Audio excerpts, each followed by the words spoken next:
A very warm good morning to all present. On behalf of the Department of Chemical Sciences, Tezpur University, I would like to welcome each and every one of you to the International Conference on Materials, Chemistry and Catalysis 2021. I would like to welcome each and every one of you. Functional materials are building blocks of modern society. That's a very well-known fact, and it plays a critical role in the evolution of technology. Functional materials, material chemistry is unique in providing the intellectual foundation to design and create and understand of new forms of matter, be it organic, inorganic, or hybrid materials. Intellectual foundation, these bear the potential for broad scientific and social impact, be it organic. One such application that majorly underpins the development of modern material chemistry is catalysis, social impact. With the rising demand and research going on in these fields, discussing the groundbreaking progress, social impact comes to the forefront, and hence the need for a forum such as this MCC 2021. Social impact comes to the forefront. Now I would like to request Dr. Kusum Kumar Bonia as the convener of this conference, the MCC 2021, to welcome you all into this. Dr. Sir, you're online. As the convener of this conference. Yes, Anurag, can you hear me? Yes, sir. You're audible. Enter this. So thank you very much. So good morning, everyone. This conference. Yes, on behalf of the organizing committee, as one of the convener, I am honored and delighted to welcome you all to the International Conference on Material Chemistry and Catalysis, hosted by the Department of Chemical Sciences, Tezpur University, in association with Catalysis Society of India. Material Chemistry and Catalysis. Well, new materials and catalytic converters are driving innovations in an increasing number of areas in industry, in research, and focuses on rapidly developing materials technologies, such as nanomaterials, composite, and the design of catalysts, especially for sustainable development, clean energy, medicine, fine chemical synthesis, and so on. And the design of the conferences aim for researchers having a strong interest in materials and catalysis research, fine chemical, and want to collaborate with a high degree of professional competency and creativity in the development of high-performance materials or catalysts. Here, more than 200 participants from across the country and abroad have registered for the materials. This conference will highlight the most recent advancements in various aspects of material chemistry and catalysis, and will provide a platform to exchange breakthrough ideas. We are glad to have with us internationally renowned speakers from across the country and from UK, Japan, Australia, Germany, Spain, South Korea, France, Russia, and talented research students participation to share and discuss research with scientific insight. South Korea, we are confident that all the participants will enjoy an exciting e-conference. Your inputs will contribute to this liveliness and enrich presentation around the subject and developing knowledge, intelligence, perceptions, and collaboration. Contribute to this. Further, the continuation of invited speakers in short from different expertise in near future for this forum to establish a knowledge is short from different expertise in the near future, different expertise, and to enrich our students and research researchers of this region to accelerate their knowledge in the field of material sciences and catalysis. And we look forward for your cordial participation to make this e-conference a grand success one. Finally, I express my sincere acknowledgement and a deep sense of gratitude to our Vice Chancellor, Professor V.K. Jain, for giving us the opportunity to organize this international conference. I also express my sincere gratitude to our Head of the Department, Professor Ruli Bora, for her support and guidance, and also DST fees for a financial support. I am grateful to all our colleagues, non-teaching staff, and all the research scholars for their support and suggestion. Thanking you all, I welcome you once again to this international conference on metals chemistry and catalysis. Thank you very much. Support and suggestion. Thanking you all, I welcome you once. Thank you, sir. To this international conference. Next, Professor Ruli Bora, ma'am, the chairperson of this conference and the head of the Department of Chemical Sciences, thank you, sir, Tezpur University, will address the gathering.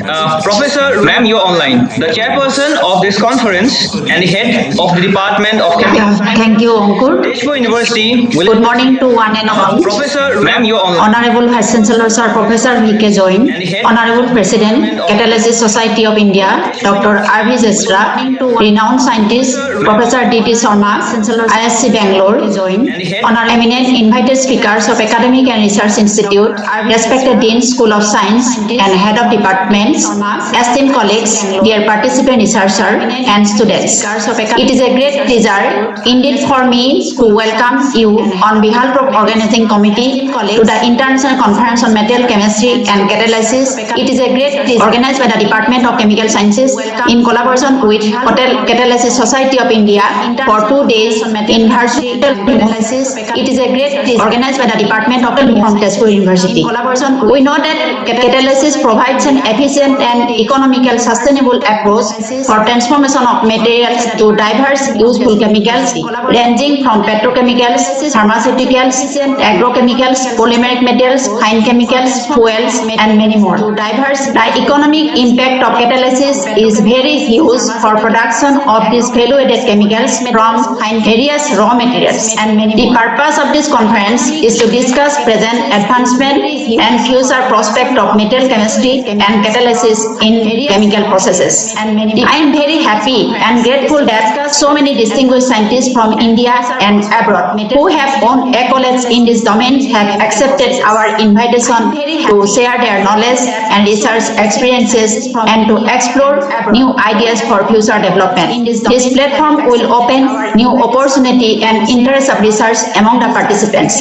Now I want to give a quick introduction of the department. The department was started in the year 1997. The department is running undergraduate and postgraduate program in chemistry along with PhD program started in the year 1997. The faculty strength is 17 and which are working in diverse research areas including polymers, catalysis, computational, synthetic, organic and inorganic chemistry, physical chemistry and material chemistry area. Total 86 students are working in the department for PhD program. The department is supported under Indian government and foreign collaborative funding scheme. Students are at last, I would like to take this opportunity to express my deep appreciation to Dr. Jasra and eminent scientist Professor Sharma for honoring us with your opening speech for this conference. I also appreciate to Dr. Jasra and eminent scientist Professor Sharma for honoring us with your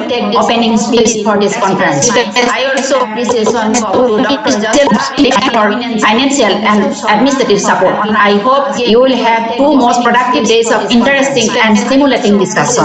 I sincerely wish that this conference will be a great success.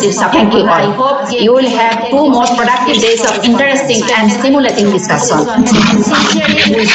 This conference. Thank you, ma'am. Thank you all. I hope you will have 2 most productive days of interesting and Professor Vinod K. Jain, the Honorable Vice Chancellor of Tezpur University, was supposed to join us and address this inaugural session. Professor, however, due to some last-minute commitments and he was unable to do so. He has sent his regards to all the delegates and the organizing, however, the committee and best wishes to all the participants. Unable to do so. On behalf of the team, we thank sir, to all the delegates and the organizers. Now we have with us Professor Ramesh Chandra Deka sir, the secretary to the CATALYSIS Society of India and professor at the Department of Chemical Sciences, Tezpur University. I would like to request sir to address the gathering. Society of India, sir, you are online. Professor at the Department of Chemical Sciences, Tezpur University. I would like to request sir to address the gathering. Society of India, sir, you are online. Professor at the Department of Chemical. I would like to request sir to address the gathering. Society of India, sir, you are online. Professor at the Department of Chemical. I would like to request sir to address the gathering. Society of India, sir, you are online. Professor at the Department of Chemical. I would like to request sir to address the gathering. Society of India, sir, you are online. Professor at the Department of Chemical. I would like to request sir to address the gathering. Society of India, sir, you are online. Professor at the Department of Chemical. I would like to request sir to address the gathering. Society of India, sir, you are online. Professor at the Department of Chemical.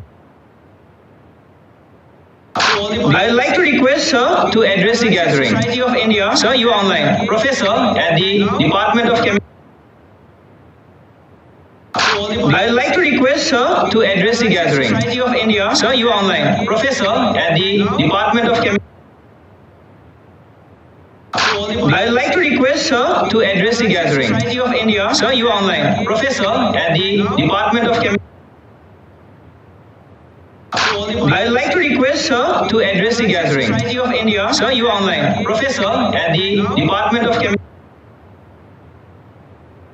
I would like to request sir to address the gathering. Society of India, sir, you are online. Professor at the Department of Chemical.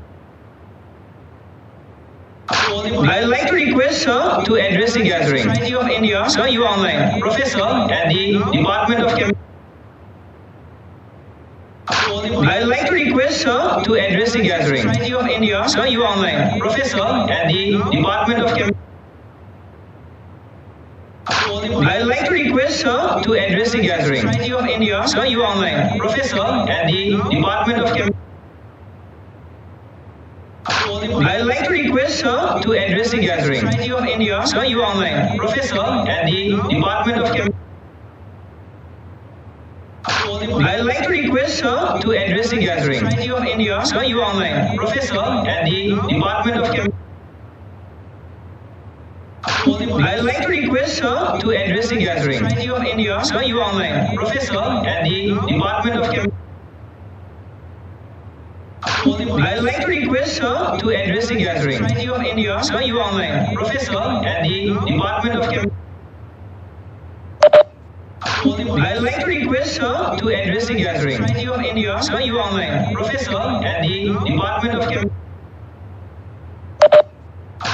I would like to request sir to address the gathering. Society of India, sir, you are online. Professor at the Department of Chemical. I would like to request sir to address the gathering. Society of India, sir, you are online. Professor at the Department of Chemical. I would like to request sir to address the gathering. Society of India, sir, you are online. Professor at the Department of Chemical. I would like to request sir to address the gathering. Society of India, sir, you are online. Professor at the Department of Chemical. I would like to request sir to address the gathering. Society of India, sir, you are online. Professor at the Department of Chemical. I would like to request sir to address the gathering. Society of India, sir, you are online. Professor at the Department of Chemical. I would like to request sir to address the gathering. Society of India, sir, you are online. Professor at the Department of Chemical. I would like to request sir to address the gathering. Society of India, sir, you are online. Professor at the Department of Chemical. I would like to request sir to address the gathering.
Professor Ruli Bora, my colleague Dr. Pankaj Bharali, and Dr. Kusum Bunia, who are the organizing committee conveners of this conference.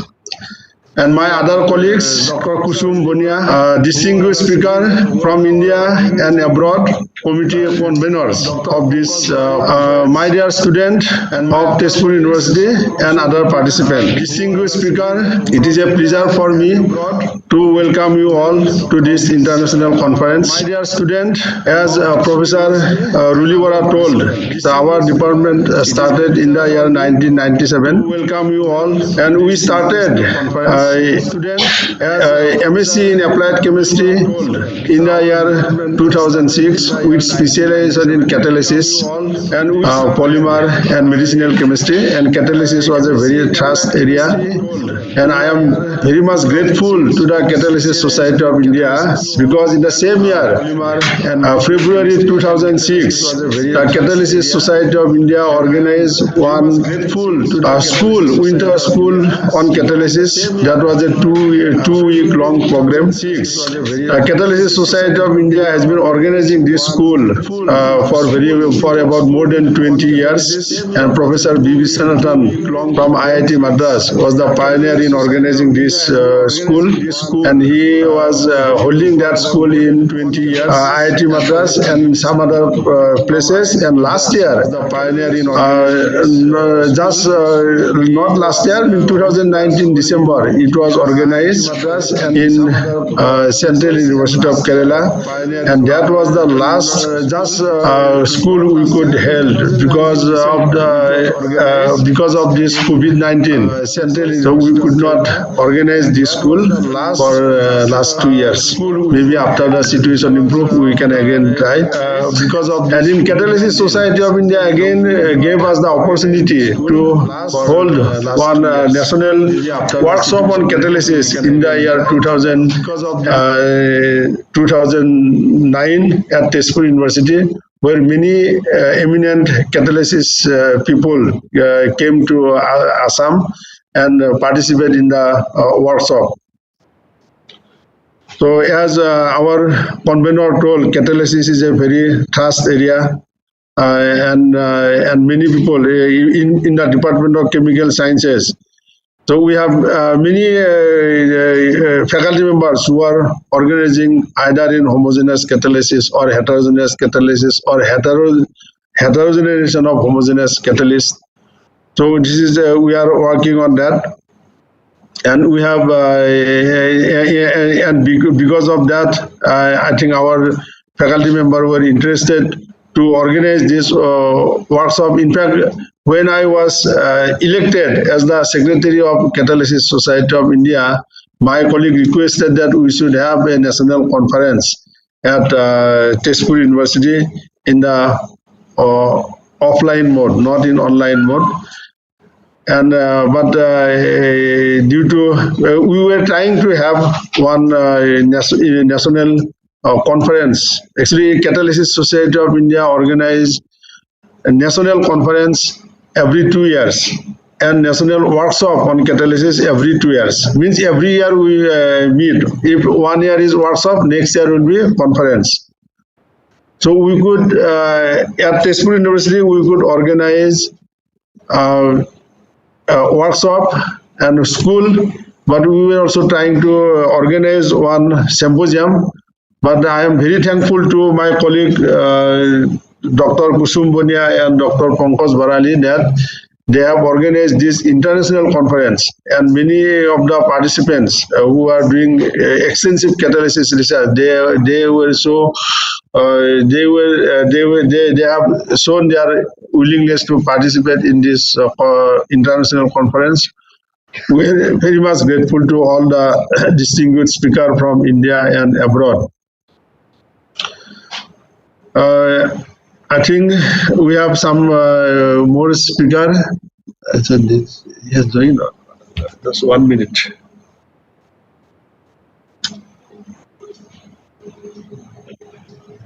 A number, listeners number. Okay. So, so with this, I welcome you all to this international conference.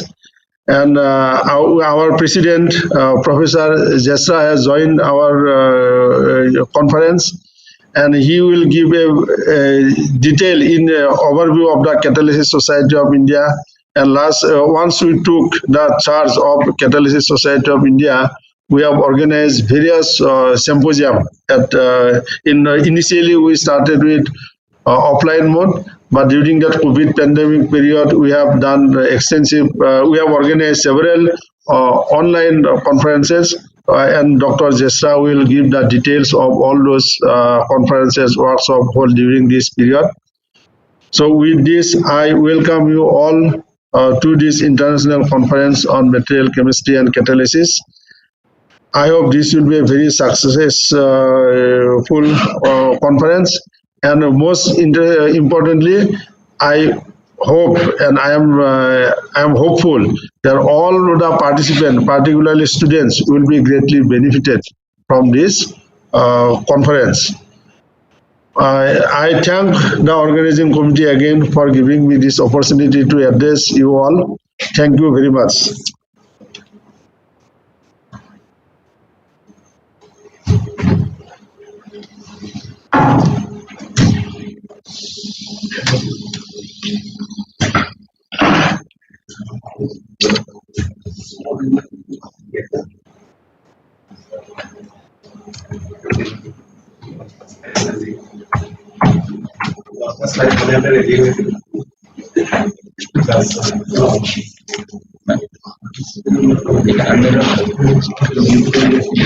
Thank you, sir.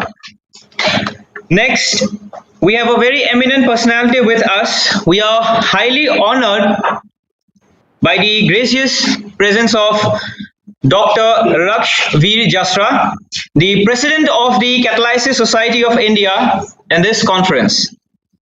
Dr. Jasra is also the Senior Vice President, Research and Development Section of the Reliance Industries Limited, the Director, he was previously the Director at the Central Salt and Marine Chemical Research Institute at Bhavnagar. He has near to 38 years of experience in the research and development sector in chemicals and petrochemicals, and developed nearly 52 and commercialized 18 technologies, along with several publications in renowned national and international journals.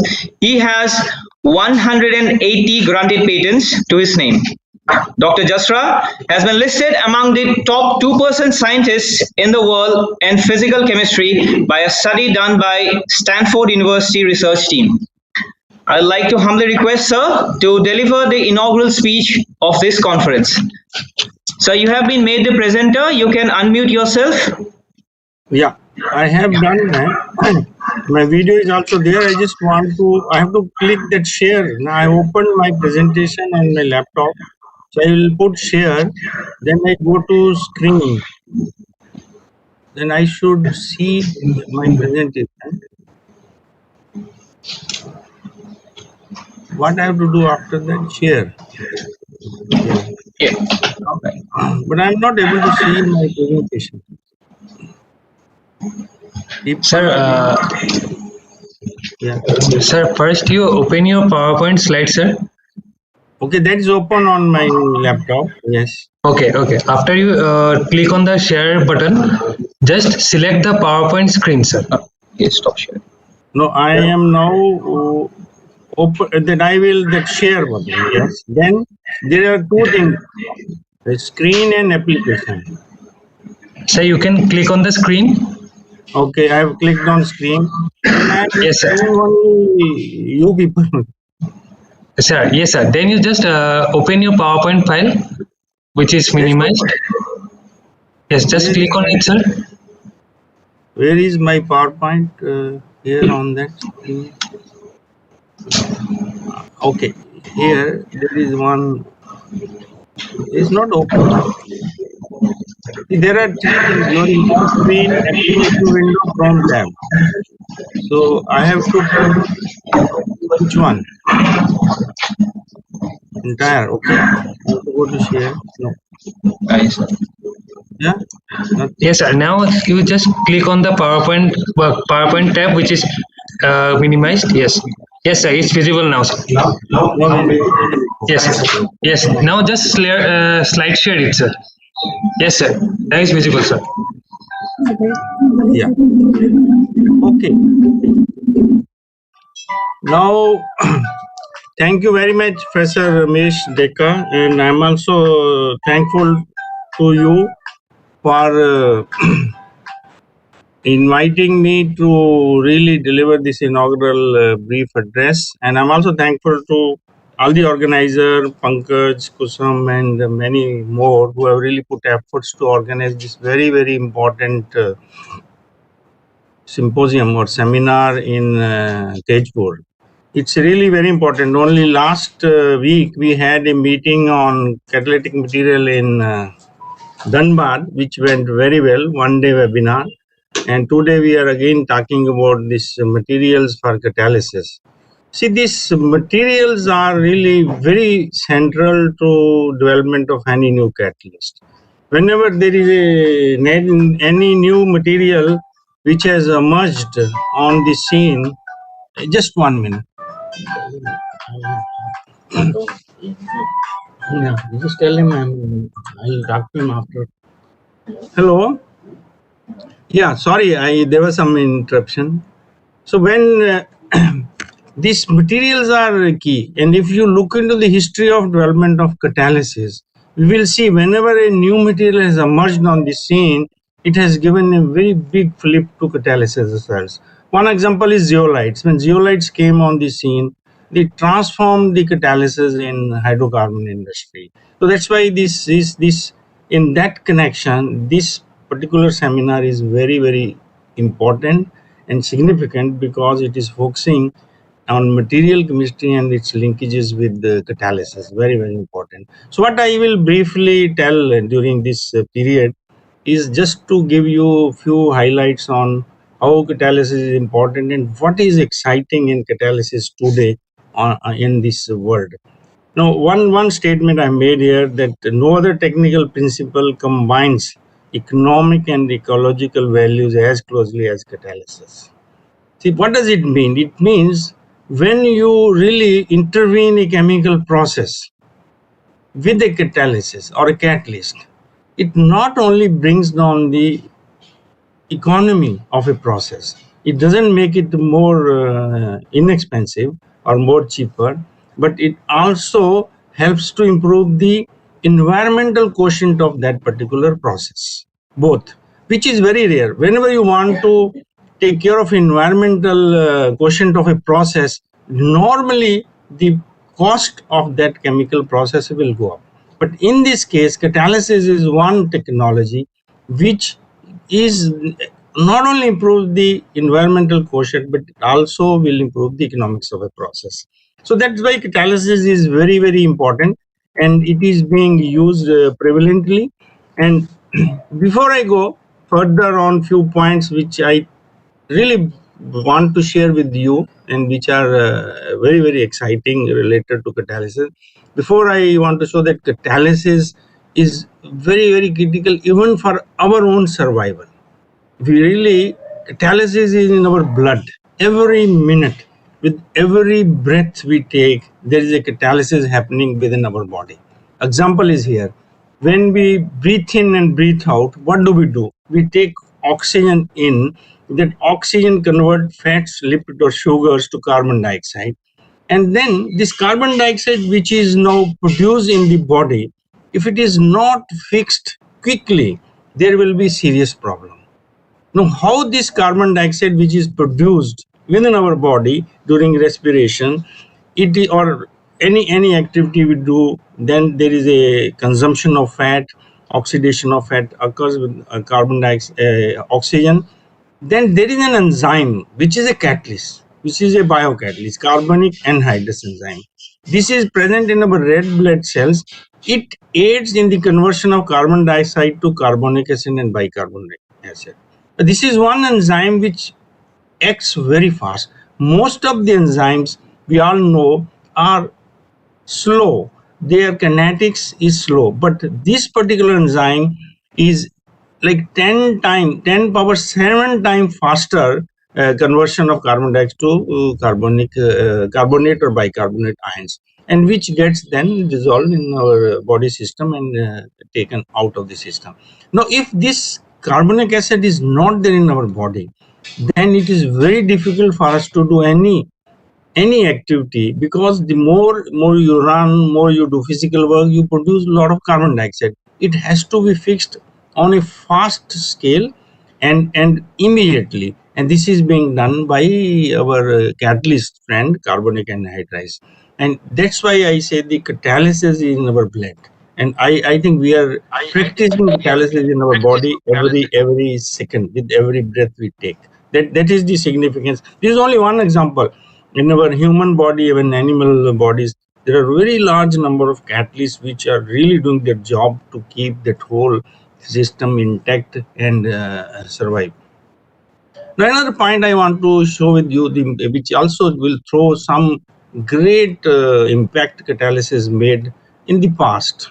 If you look back in the beginning of 20th century, there was a big crisis in the world which was related to food security. Food security. Everybody thought population is going at the end of the 19th century, 18th century. Then they thought there will be large number of people. We are not producing as much food as will be required by people, and there are predictions by many economists that there will be people who will die hunger. Then Haber came on the scene. Haber and engineer Bosch combined, and they produced this ammonia synthesis process from air and hydrogen, and then it given rise to big fertilizer industry. Then urea came and other fertilizer came and really helped to boost the productivity of the soil, and the food problem became a history. Second example is in the after World War II or during World War, this at UOP, Vladimir Ipatif and Herman really developed high octane gasoline and really able to tilt the whole war scenario in favor of Royal Forces in the Battle of Britain, because the availability of this high octane gasoline. And again, here catalysis is at the heart. And today, in the whole globe, the mobility, transportation, aviation, now we all know the fuel which we produce is all because of very large variety of catalysts we use. That is the impact of catalysis. Now, when the materials we talk, new material like polymer material, polyethylene, polypropylene, many more material, even rubber, polybutadiene rubber, EPDM rubber or SBR rubber, or particularly PBR and EPDM or even polyisoprene, they're all produced by the catalyst like 12, similar to what Ziegler-Natta catalyst we use for ethylene and propylene polymerization. It gives very wide variety of new materials. So you can see catalysis is contributing to food security, mobility, material, and health also. Most of our drugs today, I'm picking only chiral drugs. Otherwise, there are many drugs where the catalyst is used in some step of their synthesis or production, whether it is ibuprofen, whether it is paracetamol. And we really use the catalyst, but chiral drugs are the one where we can say new catalysis, which was the chiral catalysis developed by many scientists, and three of them got Nobel Prize in 2003, has given rise to a big chiral drug industry in the world. So you can see the impact catalyst can make related to health security. And then, of course, environmental related. We all know every car or every vehicle now in India also, any car which comes on the road has got a catalytic converter, and many industrial installations has got catalytic converter for taking care of emissions. That also environmental control or pollution control also catalysis plays a big role. You can see how catalysis scientists have really rose to the demand of a society whenever it required in the past. This is just last 150 years we have seen how catalysis has made a huge impact on the world scenario. What is exciting today in catalysis. We are very fortunate, the people living on this globe, particularly the scientists, professional, really, and especially I can say the catalysis people, because we are witnessing something which is unique happening on this earth. It happens rarely, once in a while, these type of changes happen. Number one, that change is there is a global energy shift. Great global energy shift is happening. We are witnessing that. The world is moving away from fossil fuel based energy to more renewable and inexpensive energy. There are a lot of research, a lot of technological developments which are happening on the globe where, because of the sustainability, people have taken decision that this whole world will move away from coal and crude petroleum based energy sources to some renewable sources. This doesn't happen. I'll show this happens once in a while in human history, and this is happening now. Next, every country, every company on the globe is now telling we are going to decarbonization is going to happen next 15 to 20 years. By 2050, the world may not be using fossil fuel at all as a fuel source, and this is started beginning to happen. So this is a very important, and how it is very exciting for all the people who are working in catalysis. I'll just very one or two slides I will show. Second important thing we are seeing in the world is everybody talks about sustainability, how this world can sustain and grow. Now we are not talking about green chemistry, we are talking about sustainable chemistry. We went through that phase where we said chemical production should be safe and clean and green. Now we are talking about sustainable. What does it mean for chemicals or people related to catalysis? Whatever we produce in industry, whether it is plastic, whether it is a chemical, whether it is any material, it must be recycled. There should be life cycle assessment of that product, and we must be able to convert that product back to monomers or back to some useful chemicals. Like recycle chemistry is really the future chemistry, I can say. We should really graduate from grain to recycle chemistry. That is also a very exciting thing. It means the whole area of chemistry or chemical production will undergo a big change next 20-30 years. The way we are producing chemical will change, and in that context, when we are really trying to target chemical production through recyclable chemistry, catalysis will be integral component of that. So both the low energy shift, recyclable and chemical production, we will see catalysis being really playing a big role. Third is everybody now wants renewable resources. We should become sustainable so that there is a renewable, everything, carbon cycle, nitrogen cycle, everything should be cycle. Renewable feedstock means we will be focusing a lot on biomass. If you pick up any journal last or related to chemical engineering, chemistry, last 25 years, you will see huge amount of research being focused on biomass conversion, where in that also there's a big opportunity for catalysis scientists. So these are a few exciting things happening, and we are really fortunate we are part of that. The younger people in working practicing scientists, catalysis scientists, should be really more fortunate than us, because they can really pick and choose some area and make a big contribution next 20-25 years towards this goal. Now this is what is energy shift I was talking. Normally in the world, we have seen these energy shifts happen. The world really changes slowly. I will close this. Yeah.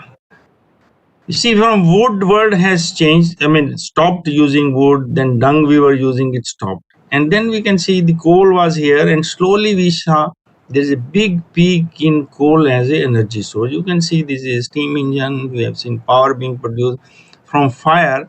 We shifted to coal. There is a big era which was coal era. Then oil came here, and then there is a big, very wide era in which we use the oil as energy and the gas as energy. There is a peak in gas, and we may see a little peak again in gas consumption. This is there, but you can see somewhere here we have started thinking about this new greener energy, electricity, and then of course there was a nuclear also. So this type of shifts happen in energy. From we started from wood, then coal, then oil and gas, and now then we in between nuclear and electricity came because of coal. And now in fact there is going to be a big shift and a peak where the focus will be new energy options, which are renewable energy options. And what are those energy options? The world will see more and more now renewable energy coming, and this oil and gas and coal getting it won't disappear. It will get used for some other chemical production or some other conversion. This is a really happening, and we are going to see hydrogen energy, electric vehicles, battery run vehicles, wind, solar, and biomass. These are the few options which are very seriously being looked at by the world, scientists and engineers, to really bring the energy requirement of the world, to meet the world requirement, energy requirement of the world. And we are going to see that. And by 2050, we will be seeing the renewable energy really. This is the renewable, the green one.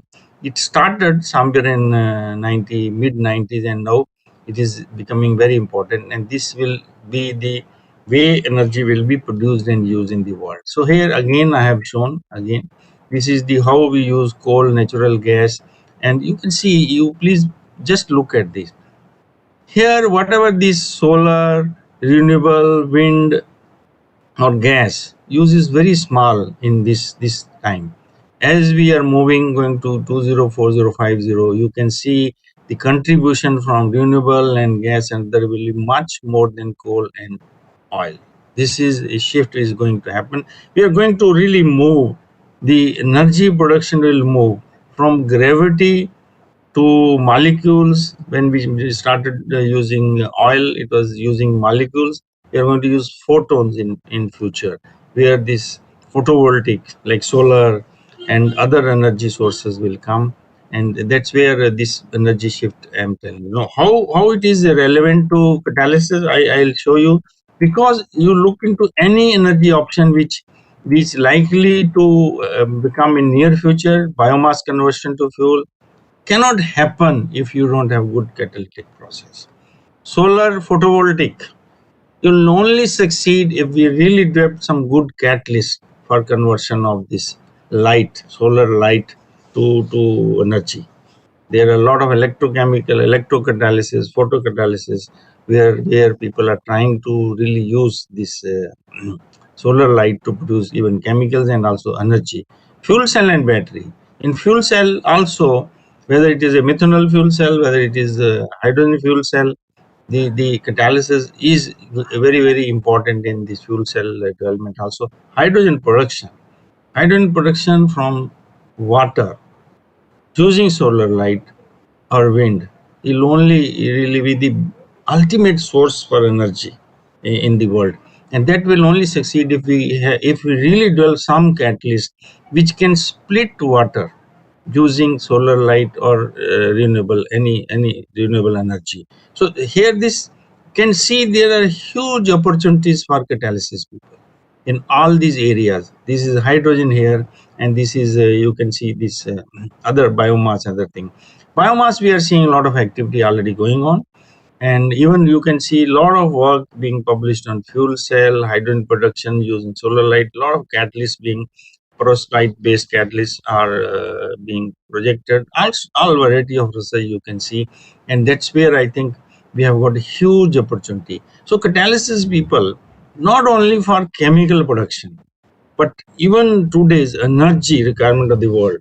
And if we can really come up with any good catalyst which can split water and produce hydrogen at a affordable price using solar light, I think the person is likely to get a Nobel Prize. I can tell you that. So these are the things really. And also, when I say world is going to move away from oil, based fuel, then one big change which will happen. Most of the refineries, we are huge refineries operating in the world today. They will not remain refineries. They will disappear. But that feedstock which no refinery is producing, naphtha or even gas or VGO or any LCO, all those the hydrocarbon fuel will be available for chemical conversion. So abundant availability of these hydrocarbons to produce selectively some useful chemical or products will be possible because that availability will there. So there is now huge opportunity in that domain also. Originally, petrochemicals or chemicals are produced by cracking of naphtha or gas. Then you produce ethylene, propylene, C4 olefins, aromatics, and all those things. So this is a steam reforming or FCC. I think now your feedstock from refinery will be variety of feedstock will be available because that's not going to go to fuel. So then we have to develop many new technology, maybe this hydrocracking, many other. So there's a really scope for catalysis scientists. Like suppose this refinery stops producing fuel, what are the hydrocarbons which will be available for production of petrochemical or chemical? Then what are the catalysts we have to develop to make those chemicals selectively so that they are very high selectivity, no byproduct formation at a lower temperature, lower pressure conditions, so that this is inexpensive production. So there is another big area in this in this section where these refineries are getting converted to this thing also. So both in energy, as I have told you, and also chemical production. And when I'll show you few example on recycle chemistry or materials, there's a huge excitement and opportunities available to all of you who are practicing, whether it is a homogeneous catalyst, heterogeneous catalyst, or biocatalyst. I honestly don't make any distinction, because as long as you have a catalyst which works and delivers economical transformation, we should embrace that. Now, just to give you an idea how much already, I have just given you a few examples where the future is very bright, but already the catalysis in chemical production is making a huge impact. So 15 trillion revenue annually, 15 trillion revenue annually is produced through catalysis when we are manufacturing goods. You can see the impact. Why catalysts are so much like why catalysts are liked so much? Because they generate huge revenue. You can see they are central to 90% of manufactured goods today. 80% of the added value in chemical industry today, 80% value addition which happens. Any industry, what is industry? Industry only does value addition from raw material to product. It produces value added product from a raw material. 80% added value in chemical industry happens through catalysis, and 20% of the world economy today depends directly or indirectly on catalysis. Catalysis is very important technology. Always the people have not really given it the due which it really deserves. Like people talk about IT, BT, biotechnology, information technology, but catalytic technology also has a huge economic impact. Today, in the world market, there are $33 billion catalyst market, and it will be around $39 billion by 2050. Now, if you ask me, this is just the revenue which you generate when you sell or market a catalyst. But real impact is this $15. So what does it mean? It means a catalyst can have 100 to 400 fold impact than its value. If I spend $5 on a catalyst, okay, that's just catalyst business, but the real value it creates can be 100 times more than its value. That's why they are called as performance catalysts. So they are a performance material. That's why they are very, very important. And we can see. Hello, please mute me. I respect everybody to mute their speaker. Hello. So in chemical industry, if I see, chemical industry and catalysis have symbiotic relation. Chemical industry give rise to new catalysts, and when you develop a new catalyst, it can give rise to new industry also. So they have got a symbiotic relation. So I want to show you something about recyclable chemistry or sustainability, how catalysis is really going to play a big role. We all know I picked up this plastic recycling intentionally because plastics, everybody talks about today polymer degradation, microplastic in sea, it is creating a lot of difficulty. Yes, it is creating. And today we have got a huge number of plastic really being generated on the globe. But we have never bothered about this plastic so far. It's not that we cannot recycle this plastic. We can, but we have never given attention to this point.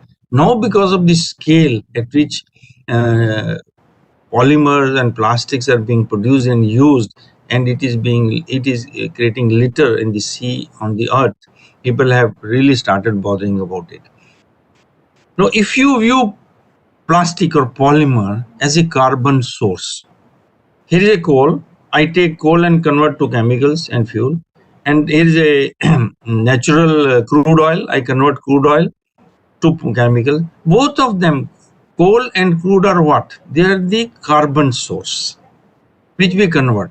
Now, if I start viewing spent polymer or plastic also as a carbon source available to me. If you take polyethylene, propylene, it is what is polyethylene? Carbon hydrogen, polypropylene carbon hydrogen. It's a very high carbon content material available spent. The way I convert coal to chemical or crude to chemical, I can do chemistry where I convert this polymer also to chemicals. But we have never done so far because we didn't bother about this spent polymer. But now we are bothering, and I'm telling you, catalysis is going to be big technology for conversion of polymer or plastic or composite back to monomers or to some useful chemical. And already we are seeing 10 years, if you scan the literature, last 10 years, we are seeing many interesting options where we use catalyst and there they are producing or value adding this waste plastic. I've just listed few: catalytic pyrolysis. Many big companies also are spending money on catalytic process. So you have to develop some logistics to collect spent polymer and then convert this back to some useful chemical. Hydrocracking. Catalysts are available where we can produce from polyethylene. I can produce to any grade hydrocarbon. Diesel grade, gasoline grade, any carbon number, and then again use them for producing any useful products. That type of technology and some catalysts are being really worked on. Metathesis, alkane metathesis. If you see polyethylene, polypropylene, saturated alkane.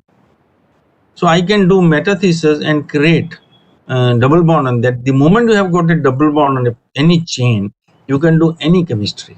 Very exciting chemistry. So people are really looking like using polyethylene light alkanes and they are trying to produce some chemicals out there.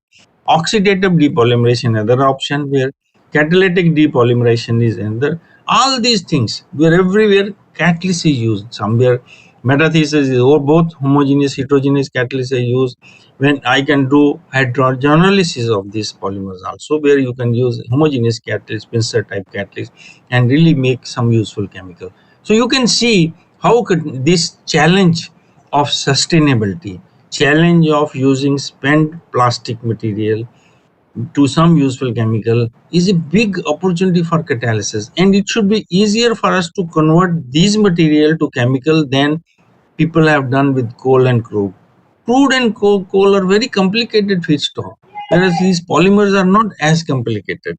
Now I can show you, we are doing this also in case of polyester. We are one of the largest producer of polyester in the world. Polyester and PET, both. We are the largest producer alliance. You know what we do?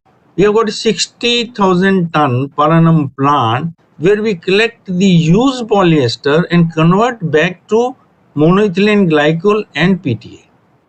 And that monomers are again used for making fresh polyester. So polyester, because it is a functional polymer, is little easier. We do glycolysis. Some people do hydrolysis, and that process using a catalyst again. So that example is already being done on a commercial scale. We are going to put one more plant of 60 KTA, and there are other companies. Indorama is going to put like huge plant where they want to recycle polyester or PET bottles. I think in Indonesia they are going to do that. So you can look now. People were not bothered before. Now they are bothered, and this chemistry and the catalyst, which will convert polymer, plastics, or composites back to some useful chemical, is going to be full of excitement in next 20 years. That is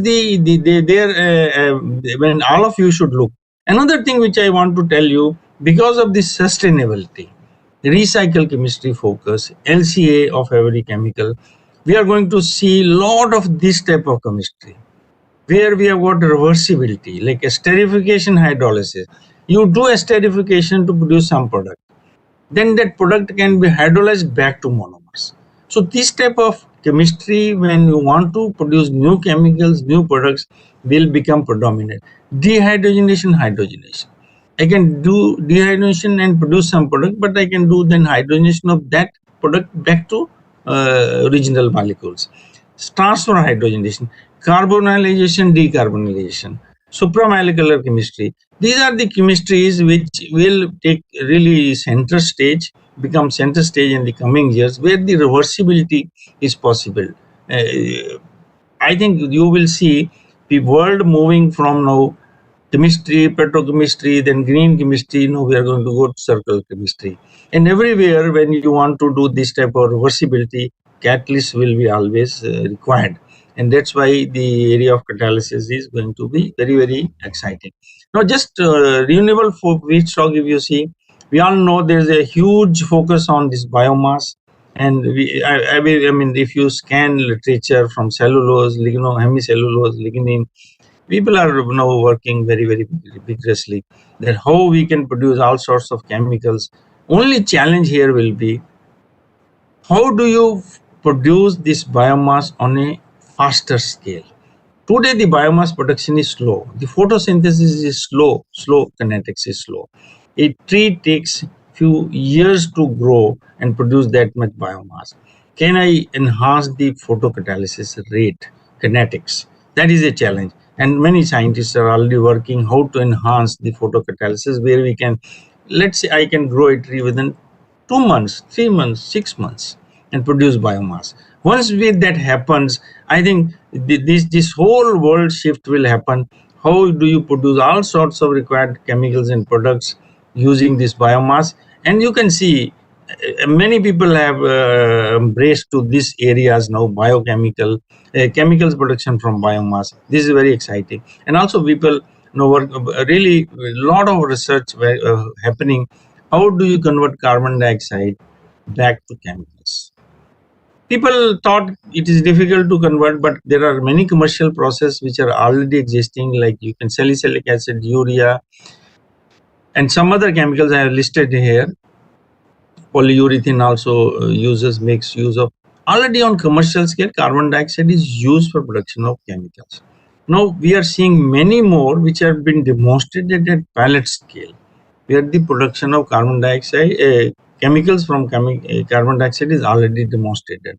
This is another area where carbon dioxide to chemicals production, because it is again, once we are able to do, then we are taking care of carbon dioxide and global warming. And but this conversion of carbon dioxide to chemicals cannot happen without the use of catalyst. So these both areas also very fertile for catalysis.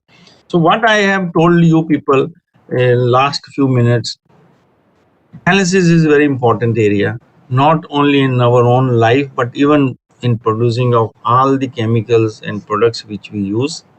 And the world is seeing a big transition in energy from fossil fuel to renewable fuels, and that will happen only when we have got some good contribution, some very exciting catalysts being developed and used by these technologies and scientists world over. That's very exciting. And the world is also seriously worried about sustainability. So anything related to sustainability, I have just given you example of chemical production, sustainable chemical production, where we use renewable raw material, where we don't pollute, where selectivity is very high, we don't produce byproduct, we don't produce any emissions, is going to be the key. So that is going to give rise to new chemistry, recycle chemistry, and also requirement of new catalysts. So that is another area which we can look. And then any waste, particularly I have given you example of carbon dioxide and plastic, has to go back to some useful chemical. We have not worried about it, we have not looked at it, but converting plastic to useful chemicals should not be difficult. When people have converted coal and crude to chemicals, developed chemistry, chemical processes, I think developing the processes for converting polymer, plastic, composite to some useful chemicals should not be difficult, and there will be huge opportunity for all catalyst scientists in that area also. So I think I just wanted to share with you, because most of you are young catalysis people, and that what are the exciting areas, opportunity available, and if you want to really spend next 15-20 years of your career, you can pick up any one of these areas, and focused attention you will be able to contribute. So I just want to end my this thing presentation with something about Catalyst Society of India. Catalyst Society of India is unique society in India. Unique in the sense it is the rare society where you have got a very good blend of scientists, engineer from academics as well as industry, and they meet and they work together. And if you look into the history of Catalyst Society of India, there are many exciting catalytic technologies have developed only because of this blend, because of this interaction. NCL developed this isomerization technology because there was a very good rapport and blend of working together between IPCL and NCL scientists that time in the area of catalysis. So that is why it is one. Secondly, it is last 44 decades, it has been really functioning very well, organizing seminars, symposium, fresher courses, as Professor Ramesh Deka was telling, and huge knowledge sharing and knowledge dissemination has happened through this workshop, and it has really helped us to cross fertilization of ideas, establishing connectivity between the all catalysis researchers within the country. Today, I think catalysis scientists working in Tejpur will know what the catalysis scientists who are working in Ropar, IIT Ropar, because of such interaction. And also, we have seen almost all the top eminent catalysis scientists from the globe at least have visited India because of such symposium and seminars, and really given opportunity for interaction to our many young scientists. That way, it is a facilitator. Catalysis Society is a big facilitator, and if we really look, there are many eminent catalysis scientists which has been produced from India. Many. Even today, we have many scientists who are young and they are contributing. And when I have got now 2 articles published in 2015. It is shared to me by Professor Ratnaswamy, which really shows in publication impact, number and impact publication in the world. Our catalysis scientists are number 3 after China, US. We are the top 3 among top 3 scientists in publication. It means our academic research, fundamental research in the area of catalysis is very high, and we are reasonably good in production of number. Now, where we lack is to convert these fundamental catalysis scientists to technologies. We have made some impact. There are many catalyst technology that have been developed by IPCL Reliance earlier, NCL has developed, IIP has developed many, then Indian Oil, HPCL R&D, BPCL R&D has recently developed 3 technology, Shell R&D, SEBIC R&D. They have developed and also implemented. I have just listed few of them, but they have done. I think it is not that we are not developing technologies and implementing catalytic technology. I think we need to develop more such technology to make a still bigger impact. So in India, you can see catalysis fundamental level very good, and also we are beginning to make impact in the industry by developing technology, and we have got some very excellent centers, catalysis. I've just named you. There are many universities which are doing excellent work in the area of catalysis. Only thing we need to bring attention of all the policy makers by doing some calculation, like how many technologies have been developed in India by catalysis scientists and implemented, and what is the economic worth of those technologies. We have never done that. It may be huge, because suppose now FCC INMAX has been developed by IOC. It's a big technology. We have developed many technology in Reliance or IPCL. IOC has done, IIP has done. We have to see together what is the impact, just to feel that how catalysis scientists are contributing and how we can contribute more. So catalysis society is really trying to bring out such facts and also facilitate people interaction. Last 1.5 or 2 years, we have been doing a lot of activities. We were little lull for some time in between, but we had a very excellent workshop 2 years back in IT in Delhi, and we had no Delhi chapter. We introduced Chandigarh chapter, and last 6 months we have got 7 webinars across India, and we had last week in Dhanbad, and today I'm very happy that Tejpur University, Ramesh has taken really lead in along with Pankaj and others to organize this in Northeast like Tejpur, and really we am very pleased, and we want to continue doing such interaction, and I really request all of you who are practicing catalyst scientists in India, whether you are homogeneous or heterogeneous, doesn't matter. Please be part of Catalyst Society of India. Contribute the society. We have got our own website. I've given our website address here. We also produce our own journal of Bagel publication. Professor Jadhav, G.D. Jadhav is the editor-in-chief. And we are also started bringing catalysis newsletter monthly. Every 15th of a month, we bring out catalysis newsletter. 2 has already come, but we will continue. And also, I request all of you to contribute to that newsletter also. Here, where we want to showcase to the world and what catalysis type of research is happening, and and then that newsletter we want to make a standard so that everybody reads, and then they can directly contact to the our scientists also. So, and we are also on LinkedIn. Please join our LinkedIn, and link is given here, so that we can make it still vibrant. See, there are many people in the past who have spent huge efforts in building this society. Professor B. Vishnathan, Dr. Prasad Rao, so many people. I think we should take it forward, and my request to all of you, become part of this. Look at our website, look at our newsletter, at least contribute one paper to our journal. And Professor Jadhav is bringing 4 special issue of this journal. One is focused or dedicated to new materials, catalytic material.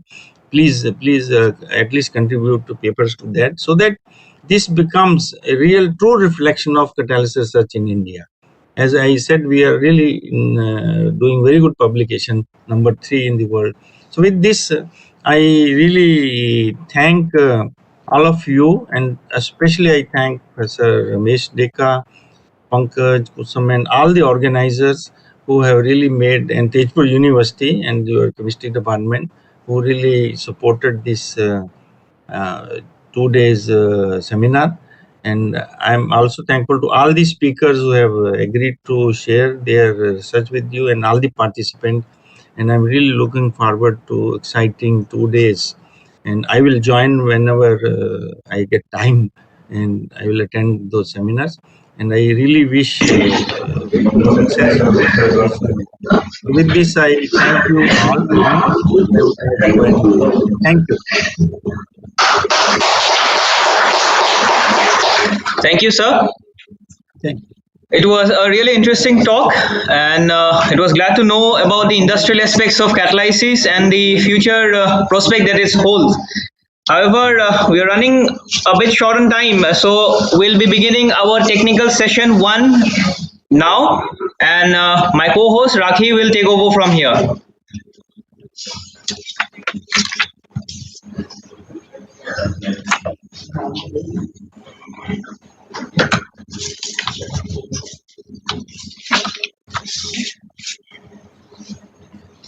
Good morning.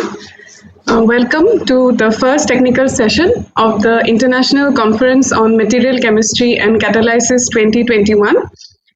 We have about 6 speakers in this session, and the first speaker among us is Professor Dipankar Das Sharma from the Indian Institute of Science, Bangalore, India. Professor D.D. Sharma is a renowned Indian scientist and is currently serving as a professor in the Solid State and Structural Chemistry Unit of the Indian Institute of Science, Bangalore, India. He is also an honorary professor at the Jawaharlal Nehru Center for Advanced Scientific Research, Bangalore, an honorary professor at the S.N. Bose National Center for Basic Sciences, Kolkata, and an eminent visiting fellow at the Indian Association for Cultivation of Science, Kolkata. He has more than 480 scientific publications, about 17,800 citations, and 9 patents to his name. His expertise include broad areas in solid-state chemistry, condensed matter physics, material science, spectroscopy, nanoscience, and energy science. Professor Sharma is the senior editor of the reputed ACS Energy Letters and has been a reviewer of almost all international journals in physics and chemistry dealing with condensed matter. Among several additional national and international responsibilities, he is the chairperson of the Subject Expert Committee on Chemical Sciences and a member of the Advisory Board of Experts for the program DST FIST, Government of India. He was awarded the prestigious Shanti Swarup Bhatnagar Award in 1994 by the Government of India and was adjudged as an outstanding referee by the American Physical Society in 2009. A Fellow of the Indian Academy of Sciences in 1993, Fellow of the National Academy of Sciences in 2000, and Fellow of the Indian National Science Academy in 2001. On behalf of the whole team of IMCC 2021, we are privileged to welcome you, sir, and humbly request you to deliver your talk. Thank you very much for a very kind and long introduction. May I request others to mute the mic because there's a lot of background noise that's coming through? Thank you. Thank you very much. Thank you. Please keep it muted for the duration of the talk. There's a lot of pickup. As an organizer, can you mute everybody, please? Can the host mute the participants? Yes, sir. Yes, sir.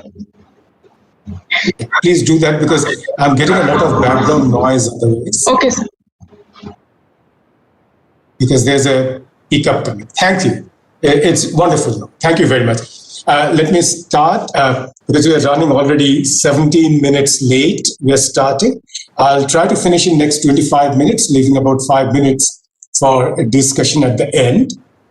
Let me start by thanking Dr. Kusum Bania, who was instrumental in inviting me and giving me this opportunity to talk about our work.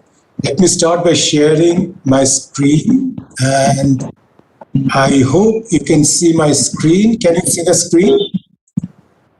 Yes, sir. Oh, great. And my laser pointer as well. Fantastic. Good. So what I'm going to talk about today is given in the title. What is so interesting about this very complicated name? And I'll explain what this means in a moment. You've heard a lot about catalysis in the previous presentation by the president of the Catalysis Society of India. I guess it's on my shoulders to introduce certain aspects of material chemistry, which seems to be the other arm of this international conference. And I've chosen this particular system to talk about materials chemistry to tell you the power of materials chemistry and the kind of excitement it's holding out. It has been holding out excitement all through the ages, but this is one of the latest very exciting area in materials chemistry that I decided to talk about today. The funding of the research that I'm going to present, and I'm going to present only our group's work almost entirely. If I happen to show any other result from any other group, I'll make that clear. The funding for that research has been mainly from ACRB, Nanomission, and DST, all three different arms of the government of India. It was also supported again through another aspect of DST, an Indo-East Austrian cooperation. And we were very lucky to have our group supported by a private fund, Jamshedji Tata Trust, for about 3 years till recent past. And I'm very happy to acknowledge their contribution in sustaining the research work that I'm going to present to you. The plan of the talk is going to be, I'm of course going to introduce, but being a very short talk, I'll not be able to give you a very extensive introduction. So I'll talk about a little bit of the history and a little bit of the excitement, why we are excited about it. Then I'll talk about a little bit about the contemporary understanding of the pure phases, which is this MA-PBBX3 and methylamine and formamidinium PBX3 compound, where X can be any of the halides.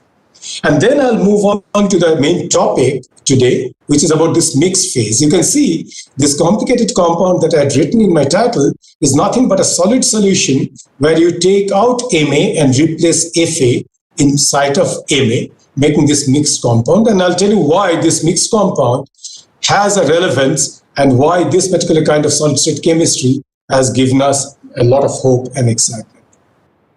So talking about the mixed phase, I'll mainly talk about its crystal structure and behavior of the dipoles. I've not introduced the dipoles yet. I'll come back to it and talk about it in due course. Any concept that I use in the talk, I'll be introducing it as I go along. And then there is a third very interesting topic about the excitonic binding energy, but I do not think that I'll have time today to talk about that. So let me get started with the introduction, which is all about a little bit of the history and a little bit of the excitement. Here is a very, very busy curve, which is impossible for anybody not familiar with this curve to understand what it is all about. So let me quickly walk you through it systematically. What is being plotted? This plot is from NREL in Colorado. They are the keeper of the certified efficiency of photovoltaic cells. And what they're plotting here along the x-axis is the year in which the certified efficiency was achieved. In the y-axis, the efficiency that was recorded. Then you see that there are different lines running with different symbols as well as different colors. Each color is supposed to represent a particular kind of technology. For example, blue, this deep blue color, is the silicon technology that we are familiar with. And within that, if you have a close or an open symbol, that shows different kind of technology within the silicon technology. For example, whether it's single crystalline or polycrystalline or amorphous silicon based or some other silicon based technology. So there are many different technologies shown over here. I'm not going to talk about all of them. I'll only draw your attention to the silicon technology, which is today commercially viable, as we all know. And this commercial viability has happened because of a very painstaking improvement in the efficiency. Since it's difficult to follow the exact trajectory because there are so many things drawn here, what I've done is to sort of put an ellipse surrounding this technology, and the inclination of this ellipse, which is shown by this dotted line, shows on an average how the efficiency has increased over the years. So starting from somewhere near 1975-76, when we had about 13-14% efficiency, today the best efficiency that we have is in the order of 25-26%. And this is a painstaking development of 43 years. 43 years have been required to make this steady improvement to make now the technology that it competes with more conventional way of generating electricity, and therefore the prices have come down and there's a penetration into the market of this technology. And you see it even in common households on rooftop, you'd find the solar cell panels are being implemented. And the particular material that I'm talking about, which has given rise to absolutely revolutionary properties rise in both photovoltaic cells as well as in photoluminescence. I'll not talk about the photoluminescence today, but the photovoltaic rise is actually this line that you can hardly see. So let me do exactly the same thing once again. I'm going to put an ellipse around it so that we can get a sense of how rapidly this technology has evolved. Starting from about the same efficiency, this efficiency is about the same efficiency as this, and it has ended up with similar efficiency, but it has done so within 7 years compared to the 43 years that it took. And these 43 years, the amount of trillions of dollars that have been invested in silicon technology to improve it is immense. And this growth has happened with comparatively much less investment of funding. And also there are many other very interesting aspects of this material. Not only that it has such a fantastic rise in the properties, efficiency that I've shown over here, but this is completely solution processable, a low temperature process compared to the silicon technology, which is very energy intensive. In fact, sometimes the question is asked that a particular silicon module, solar cell module, does it produce enough energy in its lifetime that it is required, that energy is required to make the module? If you need more energy to make the module than the module creates, then obviously there is something wrong. The energy auditing, it doesn't satisfy. But here the energy required to make these materials is very little because it is all solution process.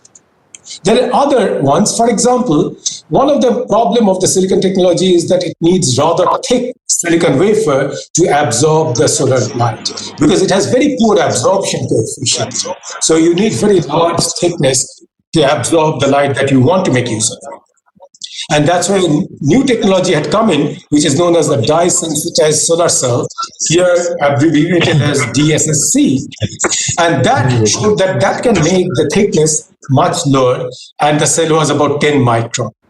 Compared with that, this particular material that I'm talking about, there the thickness can be as little as half a micron. This already is much thinner than the silicon technology, but this is even much thinner than this particular one, whose main claim to fame was the fact that it could make the thing much thinner. So this happens because this is a fantastic absorption coefficient. Yet another very interesting aspect of it is this DSSC that I talked about just now, dye-sensitized solar cell, typically uses titanium dioxide, some kind of mesoporous structure of titanium dioxide with nanoparticles, and coats it with some dye. The dye helps in absorbing the light and creating an electron and hole. But this dye is no good in transporting the electron and hole. So what you need to do is to put a hole transporting layer just next to it so that the hole jumps into that layer and can be taken out. And you put titanium dioxide on the other side such that that electron can jump into titanium dioxide, which is a good carrier of electron, and it can carry it in. So the absorbing material is not a good carrier of electron and hole. And it was thought that this particular material that I'm talking about today is also like the dye, that it creates electron and hole. It's a very good absorber of light, but maybe it does not carry electron and hole so well. But it turned out when titanium dioxide was replaced by aluminum oxide, which is known to block electron transport, it was found that the efficiency didn't change at all. That meant that this material also not only was a very good absorber of light, but it also was a very good carrier of electrons. And later it has been shown that it also is a very good carrier of hole, and that made the entire device structure much simpler, making again a great leap forward in realizing the technology. So then let me summarize what makes it so good as a photovoltaic material. To remind you what the photovoltaic material does, for example, the silicon technology, you create an NP junction inside your device, and then there is a potential gradient, there's a positive side and a negative side. If you create electron and hole in any place, the electron and hole, suppose is created here, the electron will get attracted towards the positive end, so electron will drift onto that side, hole will come onto this side, and then you tap out electron and hole outside, and they'll flow through the external circuit where you can make use of it to light up a lamp or do something else. So what are the properties that we need for a good photovoltaic material?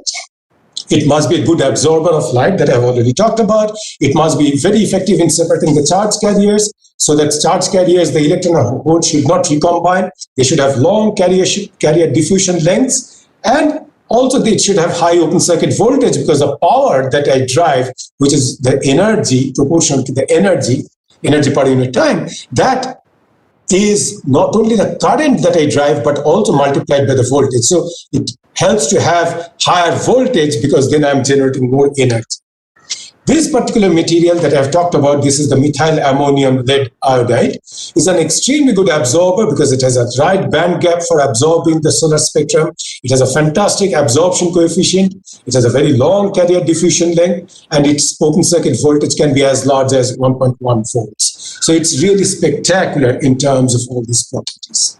The question is that it turns out that there are also very great difficulties. One of the greatest difficulty is that it's extremely unstable. So if you cannot make it stable, of course, technology cannot come out of such an unstable compound.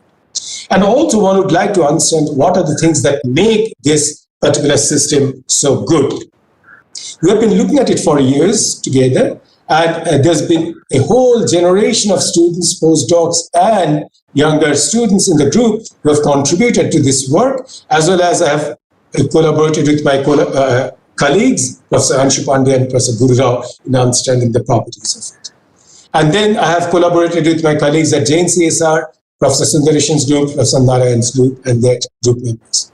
I've also, under that Indo-Austrian program, interacted with the Vienna group, and these are the people from Vienna and Italy who have contributed.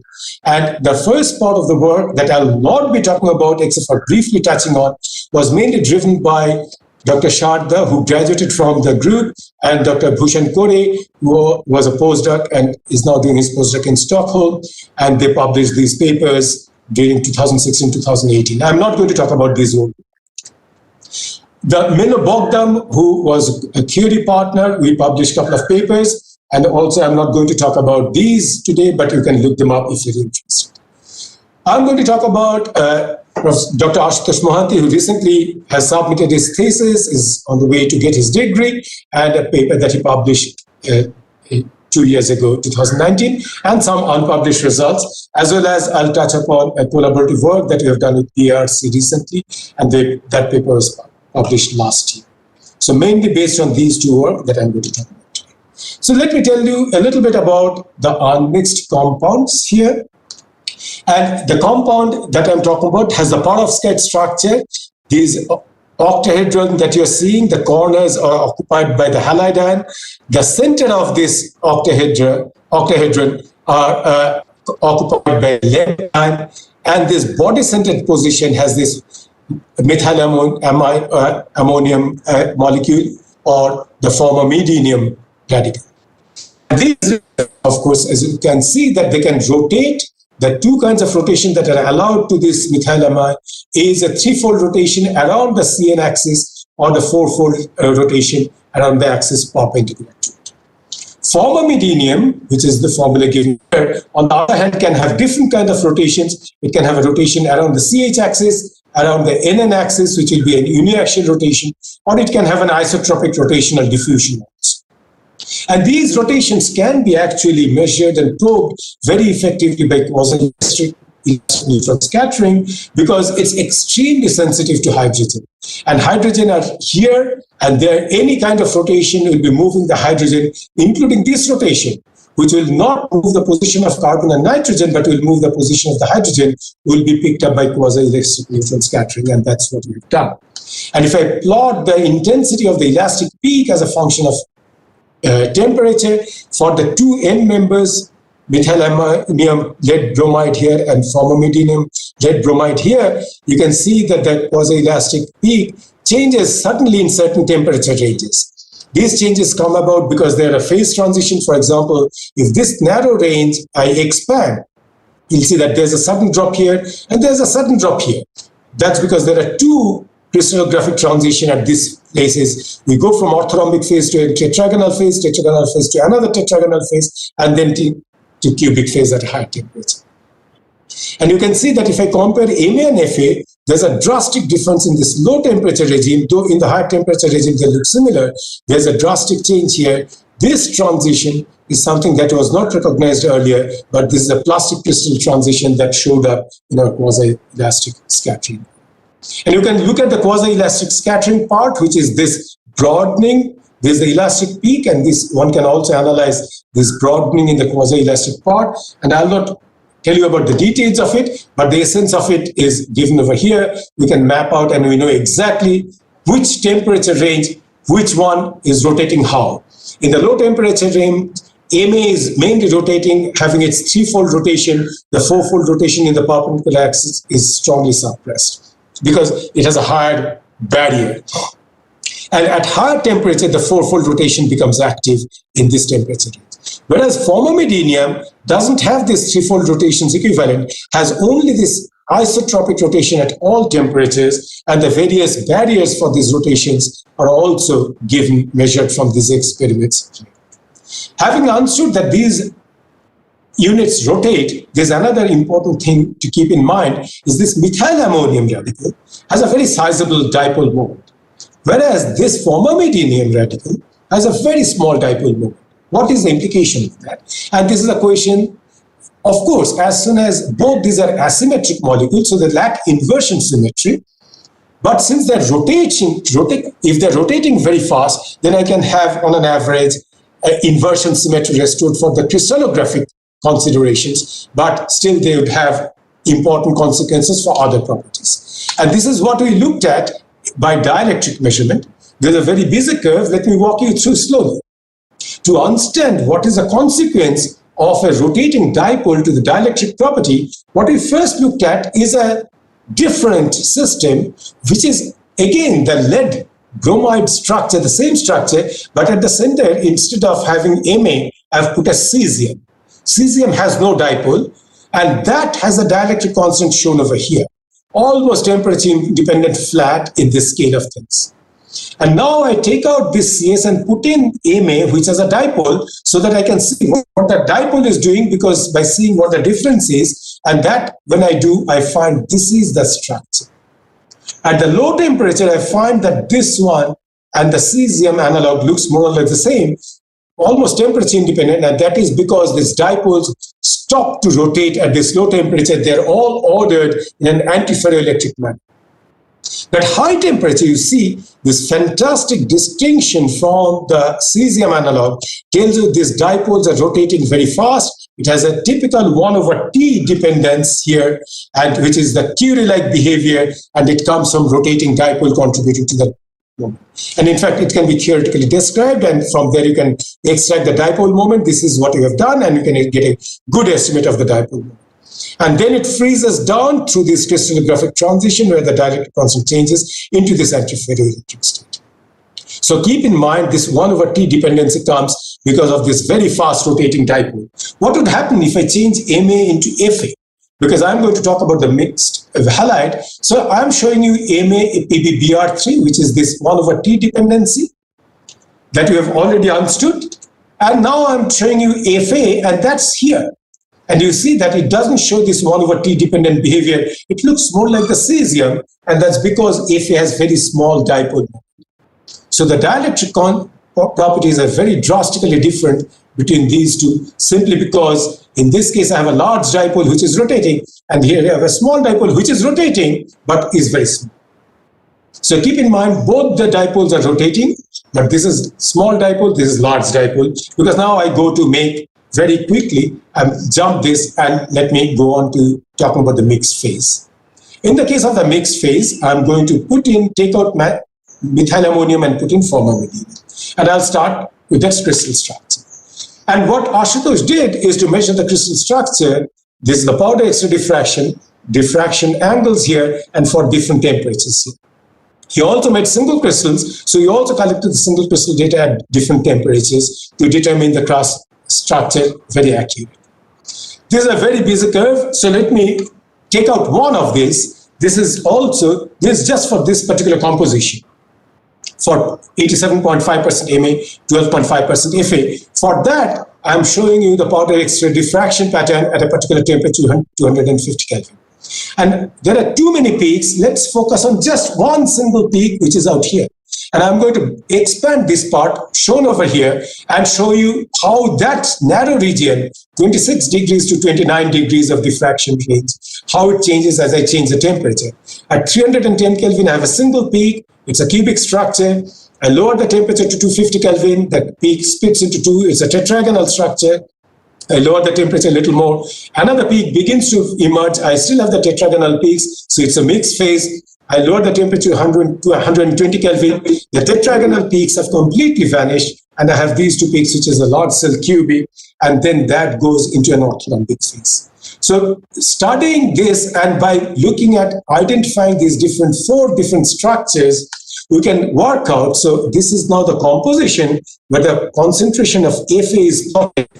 And these dots are the experimental data points. At every temperature, we measured what the crystallographic structure is, and then we identify whether it's orthorhombic, tetragonal, large cell cubic, or cubic, and these are the mixed phases, and we can draw the phase diagram in the temperature and the composition. So now we know, as we put in Fa into Ma, there's a very rich phase diagram in terms of crystal structure.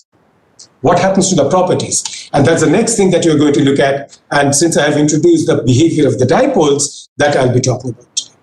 And these are the dielectric properties of each of these compositions that you have studied. You have studied a very large number of compositions. I'm showing you some limited illustrative examples. And you can see that the dielectric constant depends very strongly both on temperature for a given composition, and from one composition to the other composition, it changes very drastically. So let me help you focus your mind onto specific aspects and how to interpret it. We find that at the high temperature end, all these show this 1/T dependence that comes from the rotating Ma dipole. And that's common for all of them. So Ma continues to rotate in these mixtures, in the cubic and tetragonal phases. The vertical lines that I've drawn here are the red lines of crystallographic transition. As I lower the temperature, at the lowest temperature, I have this flat part that I talked about, where the dipoles are frozen in an ordered state, in antiferroelectric state, and that also can be seen in all cases. The interesting part is the intermediate temperature range, where we find a strong frequency dependency. These different colors are measurements with different frequencies, dielectric measurement, and you can see that there is no frequency dependency here, but there's a very strong frequency dependency here in the large cubic structure. A frequency dependency tells you that it's a dipolar glossy state, and that dipolar glossy state presumably comes from the fact that as the Ma and Fa dipoles are rotating in these mixed phases, Ma, when it rotates, it needs the Pb X3 cage to change in a particular way. And so if I have Ma everywhere, then I can have a cooperative movement, rotation. But if I have one Ma and the next one Fa is also trying to rotate, Ma is also trying to rotate, and each of them are trying to rotate in different ways, demanding different things from the rest of the lattice cage. And so they hinder each other's rotation and give rise to this glossy phase and giving rise to this frequency dependence. And so this glossy phase plays a very important role in hindering the rotation, and that has something to do with the stability, it turns out, which I'll not go into today. And so I'll just give you the conclusion that the structural fluidity of these structures, which is known, are sort of made rigid because Ma and Fa are trying to rotate in different ways, giving rise to this dipolar glossy state. So let me summarize, because 25 minutes are over, that in terms of, I'll only do a pictorial summary of this mixed state that I've talked about, where I've shown you that in this particular part, there are dynamic dipoles that are rotating at high temperatures. As I put in more and more Fa, this temperature range becomes a glossy dipole, giving it the stability. In this range of composition temperature, I have ordered dipoles, and I've hinted at the fact that there is increased passivation. We have experimental data, but I had no time to show you that. It increases as I put in Fa into the system, giving rise to stability. And we also have measured the excitonic binding energy that I have not talked about today. And let me end my talk at this point, thanking you for your attention. Thank you very much.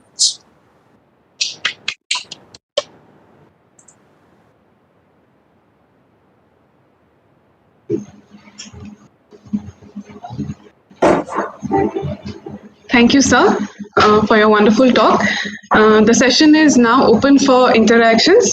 If anyone has a query, you can unmute yourself, or else we shall move to the next speaker. Yeah, I have. Yes, sir. This is Professor D.D. Ramarao here. I didn't catch your name, sorry, because there's a lot of echo. Rangarao. Oh, hi, Rangara. Go ahead. A very interesting talk. I really enjoyed it. Thank you. Two questions I had. One is people are trying to look at the surface passivation of these compounds to make them more stable. You have not said anything about that, number one. Yeah. Number two, how do you know if the mixed compound, both Fa and Ma, both are inside the cavity and in the central cavity? Okay. First question, I didn't talk about the passivation, but it turns out that substituting Fa for Ma in this compound actually helps in the surface passivation. The way that I could have shown you some of the, okay, let me see. There are slides in this very one that I didn't show you. It is the surface, when it is unpassivated, gives rise to very strong suppression of the photoluminescence. Okay. I'm not trying to show you the slides because that will take unnecessary. Yeah. Okay. Yeah. And what that gets strongly passivated, and the quantum efficiency of the photoluminescence goes up enormously when you put in Fa. And that indicates that there's a very much enhanced surface passivation just by the substitution. And that has, in fact, led to, this is not the best composition. You also need a little bit of cesium and do a little bit of iodine and bromine solid solution to get the most passivated compound. We have done experiments on that, but that gets into so much detail that I didn't want to talk about. Okay. What was your second question? Second question, how are you sure that the Ma and Fa molecule that both of them are inside the cavity simultaneously? See, remember, they are not in the same cavity. There's no space. They are in the different body-centered positions. That means if Ma has gone into one side, then Fa has not. This is one thing. And these are stoichiometric reactions. So you basically start with Ma and Fa in stoichiometric amount and mix them together. So if you don't have, also remember, because these are radicals, so it donates an electron. So if you have huge amount of vacancies, small amount of vacancies can be there. There's always a certain amount of vacancy chemistry that goes on, but any huge amount would lead to charge imbalance. So suppose I am trying to do 40% Fa doping and Fa didn't go in at all, then Ma is only 60% there. You cannot stabilize the structure because then you are falling short by 40% of the charge that you need. Okay, so that means it is also difficult for you to prepare the phase diagram. I mean, you have to be absolutely sure what you are talking about. Yeah, that is, you will not get a crystal structure at all if you didn't have Fa and Ma there. Of course, you can analyze also, for example, that when we do the, there's not much of an issue about Ma and Fa being there because both the end members are very well known and characterized. And when we do any intermediate, we see many of the properties, like I showed you the dipoles. Much of the dipole, for example, in the parts where they're rotating or in the other part are additive, which indicates that grossly Ma and Fa are present in the ratio that you expect. So basically, the dipole moments are you extracting from the X-ray data, or? No. Dipole moment we extract for the Ma. We extract it from the dielectric measurement. Okay. Okay, that can be done. Fa, the dipole moment is 1/10 of that of the Ma, and in the dielectric constant, it enters a dipole moment square. So it is 100 contribution. So Fa dipole moment has no relevance in the dielectric constant at all. So it's like essentially zero dipole moment as far as dielectric constant is concerned. So you can see that the Ma is constantly going down as Ma is getting diluted. The 1/T dependence is becoming weaker. Okay. Thank you so much. Very energetic talk. I like it. Nice to talk to you again. Thank you, sir. Is there anyone else?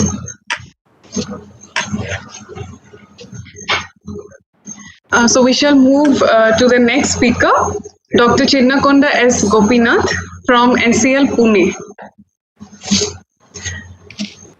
Dr. Gopinath is currently serving as a Chief Scientist and Chairman of the Catalysis and Inorganic Chemistry Division, NCL Pune, India.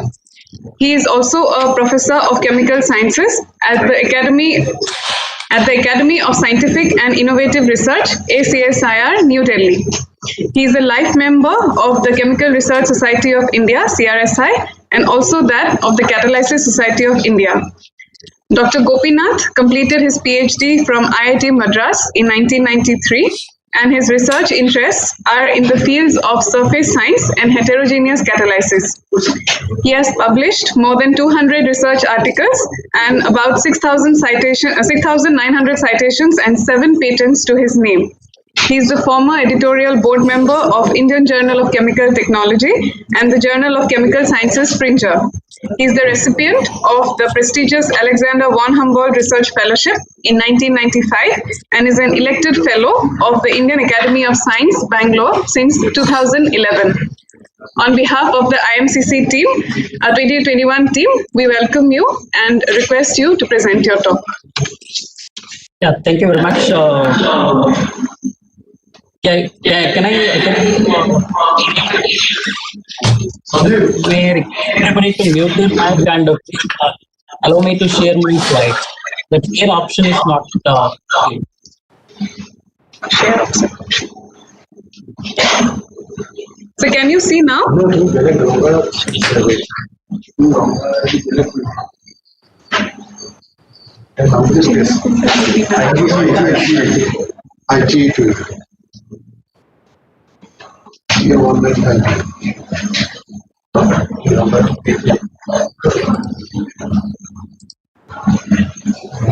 So can you see now? Yes. Yeah, in fact, yes, so we can see you. So you can see and you can see my slides, right? Yeah. Yes, sir. Yes, sir. Yeah. Thank you very much for the kind words. And I request again everybody to please their mic. Please. Thank you very much. Okay, so Dr. Jasra first introduced catalysis in a very elaborate way, followed by Professor D.D. Sarma introduced materials chemistry. So now it is my job to connect both. Actually, in fact, the topic of my talk is actually on can we, how do we fine tune the catalysis? Actually, that's what I'm going to talk. Actually, by surface modification. So in fact, this is the topic actually not generally discussed in any of the even either in catalysis conferences or even in material science. So this is a very, very different topic, and even the conventional catalysis people may not know much about this actually. So I will give a very broad introduction actually. I will also try to finish my talk in about 24 minutes and allow sufficient time for discussion. So first of all, actually, we all know that actually any catalyst for a given reaction works within certain boundary conditions. Say boundary condition in the sense in certain temperature range and a certain pressure range, and of course it has a very optimum condition actually where the industrial catalysis works. Okay, why a catalyst works only under that boundary condition? Can we not broaden that boundary condition, especially towards lower temperature and lower pressures? For example, ammonia synthesis, we all know that it works at 200 to 300 bar and about 400 degrees centigrade. Can we bring down that severity of that ammonia synthesis condition towards ambient conditions? I mean, to whatever extent we can do, can we do it actually by some modification of the catalyst? Not by changing the catalyst, but by modification of the catalyst. Because catalysis is actually nothing but, breaking and making of bonds, and there is charge transfer occurs across the catalyst surface. So the adsorbates actually, whatever adsorbed actually, it undergoes dissociation and then again bond formation, and then when the products are formed, actually it dissolves. Okay, so this is basically happens. So, but though there are many catalysts are known for a given reaction, but not the reverse. Okay, so this is all. This is the current situation. So we never or we hardly try to change the activity selectivity regime of a given reaction for any heterogeneous catalyst. What should we do to make this change happen? Many catalysts are available, as I said, actually. Okay, and unlike homogeneous catalysts, see in the homogeneous catalyst, actually we have a central metal ion and then surrounded by ligands. Okay, by changing the ligands, one will be able to have a different charge transfer or charge density on central metal ion, actually. So by changing the ligands, one will be able to tune the activity and selectivity in the homogeneous catalyst. But we don't have such a handle in heterogeneous catalysts. Can we have such a handle in heterogeneous catalysts so that, you know, activity regime can be influenced, activity as well as selectivity also? That is another big idea. And can we possibly induce some electronic changes, especially in the electronic structure of the active form of catalyst? So when I say active form of the catalyst, actually, because, you know, the catalyst under working condition, actually, it is significantly different from, you know, before the reaction and after the reaction. So it has to be, I mean, we really need to understand what is the electronic structure of the active form of the catalyst, and can we have a modification in that active form of the catalyst. So if we can do that, actually, this is going to change the fundamental properties of absorption, and that will in turn induce a change in activity selectivity. Okay, so this is what we were aiming to achieve, actually. And always, you know, you can see that, I mean, even many catalysis researchers must have experienced that two different methods of a catalyst most often do not give the same activity. Even though bulk catalyst composition will remain the same, structure will remain the same, actually, but then the activity will be significantly different. Further, all the industries have this running-in approach. Most of the industry catalysis, actually. So why do they do that, actually? So in fact, you know, there is some modification is happening in the first few hours or few days, and then the activity reaches the steady state where, you know, there is no further change. So these are all happen because of surface modification, and they are really responsible for the change in catalytic activity. However, due importance need to be given. So far, it is not given, actually. In fact, when it comes to catalysis, I want to highlight that, actually, the number of rational approaches to develop a catalyst is significantly low. So in fact, we need to shift in that direction to bring the rational aspect of designing a catalyst and then improving the catalyst also. So now I am going to show two different examples, for the same reaction, but carried out on the catalyst, actually, that is on palladium alumina or palladium titania, where here actually palladium is the active metal, but carried out on two different labs and at two different times, actually. The first one, what I am showing right now, actually, nitric oxide dissociation in the presence of hydrogen and oxygen on palladium alumina as well as palladium titania. This is the work reported by Ueda et al. From Sapporo University from Japan, actually. He has reported way back in 1998. So if you see that picture, what I'm showing, actually, you can see that, on the y-axis, what is plotted is actually nitric oxide conversion to nitrogen plus nitrous oxide, which is given in terms of percentage. So you can see that even at 373 Kelvin, you know, about 50 to 60% of nitric oxide is converted into the relevant product. Okay. But the key thing here is actually the palladium is the active metal here, but then before the reaction, before the activity measurement, the catalyst was activated at 500 degrees centigrade for 5 hours in air, actually. So this is really sufficient to oxidize the palladium surfaces. It may be either fully oxidized or mildly oxidized. We don't know, actually, because there is no information in that particular article. And of course, it shows again another region where, you know, palladium titania shows activity around 573 Kelvin, whereas the palladium alumina shows lesser activity. So this is one set of results which is obtained after the activation in air at 500 degrees centigrade for 5. Now I am showing another result for the same reaction on a similar catalyst prepared by the same method, actually, again the same reaction, but carried out in Pastor Grosjean in University of Lille. And he has published the work in topics in catalysis in 2007, almost 9 years after what we have published, actually. So here you can see that there is no nitric oxide dissociation observed below 130 degrees centigrade.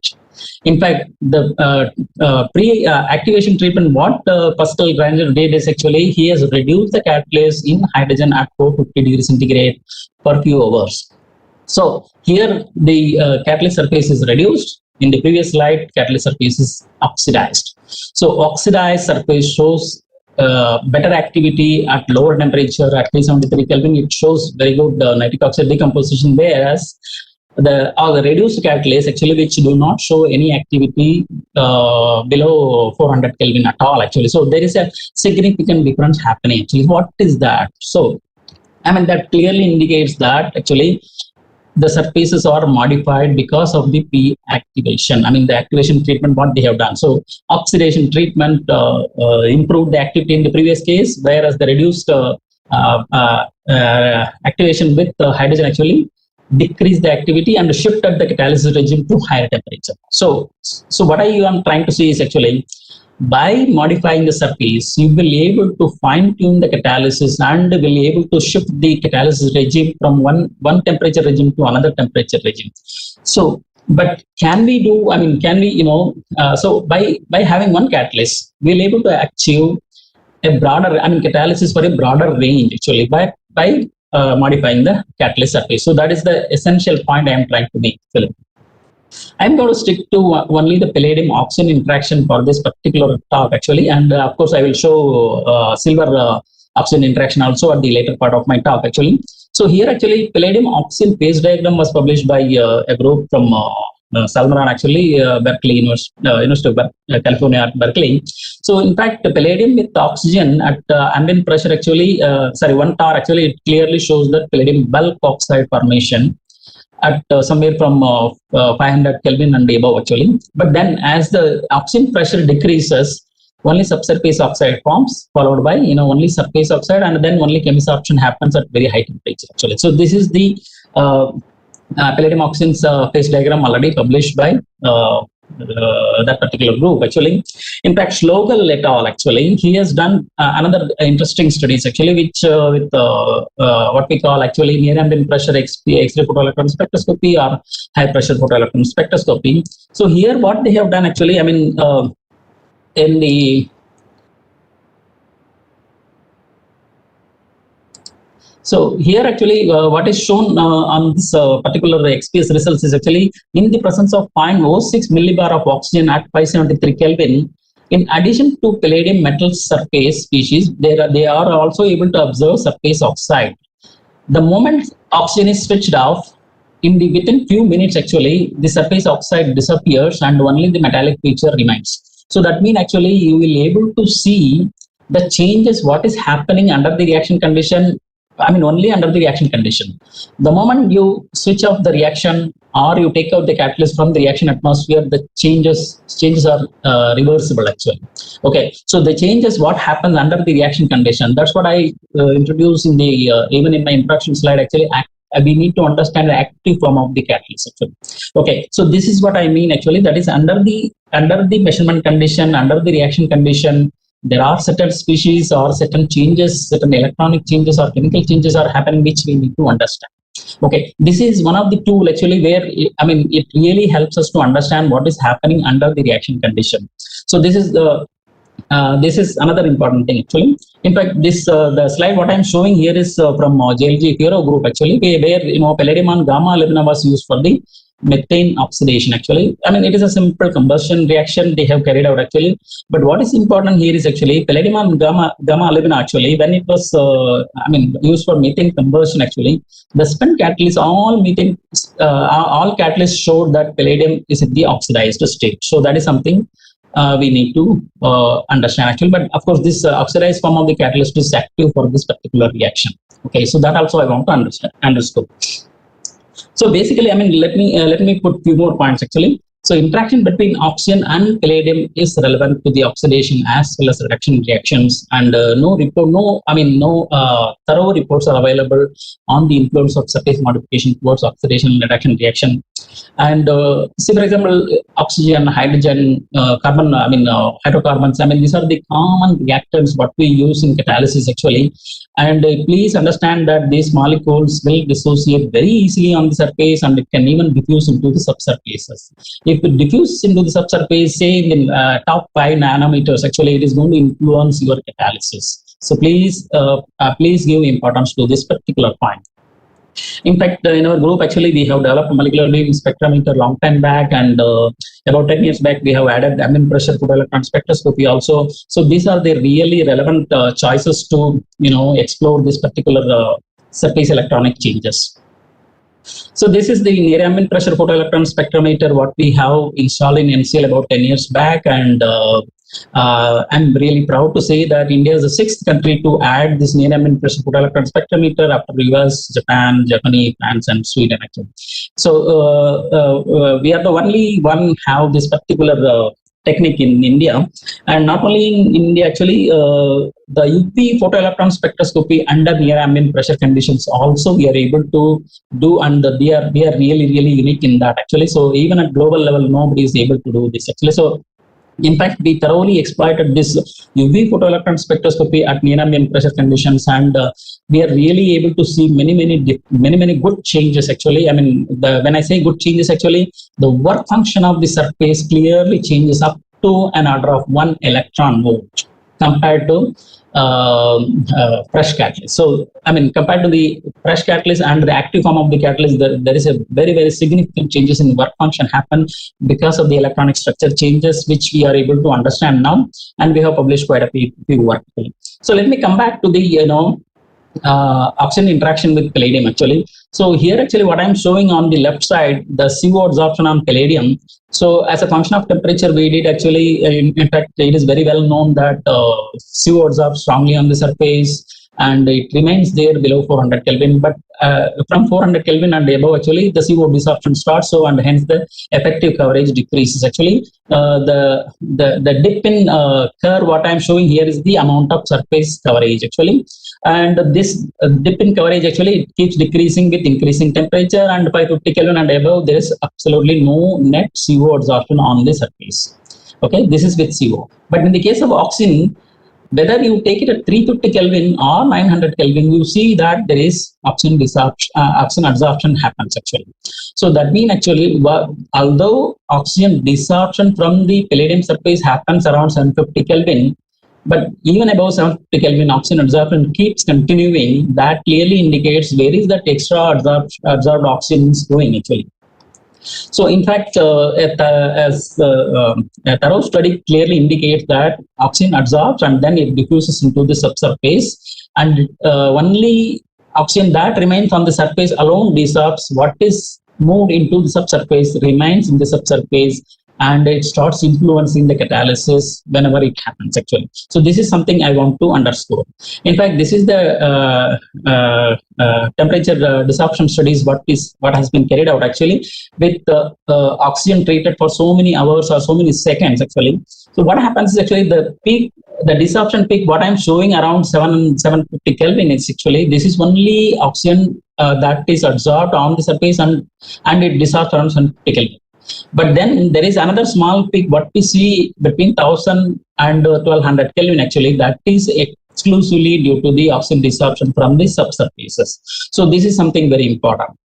So unless you heat above 1000 Kelvin, the oxygen will remain there and it influences the catalysis. So this is the first thing I want to highlight. So the amount of oxygen that can go into the subsurfaces can vary depending on how long you treat this catalyst and at what pressure you treat actually.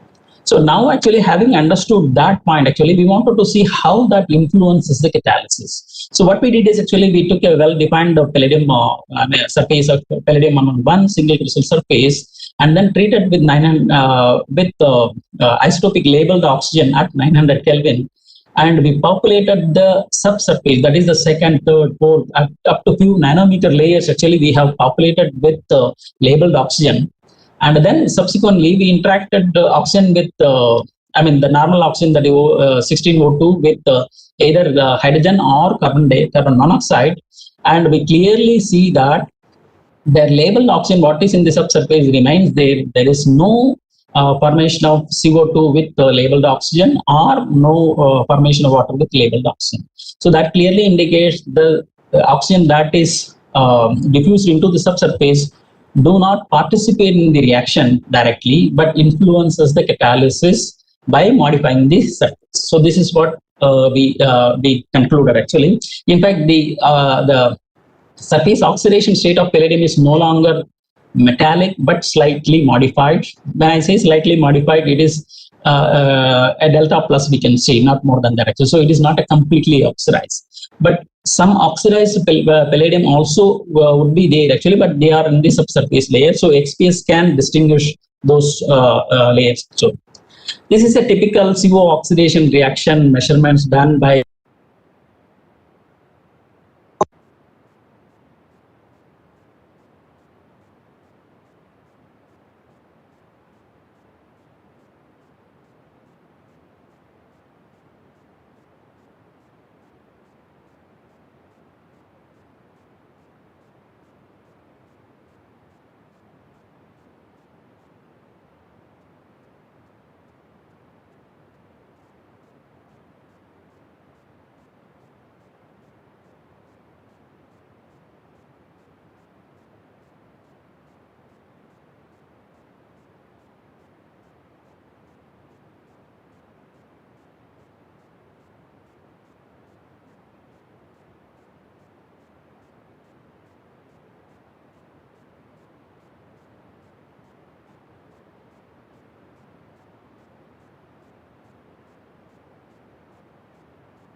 Can you hear me now?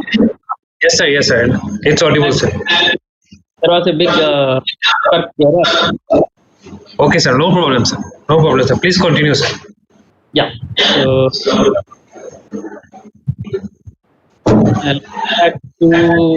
I don't know where it stopped actually. Sir, you were in slide 13, sir. 13. Okay. So Yeah. I'll start from there.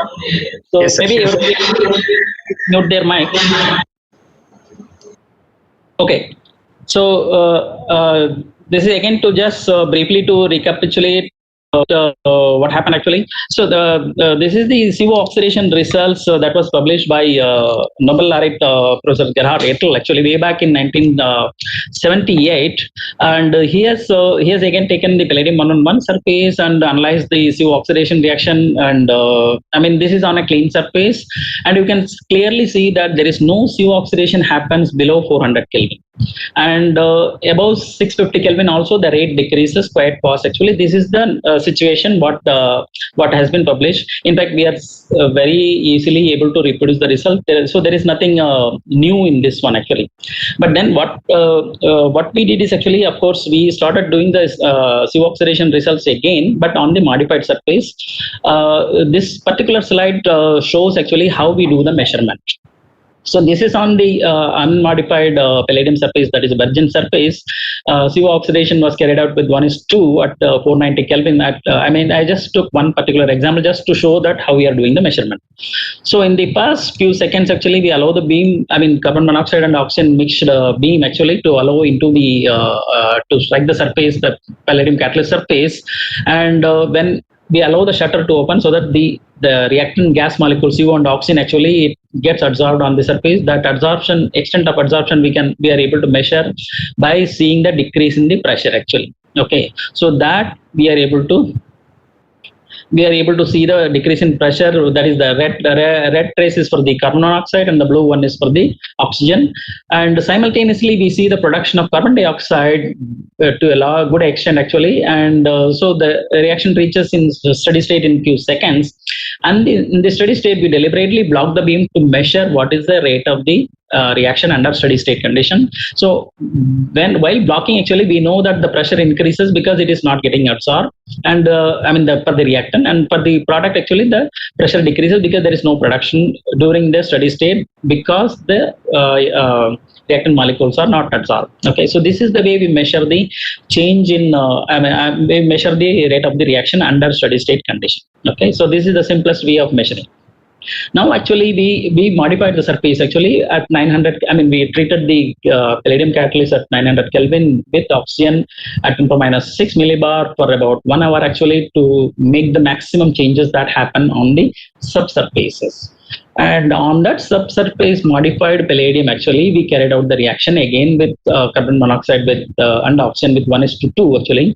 Now we see that the reaction start happening right from room temperature. So in fact the first the oxygen is shown in orange color, carbon monoxide in blue color, and carbon dioxide in green color actually.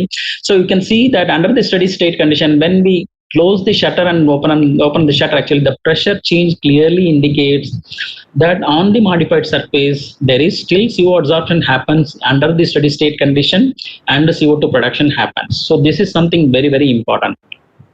Why there is no steady state CO2 production on the virgin surfaces? Because CO so strongly chemisorbs, and hence there is no interaction, no reaction on the surface. So CO simply chemisorbs and poisons the surface at lower temperature anywhere below 400 Kelvin. Whereas on the modified surface actually the CO absorption still continues to happen and interacts with oxygen to form CO2 production under steady state condition. That clearly indicates the surface modification what we have done has changed the surface considerably so that the CO poisoning do not happen, or at least partially the CO poisoning effect is removed. That allows the reaction to happen at low temperature as low as 300 Kelvin. So we are basically able to shift the catalysis regime from above 400 Kelvin to up to 300 Kelvin. So by modifying the surface, yes, we are able to change the shift the catalysis regime actually. In fact, in this particular slide, actually, what I'm showing on the A, B, and C panel is actually in the A panel only CO2, in the B panel it is only CO, and C panels oxygen actually. So in all the measurement condition, again we have used CO is to O2 ratio of 1:7 to 7:1. So we have used both CO rich regime as well as oxygen rich regime. Under any of these conditions, the catalysts do not seem to get poisoned because of too much oxygen or too much CO. So that clearly, and again, all these gas ratios actually shows the room temperature CO oxidation. That clearly indicates that yes, the surface modification really changes the surface actually. So what is basically happening actually, the palladium on the surface is slightly oxidized to palladium delta plus. So CO can absorb on the surface while there is no back donation of electron from palladium surface to the CO molecule. So what happens is the CO absorption strength is not very strong as in the virgin palladium surface, whereas on the modified surface, CO still can move around and make the room available for oxygen also to absorb, and eventually there is reaction. So basically the electronic structure allows this to happen actually. So this is something new actually. So we are able to demonstrate the sustainable catalytic CO oxidation at room temperature on palladium 111 surface. Now in fact we are also shift the catalysis regime on powder based catalyst actually. So that work is going on actually, and we are also trying to investigate the mechanism with another group, and so more collaborative work is going on, and hope to publish some interesting results in the near future. And when we look at the palladium 111 surface under in the presence of oxygen, under with our near ambient pressure photoelectron spectrometer, actually we have something very interesting we see. So the bottommost black curve shows the valence band spectrum of palladium surface under UHV condition, that is ultra high vacuum condition with no treatment at 900 Kelvin. It is simply giving the palladium surface features. That is fine.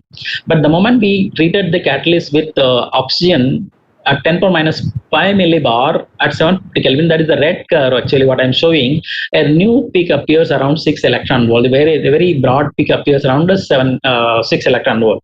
But upon evacuation after this oxygen dosage, the peak remains there. Even at whether the temperature is 600 or 750 Kelvin, actually the peak remains there. That clearly indicates that oxygen is in the subsurface, that remains there. And when we increase the severity, that is the oxygen pressure to 0.07 millibar, that is what is shown in the purple color at 675 Kelvin, the oxygen peak also shifts a little bit around 6.9 to 7 electron volt, and there is a very clear peak appears actually. So XPS analysis revealed that apart from metallic palladium, we do have palladium oxo clusters kind of thing, plus some palladium oxide also. But on the surface, the Fermi level what we observe at zero binding energy clearly indicate that the surface palladium is predominantly in the metallic state, but the oxidation state is slightly modified to delta plus. So this is what I want to highlight here. And on the modified surface, actually, we again carried out the reaction what I took from the literature. Actually, there is a nitric oxide reduction with hydrogen and oxygen. And to our surprise, actually, the unmodified surface, what is shown on the black curve, that is when the nitric oxide, hydrogen and oxygen all are combined in 1:1:1 ratio on the palladium 111 surface, it shows a activity from 450 Kelvin and above, and of course above 525 Kelvin there is a decrease in activity. This is on the virgin surface. But on the modified surface, you see that the green trace, actually you can see that not only the activity has shifted, but activity also has increased. That again we attribute these changes, shift in catalysis regime to lower temperature as well as improvement in activity due to surface electronic changes. So this is something I want to underscore here. In fact, the extended activity regime is highlighted with a rectangle there. So the activity regime extends from 450 Kelvin towards room temperature at least up to 350-325 Kelvin actually. So the surface modification, we need to take it seriously and explore further more actually. So this is what I want to underscore actually. Let me spend a couple of minutes with the silver spectra what I am showing here actually. Silver is one of the the catalyst for the epoxidation reaction. Silver and alumina is the catalyst which we are never able to replace with any other metal. Actually, there is something very unique about silver, and no other metal works like silver actually, especially for the epoxidation reaction. What is so unique about silver actually? So that we were trying to explore. So in the particular spectrum, what I'm showing here, the bottommost curve shows the silver valence band spectrum on pure polycrystalline silver surface. And then when we treated, that is the B panel actually, we treated the oxygen with 0.1 millibar pressure at room temperature. You can clearly see that the splitting what we see on the clean metal surface has completely changed. In addition to that, there is a peak observed around 3 electron volt. The peak what is newly observed at 3 electron volt is due to the oxygen 2p antibonding feature. Okay, that we could make out from the literature as well as from our own studies. In addition to that, actually, we are also able to see the oxygen vibration features around the 8 electron volt. This is on the silver surface at 295 Kelvin, that is around room temperature at 0.1 millibar. And if you see the oxygen, I mean the gas phase oxygen feature, one of only oxygen at 295 Kelvin, you can see that there is a clear vibration features are observed, but then it has shifted on the surface slightly by about 0.3 electron volt. So that clearly indicates that yes, there is a change in work function. I mean, because of the work function of silver, it has shifted actually. Now what we did is actually oxygen was treated on the silver surface, but as a function of temperature. So from room temperature up to 350, 370 Kelvin, almost there is no change we observe actually. But 390 Kelvin and above, actually, you can see that the vibration feature, it starts shifting towards lower and lower binding energy. While the silver 4D valence band feature remains constant, almost remain constant, the Fermi levels intensity remains almost constant. But the oxygen 2p feature, actually, what is observed around 3 electron volt, again, it starts shifting towards lower and lower binding energy. And not only shifts to lower binding energy, but the intensity, that is the area under the curve, also changes very drastically. Around 410 and 430 Kelvin, it shows minimum intensity, and then again it picks up intensity from 450 and above. In fact, those who know about the silver, silver catalyst, actually, it works best around 450 Kelvin. Okay, somewhere around 450 Kelvin it works best, and especially above 500 Kelvin, silver and alumina helps towards more combustion actually rather than epoxidation. Below 400 Kelvin, almost there is no reaction. So this clearly indicates that silver, again, in this case actually, the oxygen vibration feature, what is shifting, clearly indicates that there is a change in work function because of the oxygen interaction with the silver surface. In fact, here also we are able to make out that silver, the oxygen atoms actually diffuses into the subsurface and changes the nature of the surface from slightly oxidized to state. But here, another unique feature is actually the moment oxygen is removed, the silver surface returns back to exactly metallic state with no trace of oxygen. So that again underscores that we need to study these reactions under relevant conditions with relevant spectroscopy. Okay. Oxygen vibration features, the vibration feature, what I'm showing actually from 370 Kelvin to 450 Kelvin, it almost moves about 1 electron volt. Actually, that is something very, very significant. So, which is clearly shown in this particular slide. Actually, from 295, 350 Kelvin to 450 Kelvin, if you see, the binding energy has shifted from 7.5 electron volt to almost 6.6 electron volt. So, that clearly indicates that, yes, there is a serious changes happening under the reaction condition, especially the work function of the material has changed very, very clearly. Not only that, the broadening of the vibration feature hints that there is a surface heterogeneity also creates actually, so which is further probed by work function with more details actually, which I may not want to go actually.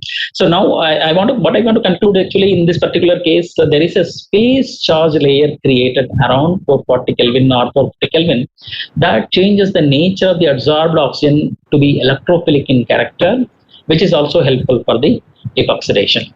So with this I want to conclude my talk actually. So basically, the surface modification of catalysts are shown to influence the catalysis regime, especially towards lower temperatures, and mildly oxidized metal surface shows profound changes in catalysis.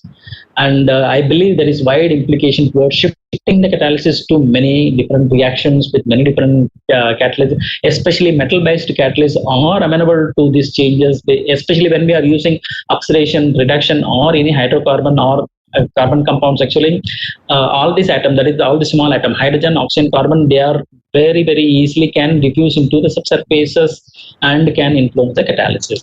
So with this, I want to conclude my talk, and I want to thank all my wonderful students actually who were, really a big strength to me actually, and contributed like Kanak Roy and Nagarajan and Anjali Dubey. There are many students contribute to this actually, and of course funding came from many different sources. I want to thank all the funding sources, and I'll be happy to take any questions you may have. Thank you very much. Thank you very much, sir. If anyone has a query, you can unmute yourself.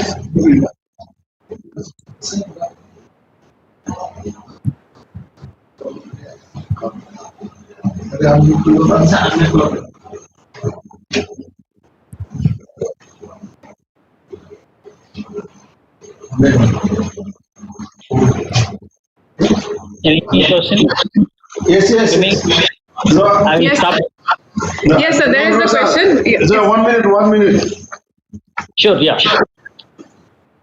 So it was very nice talk, sir. I enjoyed your talk. It was very nice. Thank you, Deccan. And in say CO oxidation, there are also reports that oxidized palladium acts as a catalyst.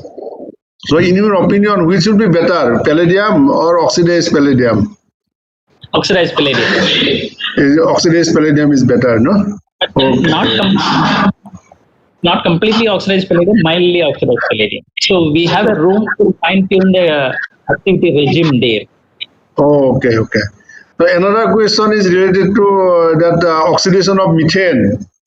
When we oxidize methane, do we have any control that we can convert to methanol only by using any heterogeneous catalyst? Any comment on that, sir? Yeah, in fact, see, we need to. I mean, we are at the stage, I would say, especially with this particular concept. But I believe there is potential actually, because we need to demonstrate this type of concept for the very difficult reaction like methane activation, CO2 activation, where there is a great challenge actually. In fact, we are on the job, and we are using not only palladium, many other metal ions also, and hopefully, we'll get some good success very soon. So we are working on both methane activation as well as CO2 activation. Yeah. Okay, sir. Thank you, sir. It was very nice to meet you virtually at least. Thank you. We enjoyed your talk, and thank you for your talk for delivering.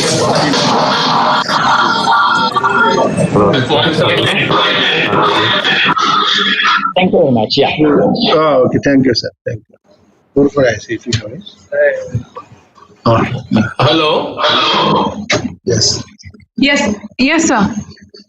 Can I ask a question? Can I ask a question? Yes, sir, please go ahead. Gopi, this is Rangarao here. Yes, I can. Yeah. From your studies, is there any possibility of estimating activation energy of the subsurface oxygen and then oxygen sitting on the surface? Yeah, indeed. See, the shift in catalysis regime towards lower temperature clearly indicates that the activation energy has come down significantly. But is it possible to estimate the number? No. It's only qualitatively we can say that. No. We can estimate actually. We get that. What is there actually? I mean, this is just a question of Arrhenius plot. That's all. So there is a significant, at least. It should have come down actually. Yeah. Only I need to plot and find out the exact number actually. But there is a significant reduction in activation energy, that I can assure. Yeah, that is actually, the studies are showing clearly that one. And similarly, work function changes also. There are changes in the spectra, for example, UPS spectra showing some of the changes. The work function changes are also can be estimated. No, is that attempted, or maybe it can give more? Yeah, in fact, because in the case of oxygen, the work function is supposed to increase. If it is to talk about palladium work function of palladium should increase. No, palladium work function has, yeah, I mean, see, because of oxygen actually, I mean, what I have reported actually work function changes actually. So because of surface oxidation, yes, as you mentioned, actually the work function will increase. But here actually what is more important is actually the extent of charge transfer because of, I mean, the change in extent of charge transfer because of the change in work function. So that influences the catalysis. So we have given a lot of importance, what are the changes are happening and how it is influencing the catalysis. That's the central theme of my talk actually. Of course, as you said, actually the work function has increased, and it has increased quite substantially. In the case of silver, say about 0.9 electron volt, it has increased. But in the case of palladium, I think it has increased about 0.4 or 0.5 EV. Yeah, because 0.9 shift is a huge shift actually. Absolutely. On silver surfaces, also in the literature, if you see, there are two species, oxygen species, which are actually seen in literature. What is peroxide and superoxide species are actually identified on silver surfaces. I'm not too sure whether you are able to trace them in your studies. No, we have not observed any peroxide species, but again, see, even our XP studies, in the case of silver, actually, more than 95% is still metallic silver only we observe, and very, very small amount of silver plus species we observe actually, because here what happens is actually the sticking coefficient of oxygen on silver surface is hardly 0.1. I mean, only 10% of oxygen can absorb actually. So what happens is the amount of oxygen that can diffuse into the subsurface is also very limited. But even that small amount of oxygen is sufficient to change your catalysis. That is something very important. Yeah, that aspect is very, very clear. In one of the slides, UPS spectra, you have shown a broad peak, and then when you increase the temperature, slightly higher temperature, it shifts to 6 electron volts. Yes. Which means I'm trying to interpret that as a molecular species which has got very low bond order, and then which is slowly converting into oxide, silver oxide. That's what I was tempted to interpret, but I don't know whether I am right or wrong. No. See, the molecular oxygen actually, what is vibrating close to the sample surface, that senses the work function. Not only senses the work function actually, because if there is a heterogeneity on the surface, because some part of the silver remains as metallic silver, some part of the silver it is slightly oxidized, maybe in the subsurface or maybe on the surface. So what happens is those molecules senses those changes, and it is observed in terms of broadening actually. So while the oxygen vibration features are observed very sharp and crisp and very narrow peaks at lower temperature, at higher temperature you can see that the intensity has come down and it has broadened quite a lot actually. That clearly indicates that surface also has become very heterogeneous under the measurement conditions. Yeah, so low temperature heterogeneity is more, but high temperature it converts to oxide, silver oxide. So the peak is sharp. No. Lower temperature it is sharp. Higher temperature it is very broad and very low. Maybe it is. Yeah, okay. It is very. Other way around. I think it's slide 17 or somewhere I noticed that. Anyway, okay. So those are interesting observations I noticed. Anyway, good, fantastic fundamental study on silver surfaces and palladium surfaces. Yeah. Thank you, Professor Ranga. Yeah. Thank you. Thank you, sir, for the wonderful talk. And we are running a little short of time, so we shall quickly introduce our next speaker, Professor Adam Lee. Professor Lee is currently serving as a professor of the Applied Chemistry and Environmental Science Department at RMIT, Melbourne, Australia. He is also appointed as a professor of sustainable chemistry at RMIT, having previously held a prestigious Engineering and Physical Sciences Research Council Leadership Fellowship. He is a PhD from the University of Cambridge in 1995. He has published more than 360 peer-reviewed articles and have graduated more than 30 PhD and MSc students. His research interests are in catalysis, green chemistry, nanomaterials, surface science, biofuels, porous solids, and synchrotron radiation. He was awarded the McBain Prize of the Society of Chemical Industry in 2011 and the Bailey Medal and Prize of the Royal Society of Chemistry in 2012. On behalf of the IMCC 2021 team, we welcome you, sir, and humbly request you to present your talk.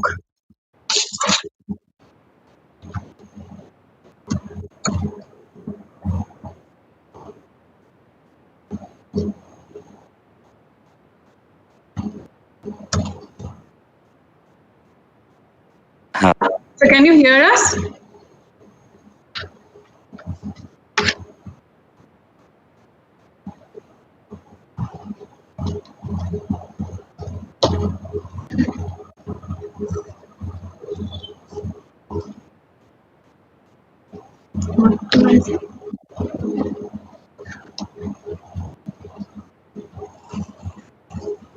So can you hear us?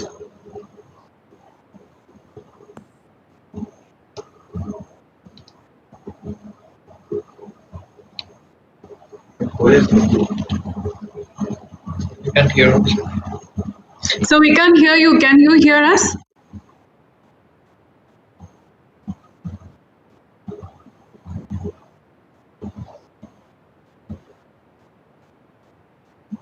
Your slides are visible, but you are not audible, sir.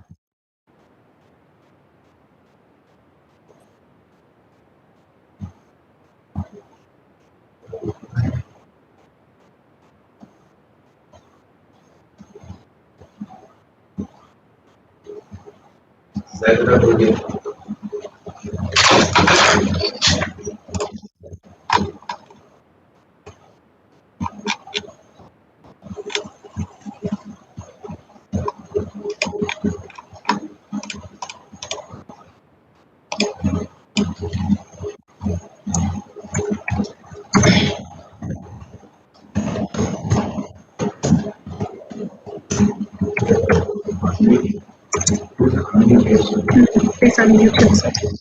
He is already unmuted.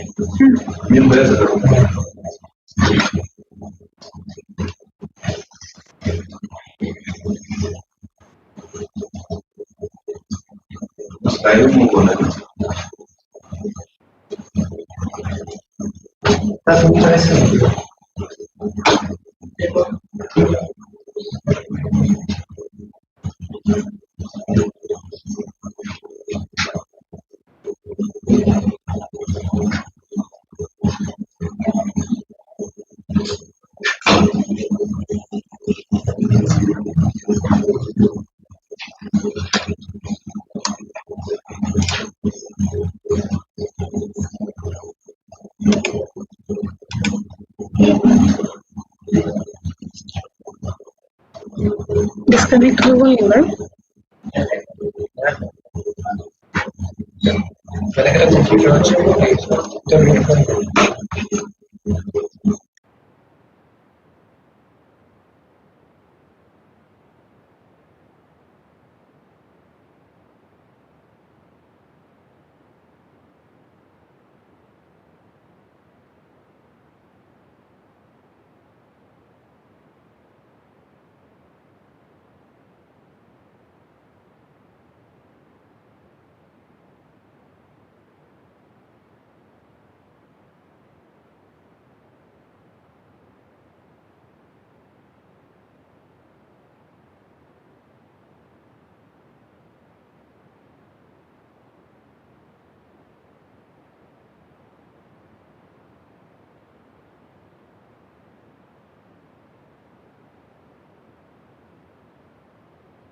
So can you hear us now?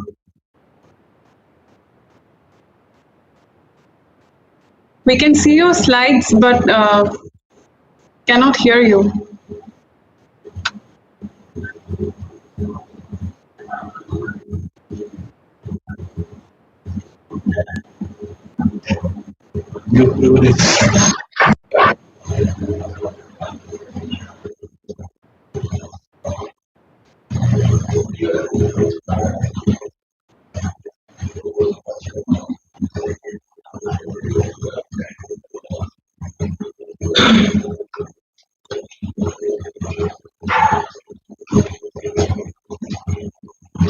So can you hear us?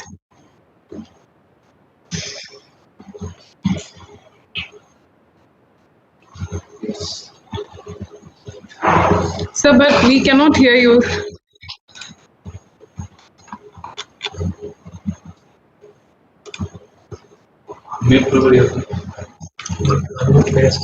Where is it?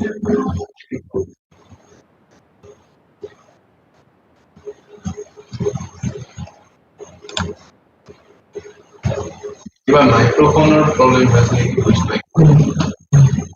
The messages does not get. I can hear everyone, but no matter which microphone I try. No matter which microphone I try, you cannot hear me. There's a microphone without microphone try कोई सब कौन है?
No, sir. So can you hear us?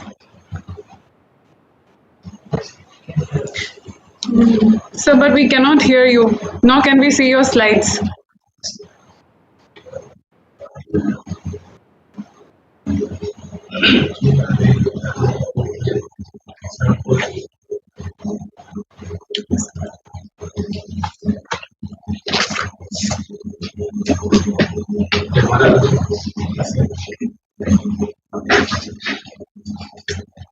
Hello, sir. It's me, Kusum. So can you hear us? Yes. Sir, we have not been able to get you. So, sir, can I move to next speaker? Till then, you can try and connect ourselves. Okay, sir. And if things goes well, sir, please do let me know. We'll still arrange your talk.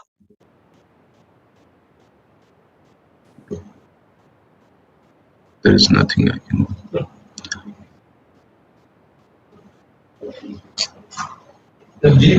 Yeah. Okay, sir. Please do try yourself if you can connect.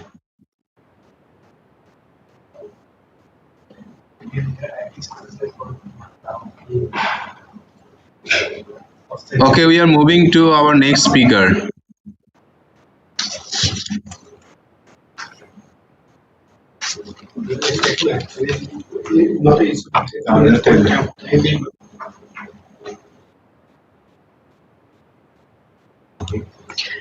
Thank you, sir.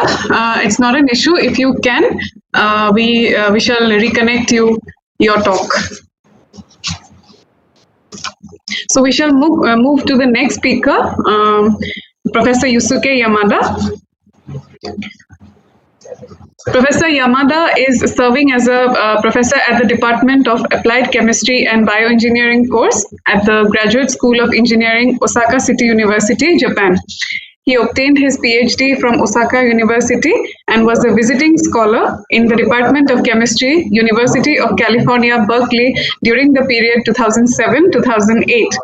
His fields of research interests include coordination chemistry, heterogeneous catalysts, photochemistry, and nanoparticles. He has about 165 publications and around 6,900 citations to his name. Among several other prestigious honors, he is a recipient of the Osaka University President's Encouragement Award in 2014. On behalf of the IMCC 2021 team, we welcome you, sir, and humbly request you to present your talk. Thank you very much for your kind introduction, but I cannot share my screen. Yes, sir. Yes, sir. Oh, okay.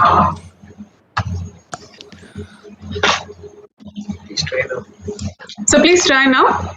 Yeah.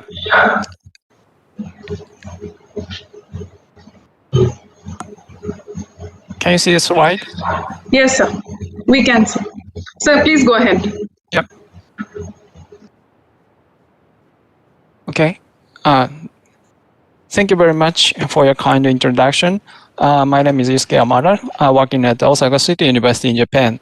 So first of all, I'd like to thank organizers for giving me an opportunity to make a presentation at such a wonderful international conference. So I'm very happy to share the time with you. Okay, so today my presentation title is Heterogeneous Catalysis of Polynuclear Cyanide Metal Complexes.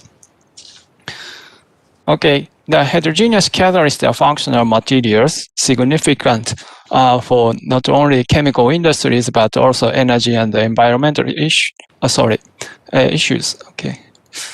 Yep. Yes. So usually the heterogeneous catalysts are made of metal or metal oxide. This is a cartoon of the surface of metallic catalyst. Recent progress of surface science clarified that the active sites of the heterogeneous catalysts are coordinatively unsaturated sites like kink, step, and other atoms. Of course, such information is very important for improving the catalysis, but we are not sure how we can control the coordination and the electronic structures of the active sites of metal or metal oxides. But the precise control of the active sites is very, very important. So how can we control the coordination and the electronic structure of active sites for sophisticated catalysis? So our answer is the utilization of coordination polymers. So among coordination polymers, cyano-bridged metal complexes are attractive candidates as heterogeneous catalysts with tunable active sites. In general, cyano-bridged metal complexes contain two different metal ions. One is the MC bound to the C end of the CN ligand, and MN, which bound to the nitrogen atom of CN ligand. Okay, so these two metal ions are designated as MC and MN in this presentation. The MC and the MN ions can electronically interact each other as evidenced by UV vis near IR absorption spectroscopy. For example, K3 cobalt CN6 has no absorption peak in near infrared region. But when the potassium was replaced with the cobalt-2 ions, we can observe the very strong peak in the near IR region. So because of MMCT band. Okay. So when the cobalt ion was replaced with the platinum, the MMCT band shifted to the shorter wavelengths. That means these metal ions, MC and MN, has an interaction each other. Okay, so not only electronic structure, but also the coordination structure of the active sites can be modulated by the suitable choice of MC and MN metal ions.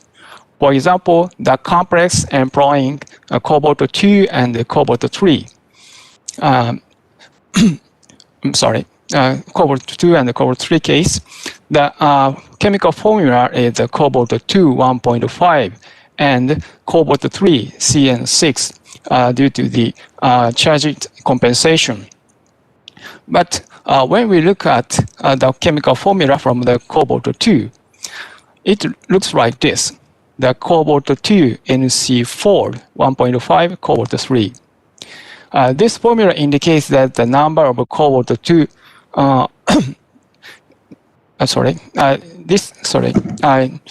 this formula indicates that cobalt-2 has a tetra coordination. But the XRD spectrum of this complex indicated that this complex has a jungle gym structure. That means cobalt-2 should have a hexa coordination structure. So what happens? Yeah, the answer is the cobalt-2 has two water molecules as a coordination ligand. Okay, so these water molecules can be easily removed before or during the reaction. So the cobalt-2 ion can be a potential active site. So the balance of MC affects on the degree of coordinative saturation. So if we replace the cobalt-3 ion to the platinum-4 ion, in that case, there is no water coordination.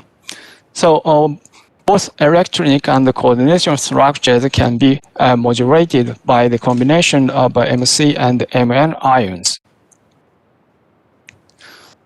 Okay, so today I'd like to talk about catalysis to utilize hydrogen peroxide as energy carrier by using the cyano-bridged metal complexes. So this part contains three different topics. One is the photocatalytic water oxidation, and the second is the photocatalytic hydrogen peroxide production, and the third is electrocatalytic reduction of hydrogen peroxide. So I'm now addressing the another topic, catalysis for detoxification, but probably I don't have enough time to show the results about this second topic. So I would like to concentrate on these three reactions today. Okay, so now we move on to the first part. The hydrogen peroxide can be used as an energy carrier of the next generation because hydrogen peroxide can be produced by the photoreduction of O2 abundant in air with water as an electron source. The polynuclear cyanobrine metal complexes are utilized as a catalyst for water oxidation, and the water oxidation can be combined with the photosensitizer and the O2 reduction catalyst to generate hydrogen peroxide. The hydrogen peroxide can be synthesized, produced by the from the molecular oxygen and the water, and this hydrogen peroxide can be used in the hydrogen peroxide fuel cell when the hydrogen peroxide was decomposed into oxygen and water. To utilize the hydrogen peroxide for the power generation, the electrocatalyst for the hydrogen peroxide oxidation and the reduction are necessary. Cyanobrine metal complexes can act as a hydrogen peroxide reduction catalyst in such a hydrogen peroxide fuel cell. Okay, so let me start by telling you the significance of water oxidation. The water oxidation reaction is the most significant reaction to store the solar energy as chemical energy here. So in natural system, the carbon dioxide and the water is converted into the carbohydrate by using the solar energy. So to realize artificial photosynthesis, electrons extracted from water molecules should be used for reduction of various chemicals such as CO2, O2, and the proton, right? To produce the formic acid and the hydrogen peroxide and the hydrogen. Thus, highly efficient water oxidation catalysts should be developed to realize artificial photosynthesis. So much effort has been devoted to develop a highly active catalyst for water oxidation with the metal oxide and the metal complexes. And in addition to these catalysts, a polynuclear cyanobrine metal complex containing cobalt-2 and cobalt-3 ions has been reported to act as highly active catalyst for water oxidation. The catalysis measurements were performed by the photoirradiation of an aqueous solution containing ruthenium, trisbipyridine, and the sodium persulfate as a photosensitizer and the sacrificial electron acceptor, respectively, in the presence of the coordination polymer. So the cyanobrine metal complex showed high catalytic activity compared with other coordination polymers. But the reason for the high catalytic activity have yet to be clarified. So we thought a reason for high catalytic activity is due to the defective structure of this complex. For the examination of the photocatalytic activity of cobalt-cobalt cyanobrine metal complexes, ruthenium trisbipyridine, shown here, is used as a photosensitizer. The size of a photosensitizer is too large to penetrate into the micropore of a completed lattice of the cyanobrine metal complexes. Thus, only at the most surface can participate in the reaction. But as explained at the beginning of my presentation, the cobalt-cobalt complex contains intrinsic defect sites. At the defect sites, the larger photosensitizer can access to the metal ion located at the subsurface. This may result in a high catalytic activity. But this is just one hypothesis. So how can we prove this idea? So our answer is utilization of covalent nanoparticles made of two different cyano-bridged metal complexes. The covalent nanoparticles are made of inactive core, yeah, this one, and active shell, yeah. And if subsurface of the shell is involved in the catalytic reaction, catalysis highly depends on the shell thickness, looks like this. And up to a certain thickness, right? So if only at the most the surface is involved in the catalytic reaction, the catalysis is almost independent of the cell thickness. Okay, so by checking the catalysis, or by checking the relationship between the catalysis and the cell thickness, will prove this idea. Okay, so we chose the copper and iron complex as an inactive core, and the cobalt complex as an active shell. So first we prepared the nanoparticle of an inactive core, and then shell was grown on the inactive core with changing the thickness. Yeah, the amount of the solution was changed. Okay. The formation of a covalent nanoparticle was confirmed by TEM and EDS elemental mapping. So as shown here, the overlapped EDS images of iron and the cobalt evidence the formation of a covalent nanoparticles. So the red dots indicate the cobalt comes from cobalt, and the yellow dots comes from iron.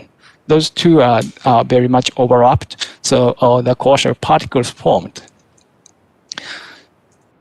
Okay, so and also the shell thickness was determined by DLS measurements. The covalent nanoparticles were used for photocatalytic water oxidation using ruthenium trisbipyridine as a photosensitizer and the sodium persulfate as an electron acceptor. So this chart shows the time course of O2 evolution by the photocatalytic water oxidation. The O2 yield increased by increasing the shell thickness up to 7 nanometers. However, more thicker shell were not effective to improve the catalysis. Okay, up to 7 nanometer is effective. So the catalysis depending on the shell thickness up to 7 nanometer clearly evidence that the participation of the subsurface of the cobalt complex into the catalytic reaction. Thus, the defective structure of the cyano-bridged metal complex is beneficial to show high catalytic activity. We can prove our idea by these results. Okay, then we try to enhance the catalytic reactivity of the cobalt complex by two different modification methods. So one is the incorporation of a high valent metal ions, and here PT4, okay, to enhance the oxidizing ability.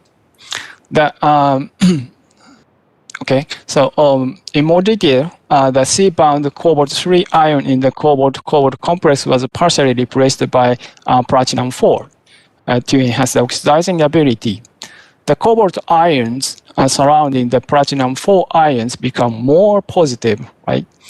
And due to the high oxidation state of the platinum ion. So this chart shows the time course of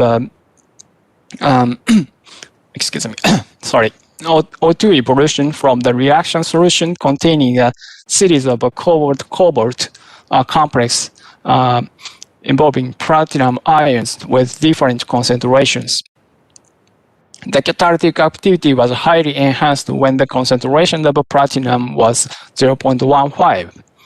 Too high concentration of platinum ions resulted in low catalytic activity because the number of water molecules coordinating to the cobalt ion decreases.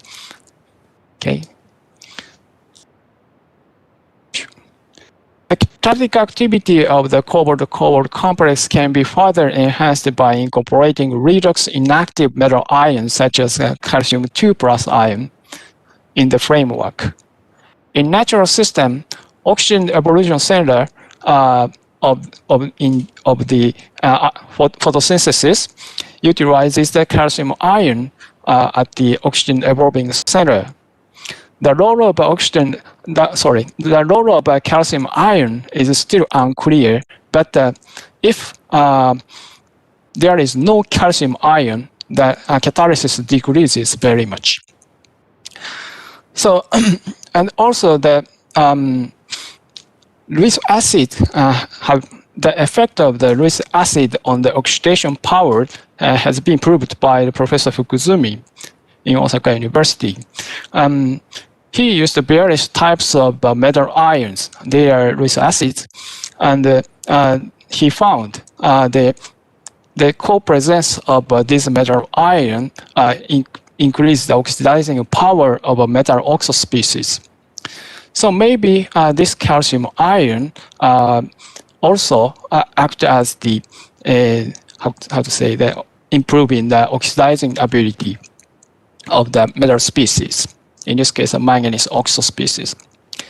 So we try to incorporate the calcium 2 plus ion in the framework of a cyanobrist metal complex. So okay. So this chart shows the time course of O2 evolution from the reaction solution containing the cobalt-cobalt complex incorporating calcium 2 plus ions. From this chart, a very small amount, calcium 0.06, very small amount of calcium ion is effective to enhance the catalytic activity. Incorporation of too much calcium 2 plus ion resulted in decrease of catalytic activity because of reduction of the number of potentially coordinatively unsaturated sites on the cobalt ion or calcium 2 plus ions located at the interstitial sites, not in the framework. So such a structure is not suitable for the water oxidation. Okay, and similarly, catalysis enhancement was observed for the cobalt-cobalt complex incorporating the scandium 3 plus ion. Scandium 3 plus ion is known as a stronger Lewis acid than calcium 2 plus ion. Okay, so this case also very small amount of scandium 3 plus is sufficient for improving the catalysis. The most active catalyst realized almost 100% O2 yield based on the using amount of persulfate with apparent quantum yield of 100%. So the scandium 3 plus ion is a very powerful additive to enhance the catalytic activity of the cobalt metal complexes. Okay, so now let's move on to the second topic. The catalysis of cobalt complexes for water oxidation can be utilized for the photocatalytic production of hydrogen peroxide together with the ruthenium complex, which act as both photosensitizer and O2 reduction catalyst. Okay. So here you can see the chemical structure of the ruthenium complex, and this ruthenium acts as the photosensitizer, looks like this, and also it can reduce the molecular oxygen to superoxide. The formed superoxide can be converted into hydrogen peroxide and the molecular oxygen by disproportionation reaction. Okay, and after the O2 reduction, the formed ruthenium-3 oxidizes the water oxidation catalyst, and this water oxidation catalyst receives the electron from the water. Okay. Okay, so activity of various type of cyano-bridged metal complexes together with the ruthenium complex were examined for photocatalytic hydrogen peroxide production from O2 and water. The catalytic experiments were performed by photoirradiation of an O2 saturated aqueous dispersion containing a cyano-bridged metal complex and the ruthenium complex. This chart shows the time courses of the hydrogen peroxide concentration in the reaction solutions. As shown here, the polynuclear cyano complexes of cobalt and iron or cobalt and the cobalt exhibited high catalytic activity.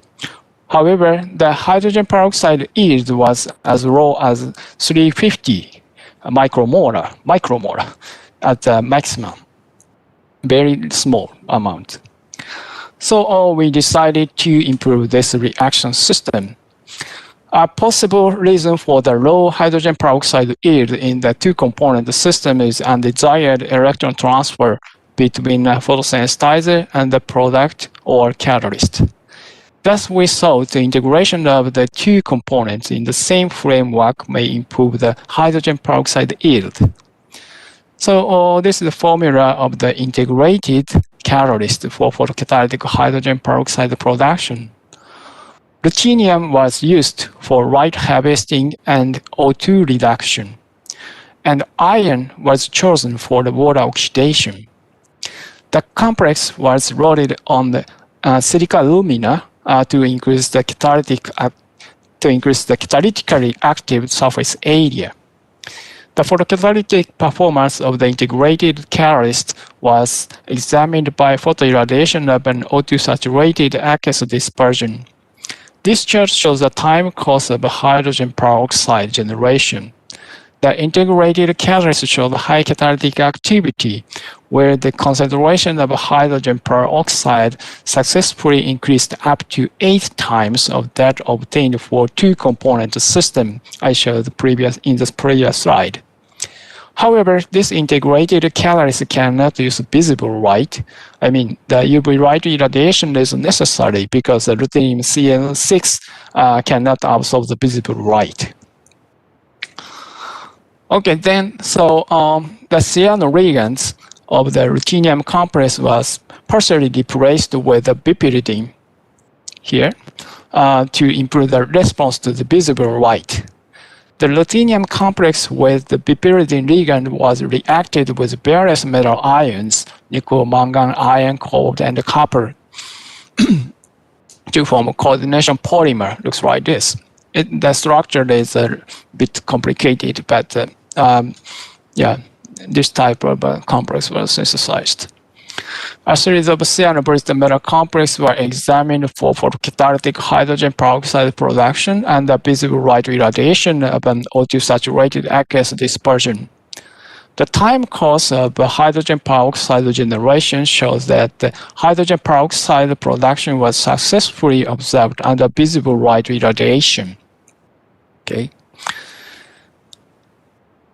Okay, the photocatalytically produced hydrogen can be used for power generation by using a fuel cell.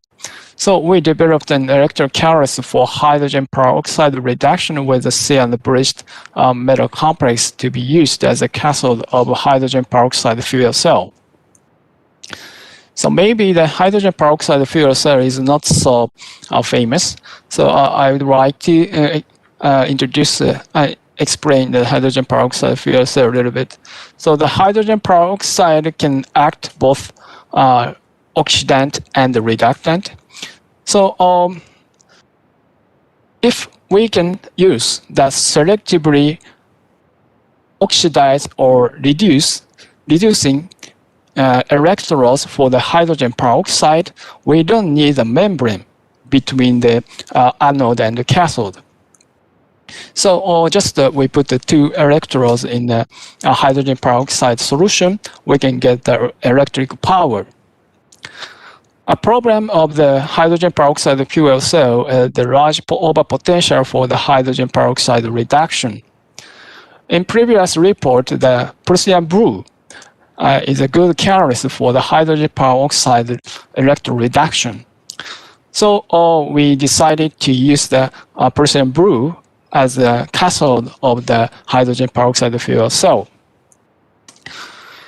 And this is the IV and IP curves of the hydrogen peroxide cells. So this is the results of the fuel cell using the Prussian blue as a cathode. The open circuit potential is 0.69 volt, and the maximum power density is 170 microwatt per square centimeters. the performance is not so good. So we tried to improve the catalysis of cyano-bridged metal complexes, and we found the iron and the cobalt containing cyano-bridged metal complexes show the high catalytic reactivity. So when we use this complex as a cathode, the open circuit potential was increased to 0.78 volt, and the power density is increased up to the 1200 microwatt. That means 1.2 milliwatt per square centimeters. And also, when we use the iridium-3 complex instead of iron or cobalt, in that case, the open circuit potential improved to the 0.86 volt, and the maximum power density is 1.25 milliwatt per square centimeters. Okay, so this is the movie. Oh, sorry, it doesn't.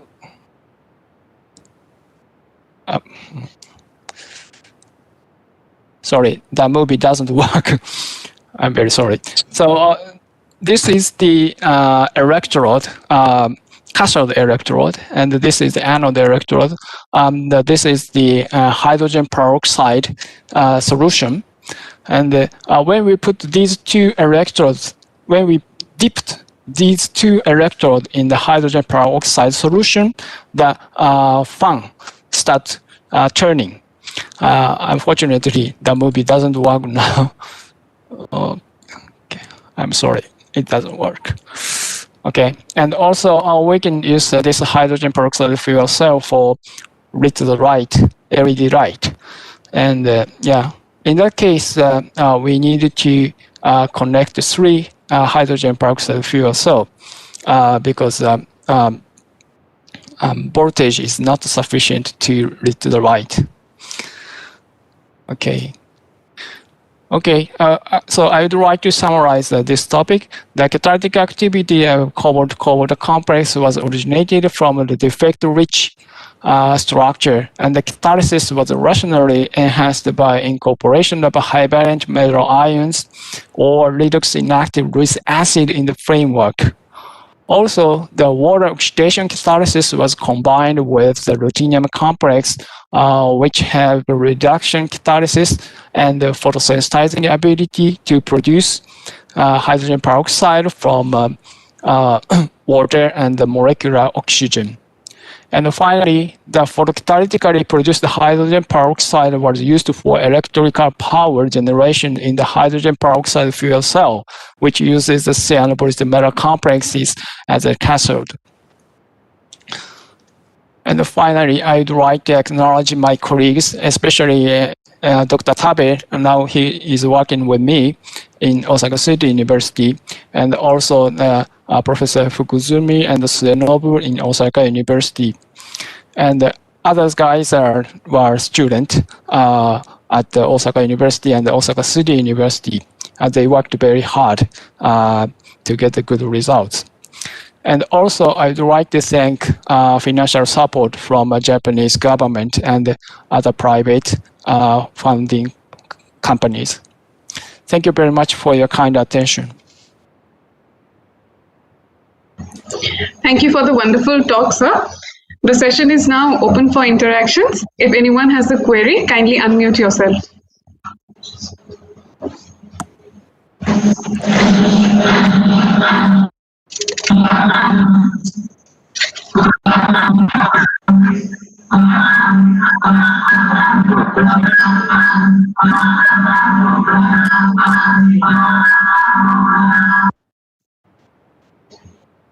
Hello.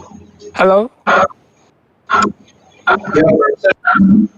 Yeah, Professor, can you hear me? Yes, but not very noisy. I can hear you, but very, very noisy.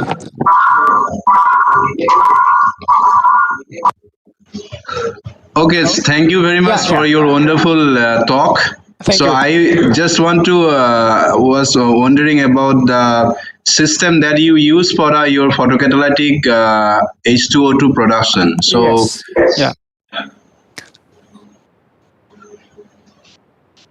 So, what type of materials basically you are finding to be most appropriate for this photocatalytic H2O2 production? You mean for water oxidation or? Yeah. For water oxidation, the cobalt cyanobridged metal complex was used, and and sometimes I use the iron and the cobalt and the nickel and the cobalt complexes for the water oxidation. And for oxygen reduction, I always use this ruthenium complex. Okay. Yeah. So thanks very much for your wonderful talk. Pankaj, he is out of because he got actually we have some assembly election that is going to be on March 27. All right. So he has now some election training duty. He has to be at 1 o'clock present. Okay. So he will say hello to you later on. Yeah. So please my regards to him. Yeah. So thanks for being a part of this conference. Thank you very much. Thank you very much. Yeah, thank you.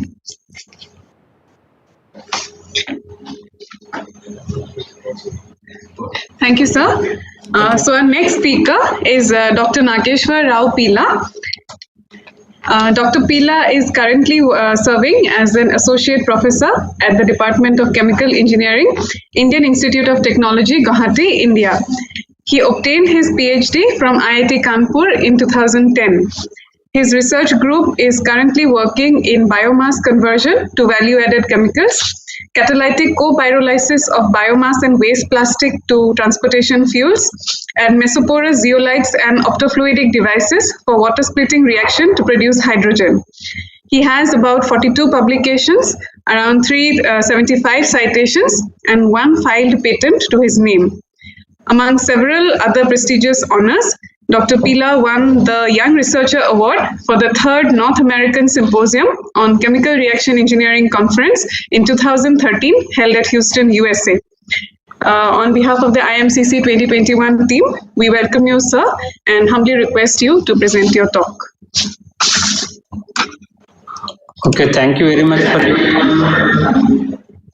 can you hear me properly? Yes, sir, we can hear you. Okay, so basically how to there is a share button. So yes, you can share your slides now. Okay.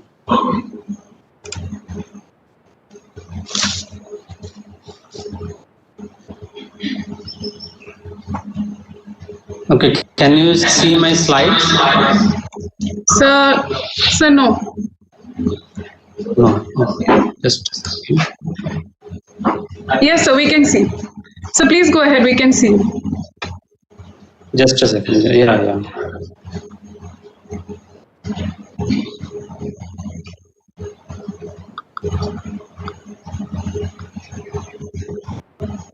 Just a second. Okay, sir.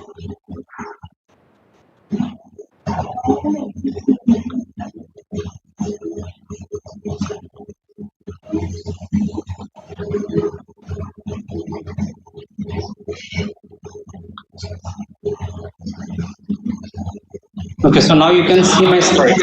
Yes, sir. Okay, thank you very much. Yes, sir. Thank you for inviting me to the conference. So today I am going to talk about advanced photocatalysis for water splitting reaction to produce green hydrogen. So before going to that, I just would like to show what we are working on in our laboratory.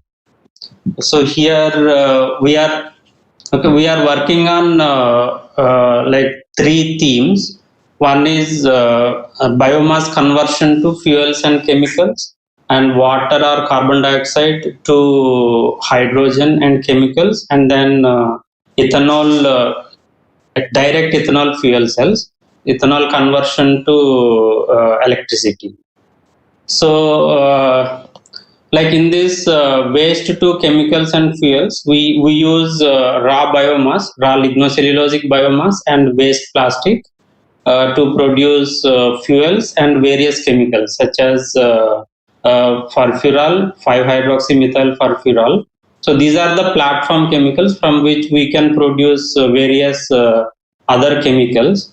At present, in our laboratory, we are producing levulinic acid and 2,5-furan dicarboxylic acid.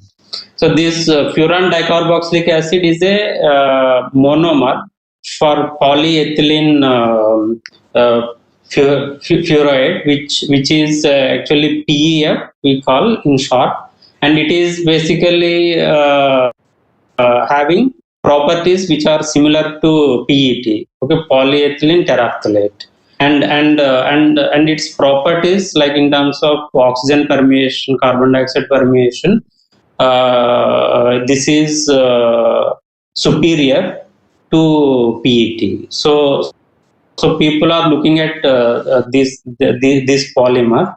Like big companies like Coca-Cola, Pepsi, they are looking at this polymer to use this as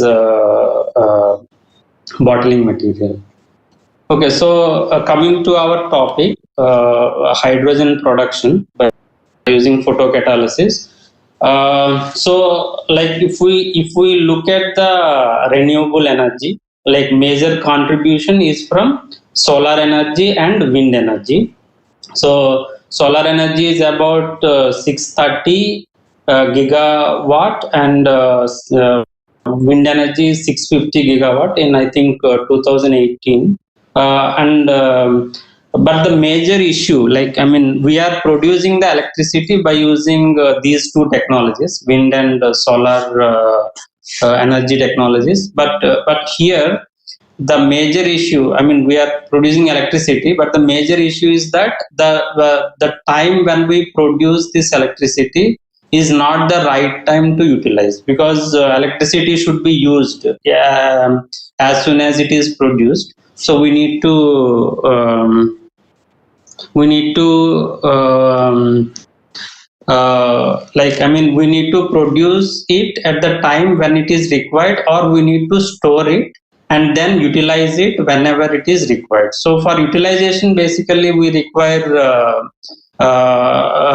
batteries. Okay, so the major way we can store the electricity is by batteries, okay, by in the form of chemical energy. So one is the battery is the one form of chemical energy which we can store for little longer times, but it is very costly. So other way is we can produce hydrogen by electrolysis, by using this electricity, and then we use that for for either producing back electricity whenever it is required by using fuel cells, or we can utilize that for other purposes. Okay, so that is one way. But these are costlier process. When we use if we use photocatalysis, then it is easier for us to directly produce the chemical energy and store it, and whenever we require, wherever we require, we can utilize that as an electricity by using fuel cells, or for other purposes, like we can utilize this for ammonia synthesis or other synthetic fuel synthesis, or by using carbon dioxide as a co-reactant. Okay, or we can produce fuels by using Fischer-Tropsch synthesis with carbon monoxide as a co-reactant, or we can produce electricity by using fuel cells.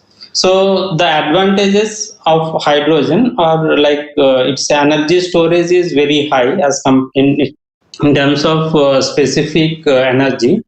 On the basis of weight, its energy storage is very high as compared to other fuels like gasoline, diesel, or natural gas, and it is energy efficient, and its environmental impact is very low, or it is zero.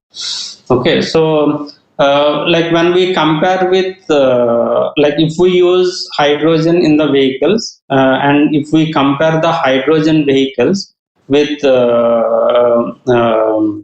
electric vehicles, okay, which uses battery as the energy source. So the range is the problem, and speed, like I mean the speed at which we can recharge it, like within few seconds we can recharge the hydrogen tank, but for recharging the battery it takes at least like I mean at least 1 hour or few hours, okay. So as compared to gasoline vehicles or diesel vehicles, the emissions are zero, okay, for hydrogen with hydrogen vehicles.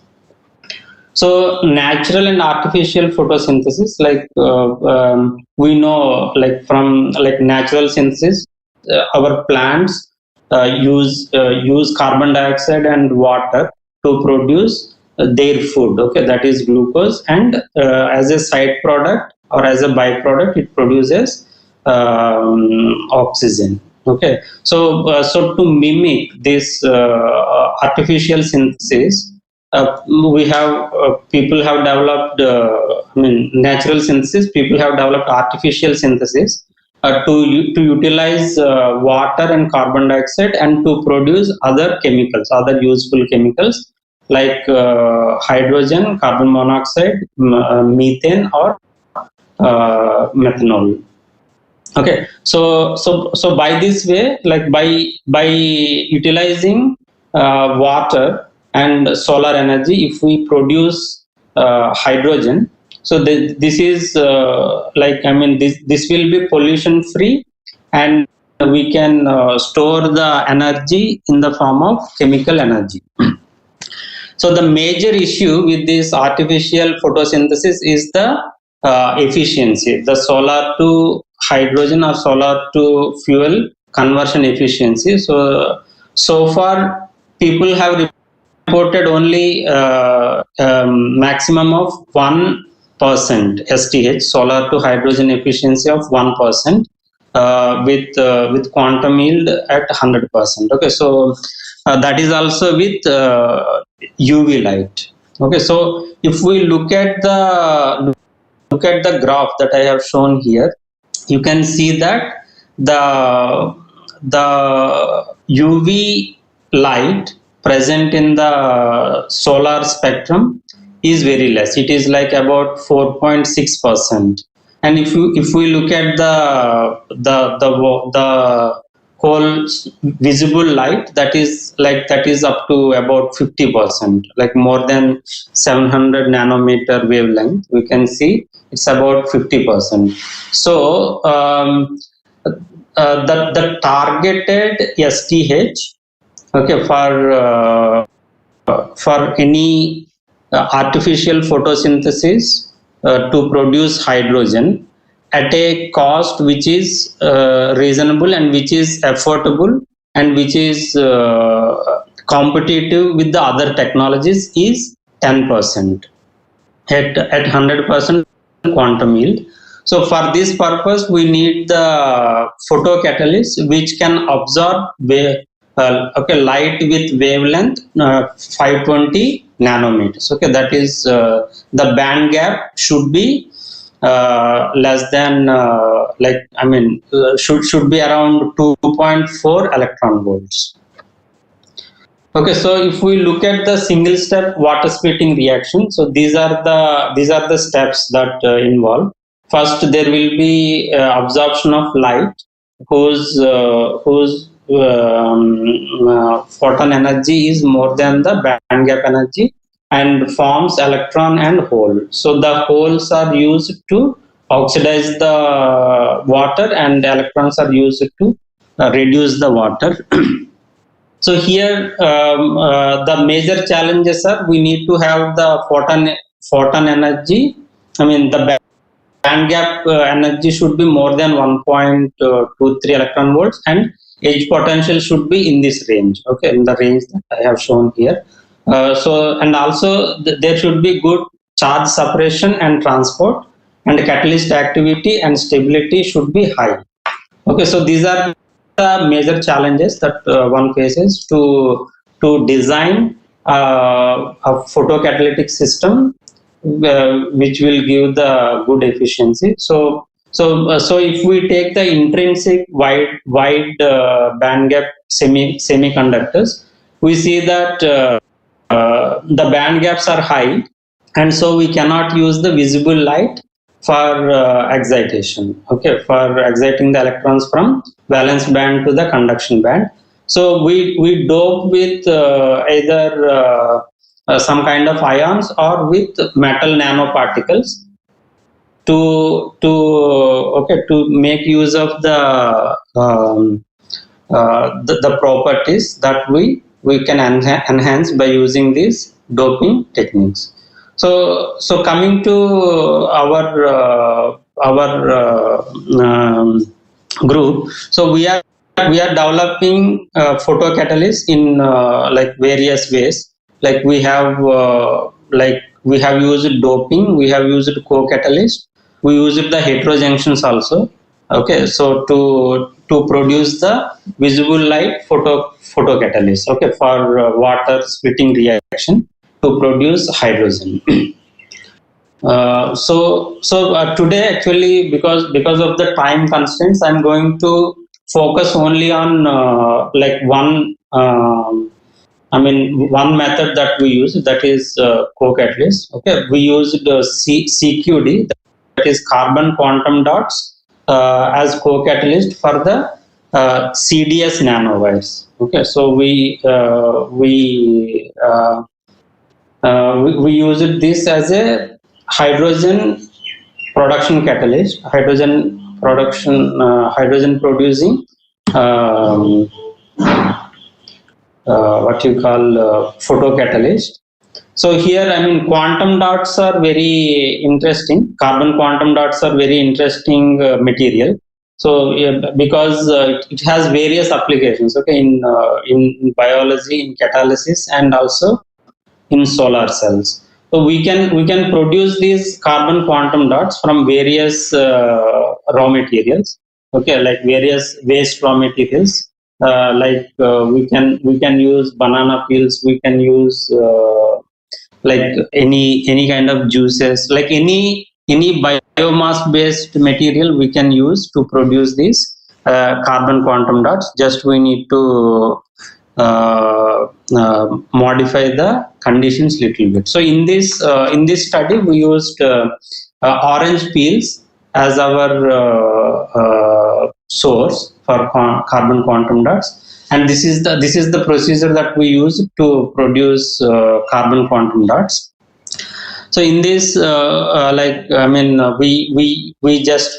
first sun dried the orange peels, and then we made the powder out of it, and then we used the hydrothermal synthesis at 180 degrees centigrade for 12 hours to produce these carbon quantum dots. And then we synthesized the CDS nanowires by using thiourea and cadmium nitrate as precursors in ethylene diamine solution. And then after making these two materials, we adsorb the carbon quantum dots onto CDS by using the simple chemical absorption method at room temperature. So this is the photocatalytic reactor that we used. We used a simple batch reactor with tungsten halide lamp of 500 watt with a UV cutoff filter. So the wavelength is more than 420 nanometers. Okay, and then we have used online gas chromatograph to analyze the hydrogen produced. Okay, so if we look at the XRD patterns, we can see that all the first thing is that cadmium sulfide nanowires are formed with high crystallinity, and after addition of these quantum dots, there is no change in the crystallinity. However, if we look at the plot on the right hand side, we can see that there is a. 。 Can you please share your screen? 。 . 。 . 。 . 。 . 。 . 。 . 。 . 。 . . 。 . 。 . 。 . . 。 . . 。 . . 。 . 。 . 。 . 。 . 。 . . .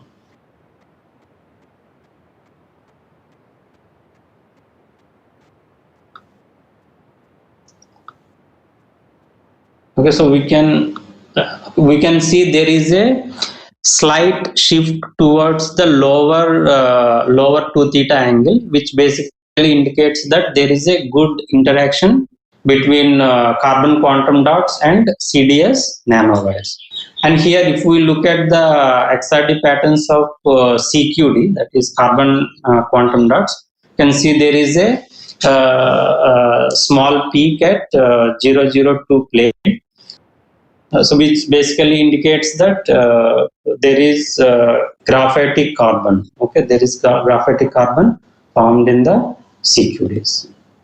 So these are the XPS analysis to identify the composition as well as to see how the interaction between CDS and carbon quantum dots. So here also we can see that there is a slight shift, okay, in the CD 3D and S2P peaks towards the lower binding energy values, which also indicates that there is a electron cloud, more electron cloud in the CDS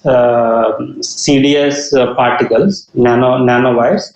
So which indirectly indicates that there is a good interaction or there is a slight electron transfer from the CQDs to CDS. And also, like from these C1s and O1s spectra, we can see that there are various functional groups present in CQDs. So these are various other spectroscopy analysis, which basically indicates there is a good interaction between the CQD and CDS and CDS. Okay, so I'm just skipping this.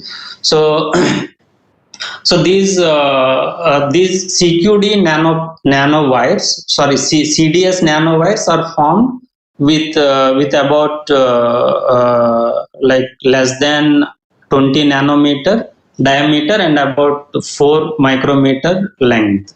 And then there is good crystallinity, okay, that we can see from the HRTEM, and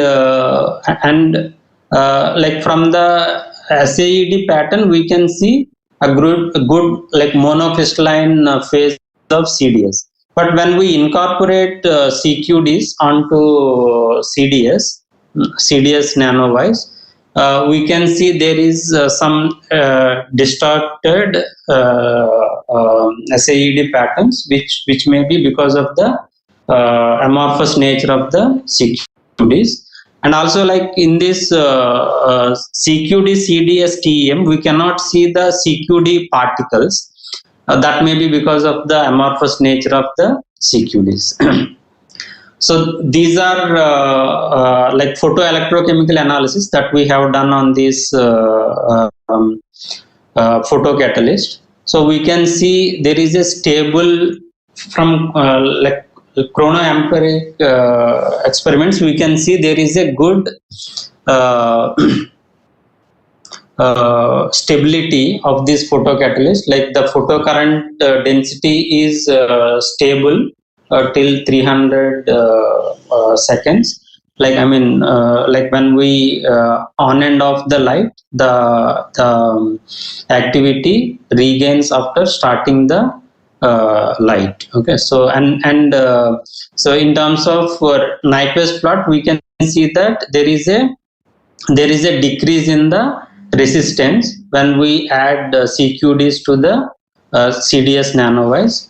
And from this Mott-Schottky plot, we can find out the conduction band and valence band, whose values are nearly similar, but there is a slight change in the edge potentials. Okay, so this makes the photocatalyst more favorable towards the water reduction activity. So now if we look at the photocatalytic activity, So we can like what we first did was we varied the photocatalyst loading and estimate and determine the hydrogen production rate. So here we can see as we increase the photocatalyst loading, first the activity increases and then decreases. Okay, that is due to the turbidity. Like when we like till certain level, the photo activity increased, but after that the activity decreased because of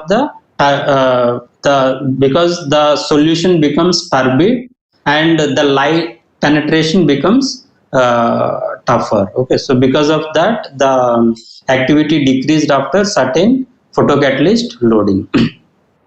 So now if we compare the loading, the CQD loading onto CDS, we can clearly see that when we have 0.48% CQDs onto CDS, we have the best activity. And also, like if we look at this, the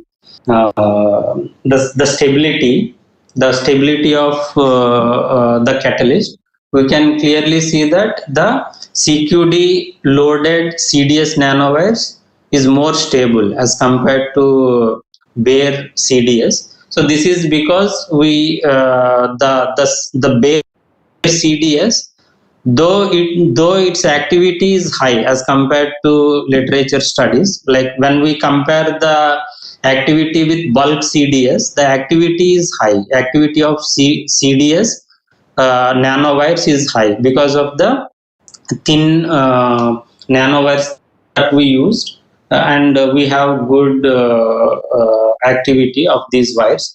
But the issue is the stability. Stability decreased significantly when we use only bare CDS nanowires. But when we incorporate CQDs onto CDS, we can see the improvement in stability. But it is not completely stable, but the stability is much better as compared to bare CDS nanowires. And also here we can see with CQD on CDS without sacrificial reagent, we have activity.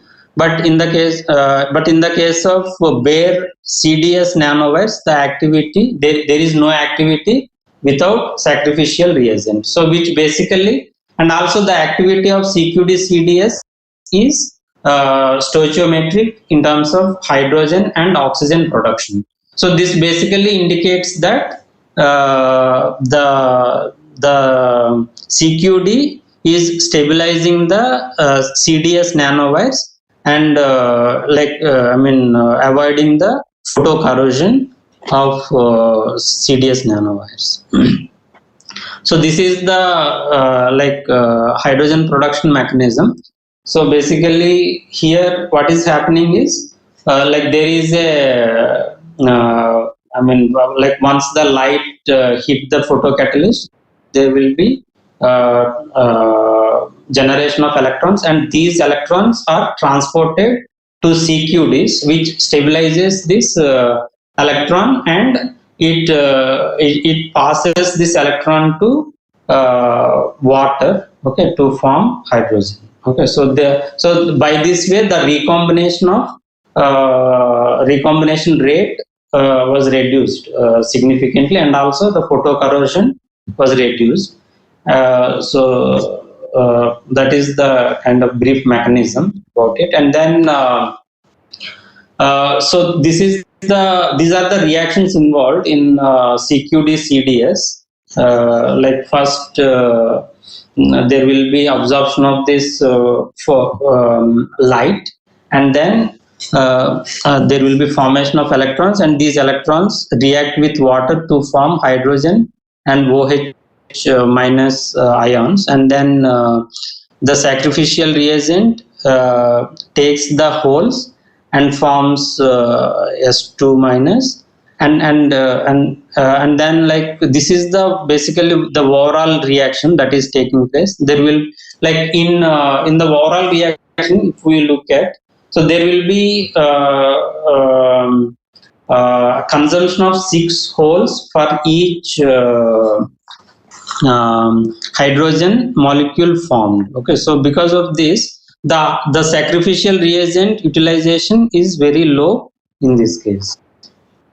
So coming to the conclusions, okay, so we have synthesized these carbon quantum dots, enhanced the carbon quantum dots incorporated onto CDS nanowires, and these carbon quantum dots enhanced the activity by reducing the recombination and suppressing the photocorrosion of the CDS nanowires. Okay, so with this, I would like to thank my student who did this work, and DST for giving the financial support, and MEITI for FESM facility that I used from the nanotechnology at IIT Guwahati.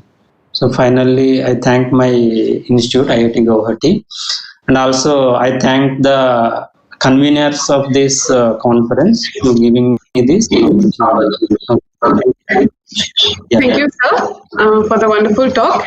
The session is now open for interactions. If anyone has a query, kindly unmute yourself.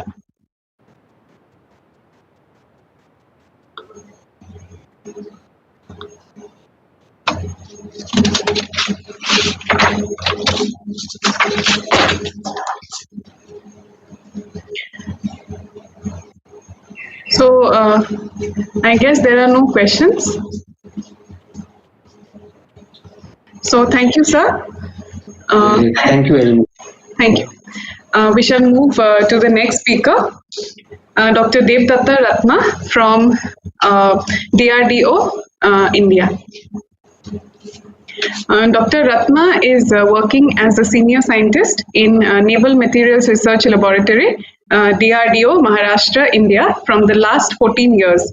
He did his MSc in chemistry, MTech in material science and engineering, and PhD in polymer science at the Indian Institute of Technology, Kharagpur.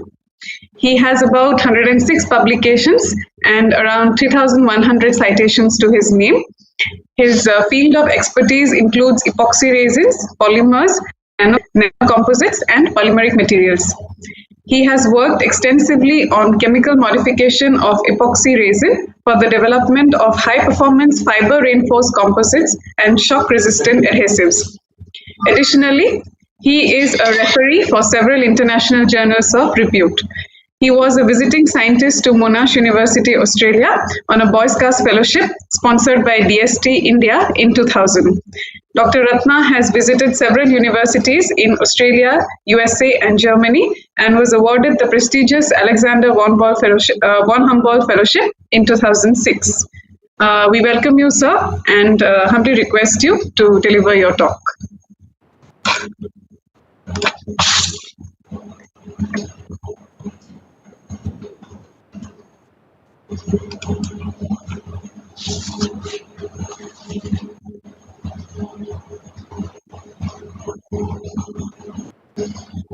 So, can you hear us? Can you hear me, madam? Sir. Yes, sir, we can hear you. So I'll share now. No? Yes, sir. Kindly share your slides.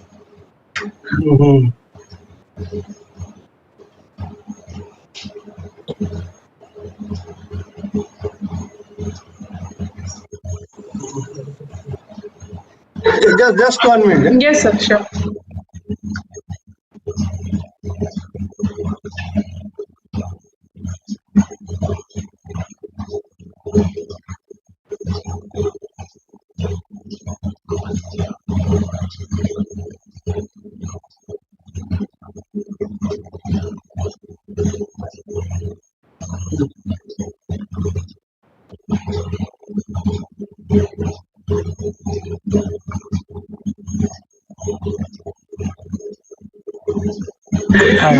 Yes, sir. Yes, sir, we can see the slides. Yeah, what I suggest is that, so lecturing for half an hour, no? Sorry, sir? Lecturing for half an hour? Yes, sir. Yes, sir. Half an hour. Yes, sir. So about 3-4 minutes, just remind me, okay? Okay, sir. Okay, sir. So please go ahead. Okay. Good afternoon to everybody. Can you hear me? Yes, so we can hear you. So first of all, I would like to thank Professor Bania for inviting me, and also Professor our friend Professor Niranjan Karak. He might have recommended my name. So I'll be talking on polymer nanocomposites for defense applications. We have, as I understand, most of the lectures are on catalysis, as I heard. So this will be slightly different, where will be probably it will come on the materials, because catalysis and materials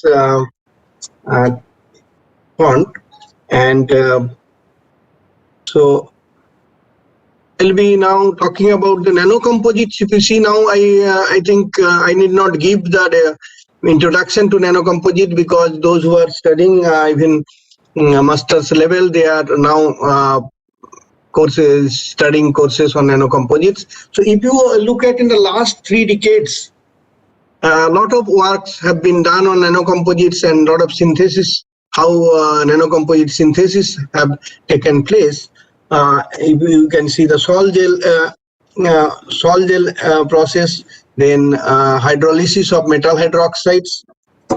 Then we have self-assembly, where which can lead to the hierarchical structures, or you can disperse the preformed nanoparticles in polymer matrix. That is one way. It can be particulate, or it can be layered structures, like we have layered silicates, or platelet like graphites and all. So these are a lot of works have been done. So I'll be talking about what we have done in our laboratory. And also it is important to that since in the last 3 decades a lot of works have been done, it is now the time that we should focus on the applications of nanocomposites. And so that in my lecture I'll be mostly focusing on that, because in the defense, when you are working on the defense, so we cannot just work like on academic interest, what in the universities professors are doing. So it must have some applications. So I'll be focusing on many applications, like vibration damping applications, then polymer electrolyte fuel cell applications, antimicrobial coating applications, supercapacitors applications. Okay, there are many applications, but depending on the time, I'll highlight some of the applications. And basically, if we see in our laboratory, we are working on various nanomaterials like layered silicate organoclay, carbon nanotubes, graphenes, then zirconium phosphate, alpha zirconium phosphates type of these things, silver nanoparticles, lot of nanofiller we are working. And of course, as you know, that nanocomposites, you cannot just put nanofiller and polymix it, you get a nanocomposite. It's not like that. So you have to evolve some strategies. So I'll also discuss the strategies. Will be again depend on the what nanofiller you are using. Depending on the type of nanofiller, depending on the type of polymer matrix, you have to evolve the strategies. And for example, we have for layered silicate epoxy composites, we have taken strategic adjustment of intergallery, extragallery reactions. In some cases, we have used cation pi interactions and or in situ generations of nanoparticles like that. I'll explain with examples. So talking about polymer clay nanocomposites, if you see that you take a thermosets and you add clay into it, then you can think of 2 types of reactions. One is intragallery reactions, which inside the gallery, and another is extragallery reactions, means outside the gallery some reactions will be taking place. And if you consider the platelet inside the gallery reactions taking place, if the intragallery reactions is slightly faster then the extragallery reactions, then the clay platelet will be pushed apart, and then you will get more and more in exfoliations, because basically if you see the polymer, to make a polymer nanocomposite, the clay platelets have to push apart, and then the dispersed silicate layers will be dispersed in the polymer matrix. So again, it should not be very fast, because if you know the extragallery reactions, if it is faster, then the outside will be more viscous, then it cannot, elastic force cannot develop. So we have made here three types of resins we have used, where the intragallery the clay we have modified with slightly more reactive amines. Basically, we have used polyether amine of different molecular weight, and when you use low, as you know, the molecular with increasing molecular weight, the reactivity decreases. So in the clay gallery, we have used lower molecular weight Jeffamine or polyether amine. So the reaction is slightly faster, which we have in the DSC by DSC analysis, we have quantitatively done it. And you can see that when the intragallery and extragallery reactions ratio is almost 1, we are not getting good type of exfoliations, where as we are increasing the intragallery reactions to extragallery reactions, the ratio is increasing. We can get the best exfoliations we are getting for Jeffamine 900 systems, where the gallery is modified with Jeffamine 300. So this is published in the polymer. So these polymer epoxy polymer nanocomposites we have used for vibration damping applications. You see, when the ship and submarine sails, they produce a vibration radiate as sound in water, which we call underwater noise, and that can be detected by enemy sonar. So it is necessary to damp vibrations. So we have developed, as you know, because of the viscoelastic nature of the polymer, we have developed polymer which shows very good damping. And here you can see that the beauty of nanofiller is that we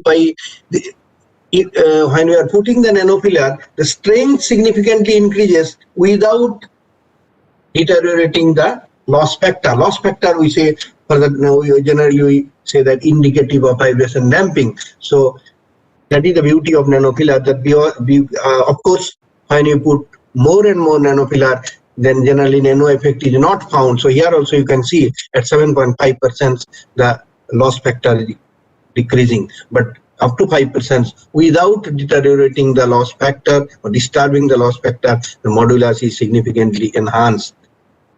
So this product, actually we have, this is accepted by Indian Navy, and these are the tests. I am not going to elaborate. Basically, when any product is accepted by Indian Navy, you have to do a number of tests, laboratory tests. Then we have to do some trial, like a replica of ship you have to take and establish it. Then here we can see the 10 to 15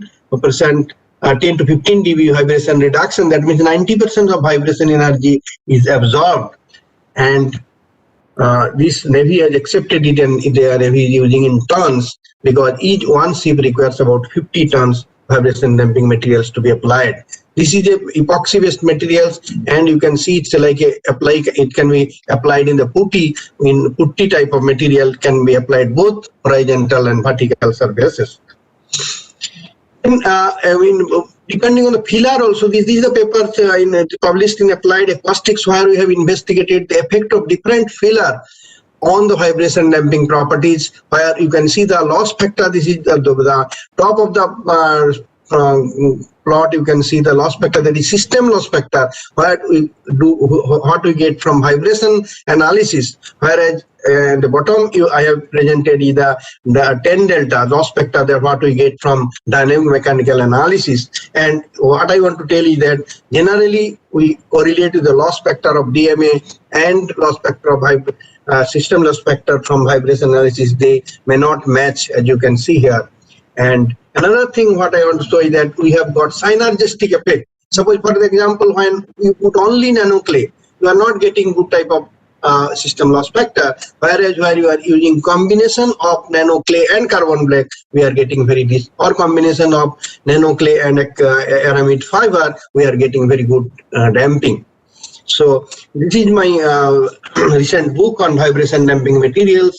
If you are interested, they can go through it, published from Elsevier, where we have only elaborated the base from the basics, vibration, shock, and whatever. And the recent, I have reviewed the recent advances on the development of vibration damping polymer systems for such applications, for shock and vibration damping applications.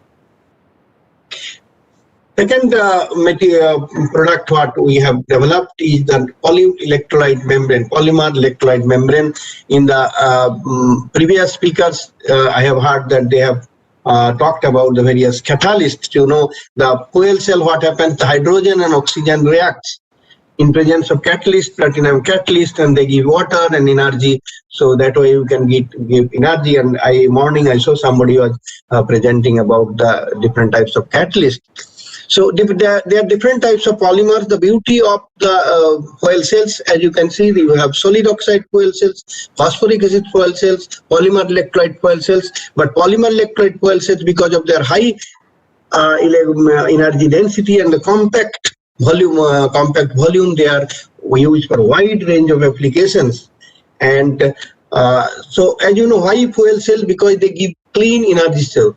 In the present day, we cannot, we do not have enough trees which can convert the carbon dioxide produced by various emissions to oxygen. So we cannot just go on burning carbon anymore. So we have to think about alternate energy source. And fuel cell is such an energy source, which gives clean energy. There is no pollution, as you can see. Hydrogen and oxygen react and give you water, and byproduct is only water, and you are getting energy.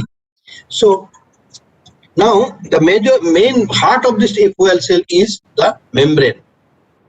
The fuel cell is made like you have to use catalyst, where catalyst and electrode systems, which is called membrane electrode assembly, and then we have bipolar plates, and of course, because for thermal management we have to use cooling plate, and this way it makes a single cell. And by making you can stack by putting more and more cells.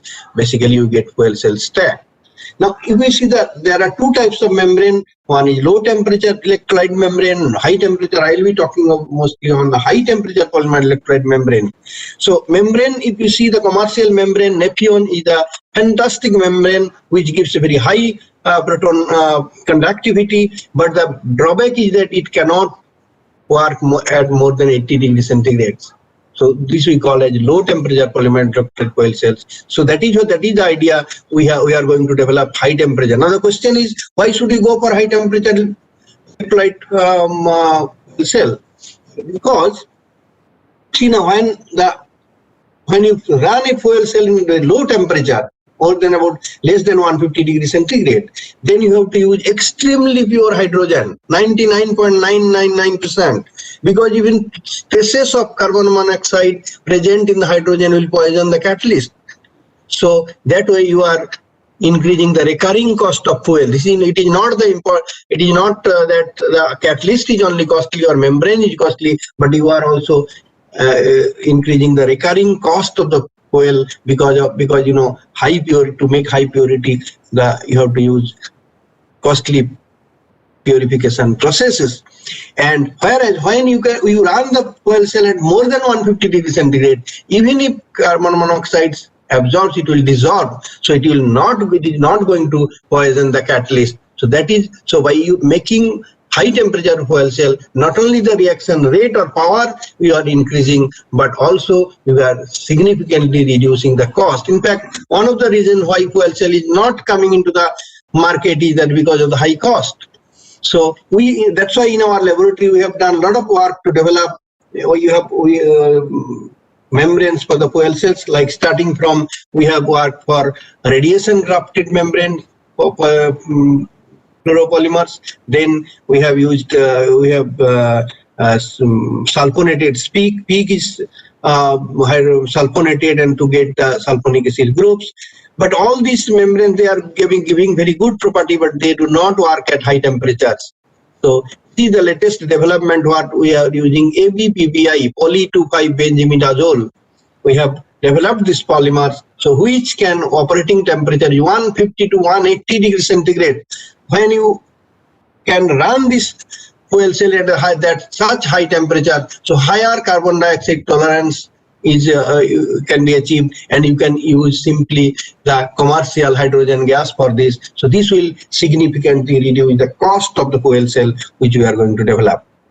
But we found that benzimidazole, of course, as I will be discussing later, just benzimidazole or any high temperature or any polymer, it will not work as membrane, polymer electrode membrane. You have to dope it with some acid, which in this case is phosphoric acids that I will discuss. But then we found that it is not giving the required property, so we have used some nanofiller, where in this case we have used zirconium phosphate, alpha zirconium phosphate we have used as a nanofiller, and by using this nanofiller we have improved significantly the conductivity of the membrane, because conductivity of the membrane we have achieved 46 millisiemens per centimeter, whereas an Nephyon gives about 100, and of course this is at low temperature, and for high temperature membrane very high proton conductivity we have achieved, and this is published in ACS Applied Materials and Interfaces. So now in case of Nephyon, when we have low temperature membrane, then basically the transportations of proton takes place through aqueous medium, whereas in case of high temperature membrane there is no moisture, so it takes place through Brothers mechanism, by hopping mechanism. And by using this zirconium phosphate, which has a structures like this is the structures, and it has a lot of hydroxyl groups, so a lot of hydrogen bonding takes place. Basically a network is formed which helps in hopping of a proton, and that is the reason why conductivity is tremendously increased up to 10% addition of alpha zirconium phosphate. Of course, beyond that it doesn't increase much. And also by incorporating that we can find that we have not reduced the thermal stability of the membrane, because zirconium phosphate is also equally stable. So when you make a membrane, also you have to see the stability.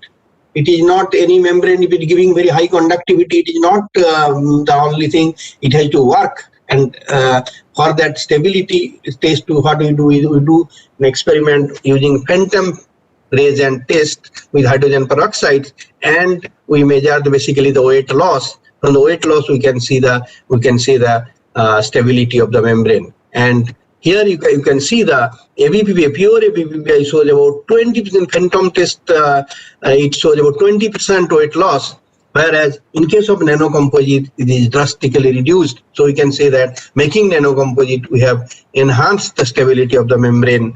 And similarly the mechanical property, as you know, in case of any beauty of nanofiller is that the mechanical property improvement takes place in all respect. Because when you put some microfiller, your strength increases but elongation goes down. In this case, we can see that both strength and elongation are improved when you are adding zirconium phosphate into the ABPBI membrane. And with the voltage current density, you can see the performance is much better when 10% zirconium phosphate is clearly seen that current density is much higher in case of nanocomposite membrane. So a stable high temperature membrane we have developed. And taking a fuel cell is not only important, we have to see the endurance, what is the longevity, or how long it will keep on giving us the energy. So this is for using high temperature polymer electrode membrane in our laboratory. We have made 100-watt high temperature polymer electrode cell, and we have studied endurance so far up to 730 hours with it consistently it is giving the power. And this is the first time any high temperature polymer electrode fuel cell membrane using stack we have demonstrated. This is the first time we have reported in American Chemical Society journal.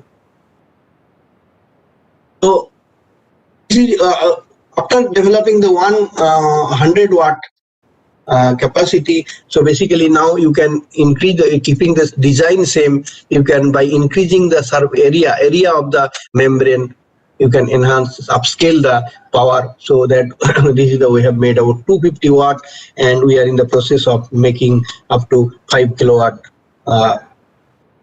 stacks. So this is going on in our laboratory. And I should say that we have a very big program what we are going to use fuel cell in submarines. Of course, for the time being, we are using phosphoric acid fuel cells. But this, once we develop this high temperature polymer fuel cell, that can replace actually phosphoric acid fuel cell, which is now under use. Another product I'll talk about the antimicrobial coating. Antimicrobial coatings are basically necessary because you know our gloves full of microbes, and then to remove the microbial and antimicrobial coatings are required. And as you know, the silver based microbial coatings are required because any biocide, because any antimicrobial coating you have to use biocides, but silver nanoparticles are also act as biocide, but they make more harm to the microorganism rather than human beings. So biocides, whatever biocides is harming the microorganism, they will also harm the human beings, but the human beings silver nanoparticle, the speciality is that it harms the microorganism more rather than human beings. So we have used here made a silver nanoparticle based antimicrobial coating, but the difference is that mostly silver nanoparticles are generated from a silver salt and using some toxic reducing agent like hydrogen or some type of things. So here we have developed antimicrobial coating, or we have developed generated silver nanoparticles without using any toxic reducing agent. This first, that is why I'm telling you green. This is a green antimicrobial coating, and also we have used hyperbranched polyol types of hyperbranched polyol we have used, and then this is alkyd urethane type of resins we have used. So basically, when we are using hyperbranched things, hyperbranched polymers offer several times lower viscosity compared to their linear analog, because they assume a hydrodynamic volume of sphere in solutions. So one way we can reduce the VOC by because when your hyperbranched polymer your viscosity is less, so you have to use less solvent to make your coating. And another way, we are generating silver nanoparticles without using any toxic reducing agent. Basically, these are made through free radical mechanism. So alkyd resin cures through free radicals. That free radicals reduces silver salt to give silver nanoparticles. And this way we have developed both 2-pack and also moisture cure antimicrobial coating.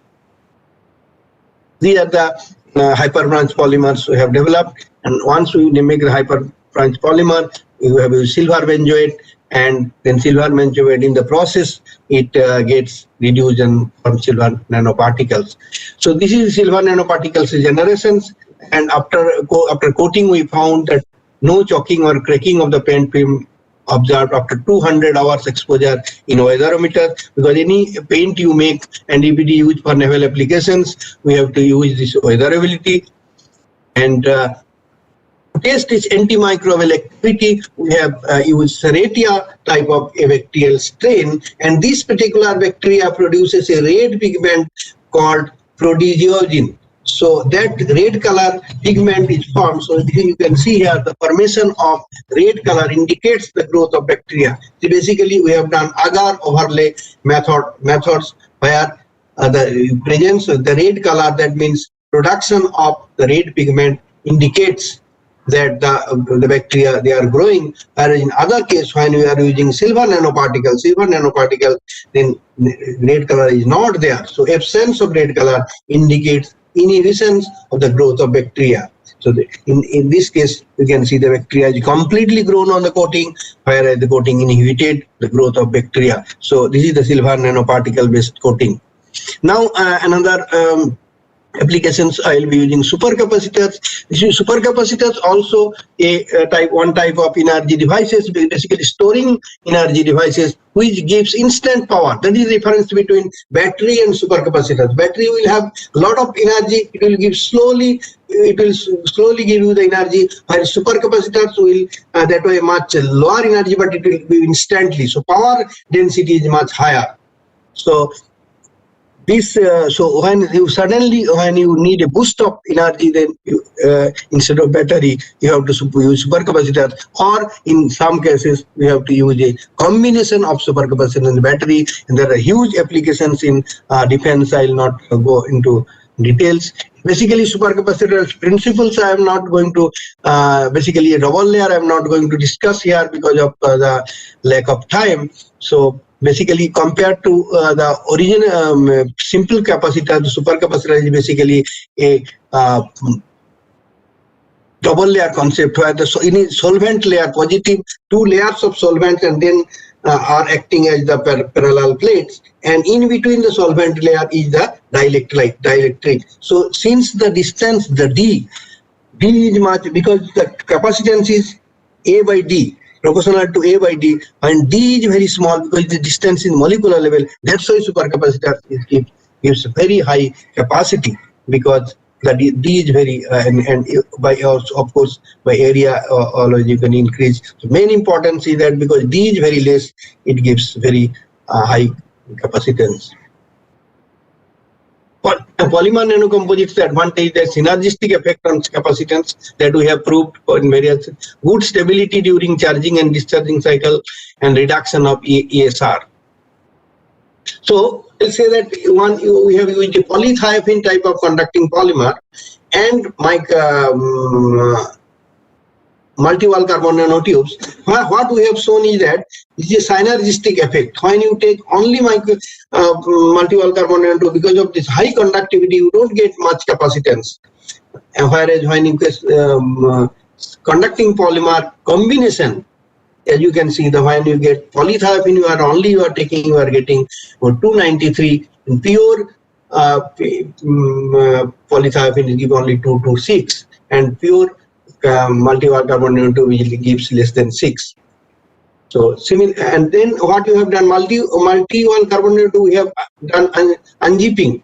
So when you unzipping by chemical method, the surface area increases, and naturally you can see the pure multi-wall carbon nanotube gives about 25 farad gram. In the last slide, as I have shown, that though multi-wall carbon nanotube gives much lower capacitance, but when it is made composite with a polythiophene type of conducting polymer, we get synergistic effect of capacitance, and also this further it can be increased by unzipping, and also you can unzipping multi-wall carbon nanotube can be again made composites with with conducting polymer to get higher capacitance. This same effect also we have studied with graphene. We can see that polythiophene graphene show high stability during charging discharging cycles, and again here also we can see the specific capacitance of graphene is only 15 farad per gram. The specific capacitance of polythiophene or 2 to 6 farad per gram, whereas you can make a composite, we are getting 240 farad per gram. So not only this is the research. Sir, sorry to interrupt you, sir. I'll finish in 2 minutes. Sure, sir. Please go. Sure, sir. Okay, sir. Okay.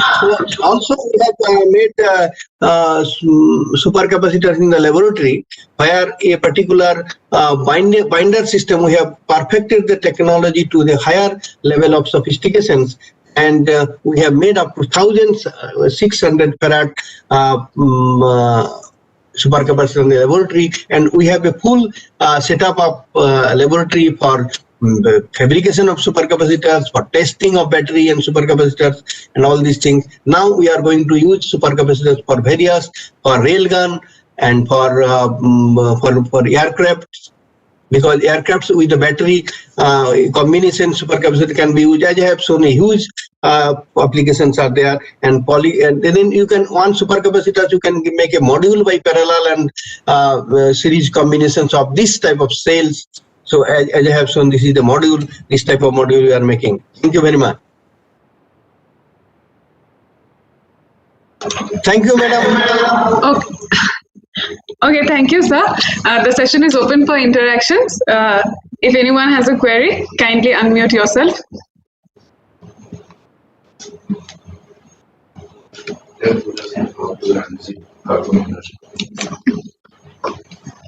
Sir, hello. Hello, sir. Yeah, I can. Sir, what treatment we have to make to unzip the carbon nanotube? There is a chemical process is available. You can see the papers or details process is there. I'll send you the paper if you want. Okay. Okay, sir. Okay. You can read the paper. Okay. Yeah. Basically, it's And, chemical. Okay. Okay. Thank you, sir, very much. Any other question? So I think there are no questions. Thank you very much, sir. Okay. Okay. So this is the end of the first technical session. The second technical session starts at 2:30. Hope to see you all at 2:30. Thank you. Everything.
तो हम लोग हमारा postulate चूक कर हाँ वही है simulation को अप्रूव करें तो थ्योरी तो सही वाला सही रहता है तो वही हमारा पूरा नहीं देखा part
So good afternoon, everyone.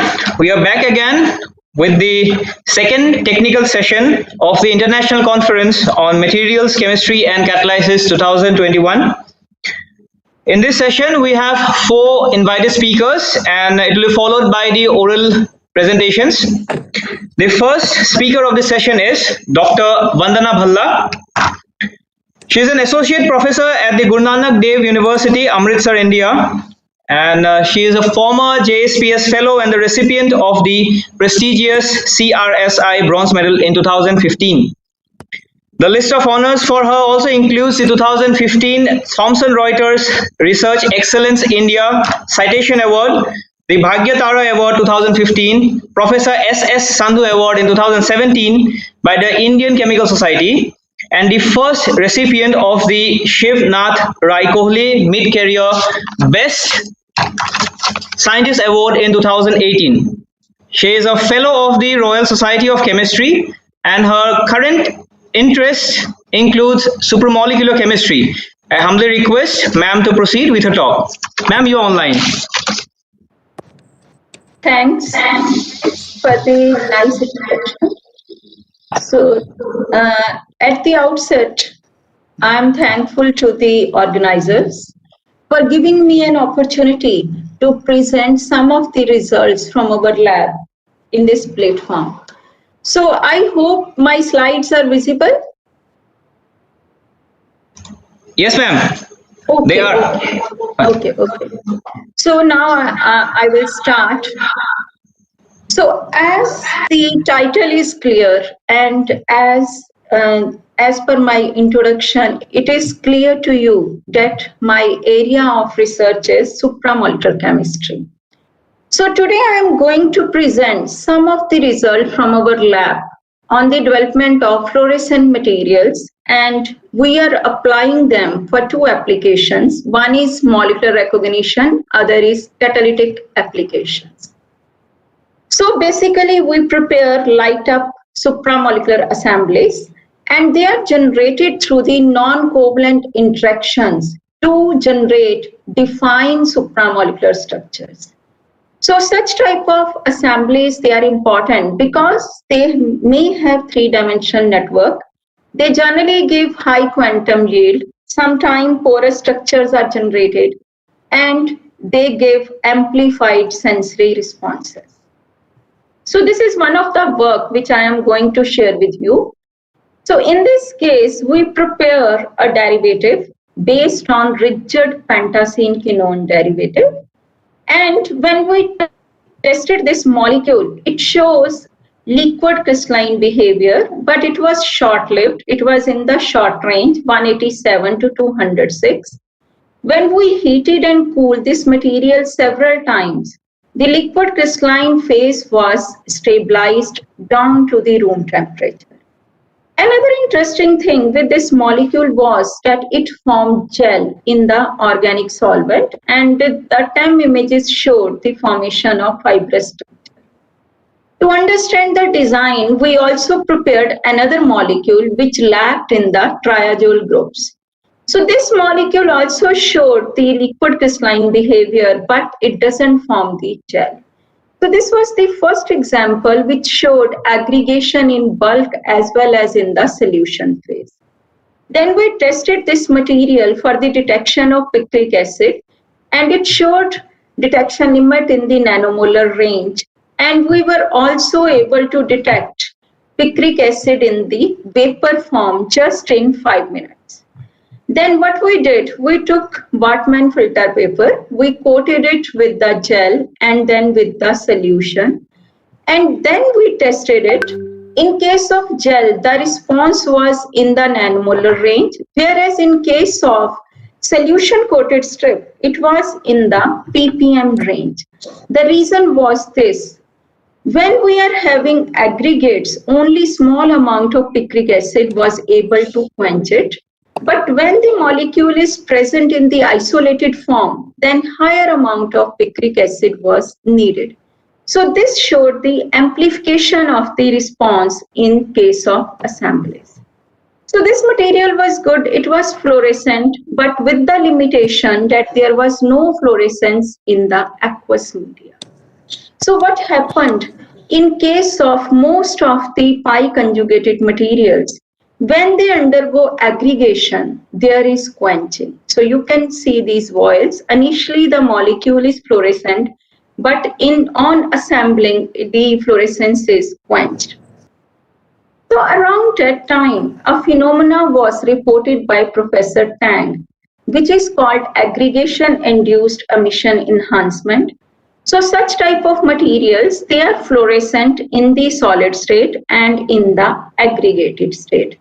The reason is, in this case, the rotor is linked to the stator through a single bond, and when the material is present in the non-aggregated form, there is free rotation, so it is not fluorescence.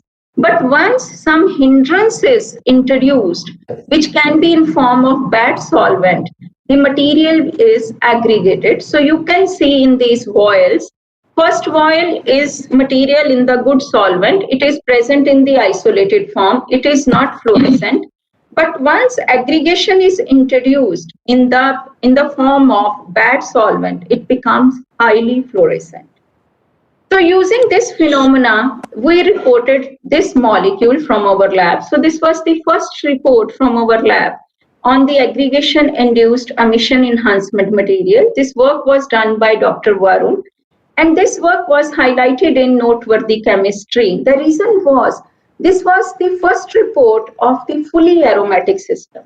Prior to this, AI materials were reported which were having aromatic stator linked to the olefinic stator. But here in this case, the system was fully aromatic. So we have summarized some of the good properties of this category of materials, hexaryl benzene, in this review, if someone is interested in knowing more. So last year was the 20th anniversary of aggregation-induced emission enhancement. So in this view, ACS journal, they reported a virtual issue in ACS material letters, and they collected around 20 articles. So this article was selected in this. This is from our group. Currently, we are working on these types of scaffold. Basically, they are of two types: flexible, hexaphenyl benzene and terphenyl, and the rigid scaffold. And we are preparing aggregation-induced emission enhancement material using these scaffold. So we have prepared a variety of materials. We have used them for the molecular recognition. We have used them for the preparation of nanoparticles. And some of the result I will be discussing in this seminar. So first of all, in the molecular recognition part, so basically we have used 4 approaches for molecular recognition. One is analyte-induced aggregation, second is aggregation deaggregation, and third is chirality transformation and sensing through the electron or energy transfer mechanism. So the first result which I am going to discuss is regarding preparation of material for the detection of creatinine. So detection of creatinine is very important to understand the kidney's health. And currently, Jeff's method is the very famous approach which is used in the market to determine the health of the kidney. The problem with Jeff's approach is, in this case, creatinine is found to form complex with picric acid, and this complex is detected through the absorption spectroscopy. This approach is good, but the limitation is with every test, picric acid is used and it enters the environment. So in this context, we prepared this molecule, we prepared its assemblies, and these assemblies were targeted for the detection of ferrous. And we prepared the ensemble of the ferrous using these assemblies. So in this case, we observed iron-induced self-assembly, and there was also transformation in the packing from H to J. Then we tested this material for the detection of creatinine, and association mechanism was observed in this case. So our material was suitable for the detection of creatinine.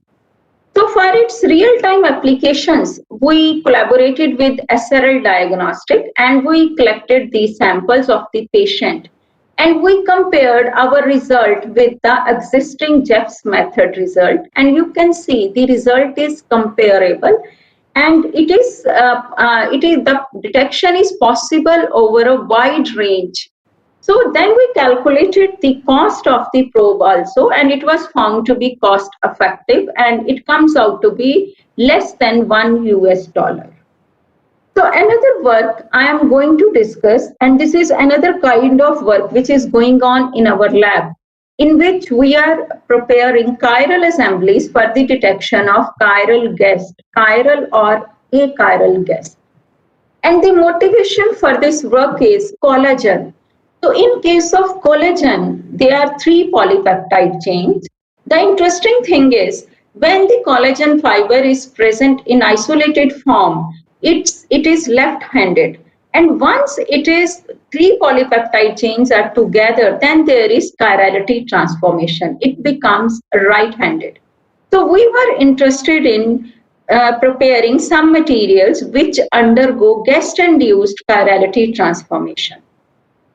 So these are some reports from the literature. The lower one report is from India. So in both the reports, guest or stimuli-induced chirality transformation is reported, but the only limitation is it is in the organic medium.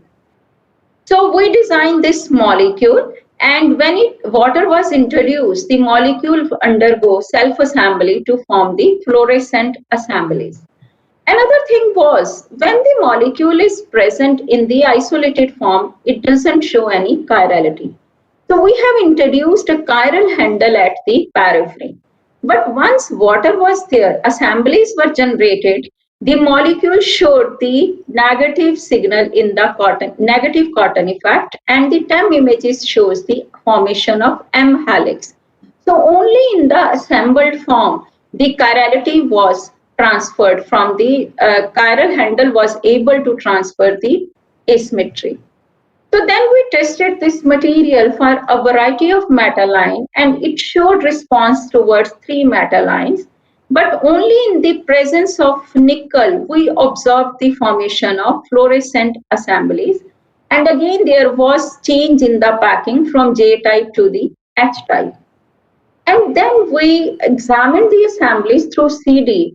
Before the presence of the nickel, it is showing negative cotton effect, but once nickel is there, the cotton effect is positive. It means the assemblies are undergoing chirality transformation, which was also clear from the TEM images. So you can clearly see that M-type helix is changed into the P-type helix. So then we examined its various criteria through the ICP, and it was found that the formation of assembly was entropically favorable. So actually nickel is surrounded by a lot of water molecules, and once the assemblies are formed, these molecules, water molecules are released in bulk. So the fluorescent assemblies, they were favored entropically. Then we checked the response towards other metal ions, aluminium and copper. So there was quenching in the emission spectra and CD was silent. So we believe that in presence of aluminium and copper, the organization of the molecule was not proper to have either there was a mixture of left-handed and right-handed assembly. So this was the reason that the CD was silent. So then we examined the nickel ensemble towards the different chiral guests, and among various guests, it showed response towards histidine. And we can distinguish between D-histidine and L-histidine. And again, the response was also clear from the CD. So in the presence of histidine, we observed the formation of superhelix, and which was confirmed by various studies. And we believe that hydrogen bonding, pi-pi stacking, and the hydrophobic effect, they are responsible for the formation of superhelix. So this is the concluding slide. So when the molecule is present in assembled form, it's showing M helix. And when nickel is introduced, chirality is controlled by nickel ions and the formation of p-type helix is there. And when chiral guest is introduced, then super helix is generated, and now the chirality is controlled by chiral guest. So chirality transformation at the first step is controlled by nickel and the second step is controlled by the histidine. So now I am coming to the another type of work, that is the development of supramolecular catalytic ensembles. So a lot of things have been said from since morning regarding the need of the catalytic system. So I will not go for that. I am directly coming to our strategy. So this is our strategy. We prepare a single isolated building block, then we introduced aqueous media. So initially in the organic solvent, it is present in the isolated form. When water is introduced, it forms assemblies, and then metal ions are introduced and the metal ions, they are reduced. The whole process is very quick. It takes place at room temperature. No additional reducing agent is needed and it is totally green. So by using this strategy, we have prepared a variety of catalytic systems, and I will not discuss all. So basically, I will discuss some of our result in which we have developed catalytic systems for carrying out green organic transformation. And first category I will discuss is for the construction of carbon-carbon bond. So in this case, practically we have developed systems for the Suzuki, Sonegashira, Kumada and Heck coupling. So I will discuss a few representative results. So in this case, this is the design molecule. We introduce the rotors and we introduce the binding site. So the molecule form assemblies, and when these assemblies were tested, they showed response towards the ferric ion, and during the sensing process, nanoparticles were generated. Then we utilize this ensemble for the Sonegashira reaction. So this is the traditional Sonegashira reaction, which is carried out in presence of palladium, copper and triethylamine. But by using our system, we were able to able to carry out the reaction in the presence of ethylene glycol using potassium carbonate as the base. And since the system was magnetic, so isolation was also very easy, and we could recycle it, and no column chromatography was needed. Recrystallization was used for the purification. So next approach which I am going to discuss is development of catalytic system for Sonegashira reaction, which could harvest the solar radiations. So in this case, this is the design molecule, pyrazine based, because it absorbs in the visible region. So again, we prepared the assemblies, we tested it for the different metal ions, and it showed response towards the copper ion. And during the process, copper oxide nanoparticles were generated. So after complete characterization of the catalytic system, for which we utilize different techniques, for example, XPS, STEM, powder XRD, and after complete characterization, we utilized it for carrying out the photocatalytic Sonegashira reaction. So these were some of the reports at that time in which these type of reactions were being carried out in organic solvent under inert environment. But in our case, we were able to do the Sonegashira reaction in aqueous media, aerial atmosphere at room temperature, and we could get a good substrate scope using this ensemble, and the mechanism confirmed the set mechanism, single electron transfer, because we were able to isolate the tempo adduct. And this work was also highlighted in the synthetic or current synthetic organic chemistry. In the similar lines, building on same concept, we prepare the catalytic system for the green Suzuki-Miura coupling. So in this case, we use the PBI derivative as the building block. PBI, perlene bisamide, is known for absorbing visible region. So we prepare the assemblies and we prepare the copper oxide adduct using these assemblies. And these assemblies showed high catalytic efficiency in the Suzuki coupling, in the Suzuki type coupling and the Suzuki coupling reaction. So next, on similar lines, we developed the catalytic system for Heck coupling also. And in this case, we noticed that our catalytic system was also activating Cl group, Cl as the leaving group. So with this, we plan to develop a catalytic system which could activate aryl chlorides. So aryl chlorides, they are good in comparison to iodides or bromides because of their easy availability and their cost. So we focused on development of a system for the Kumada coupling. And these are few literature reports, and as per the literature reports, it was known that the iron and the Grignard complex, they are able to activate the aryl chlorides. And another thing which is known in the literature is the gold nanoparticles. They are known to activate all the halide bonds. So taking cue from the literature, we planned a system in combining the gold and iron, and we plan to have a dual activation of the aryl chloride.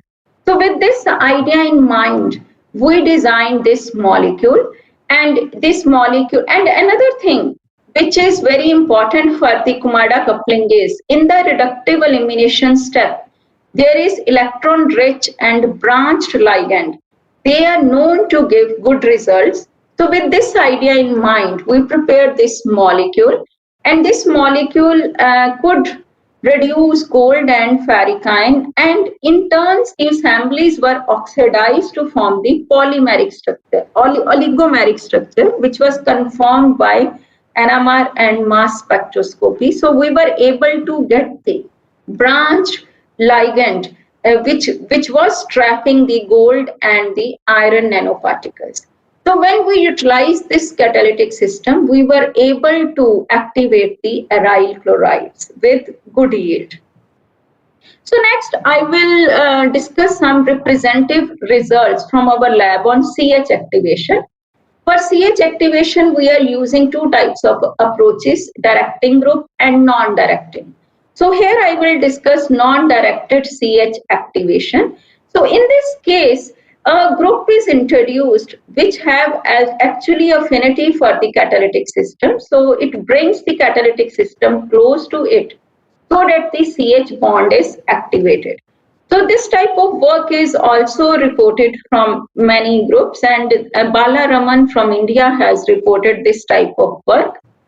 So with this in mind, we designed this molecule and we introduced the binding groups, and the molecule form assemblies, and due to this presence of soft binding groups, it showed response towards gold and iron, and we were able to prepare gold iron oxide nanoparticles, hybrid materials, which were characterized by different techniques.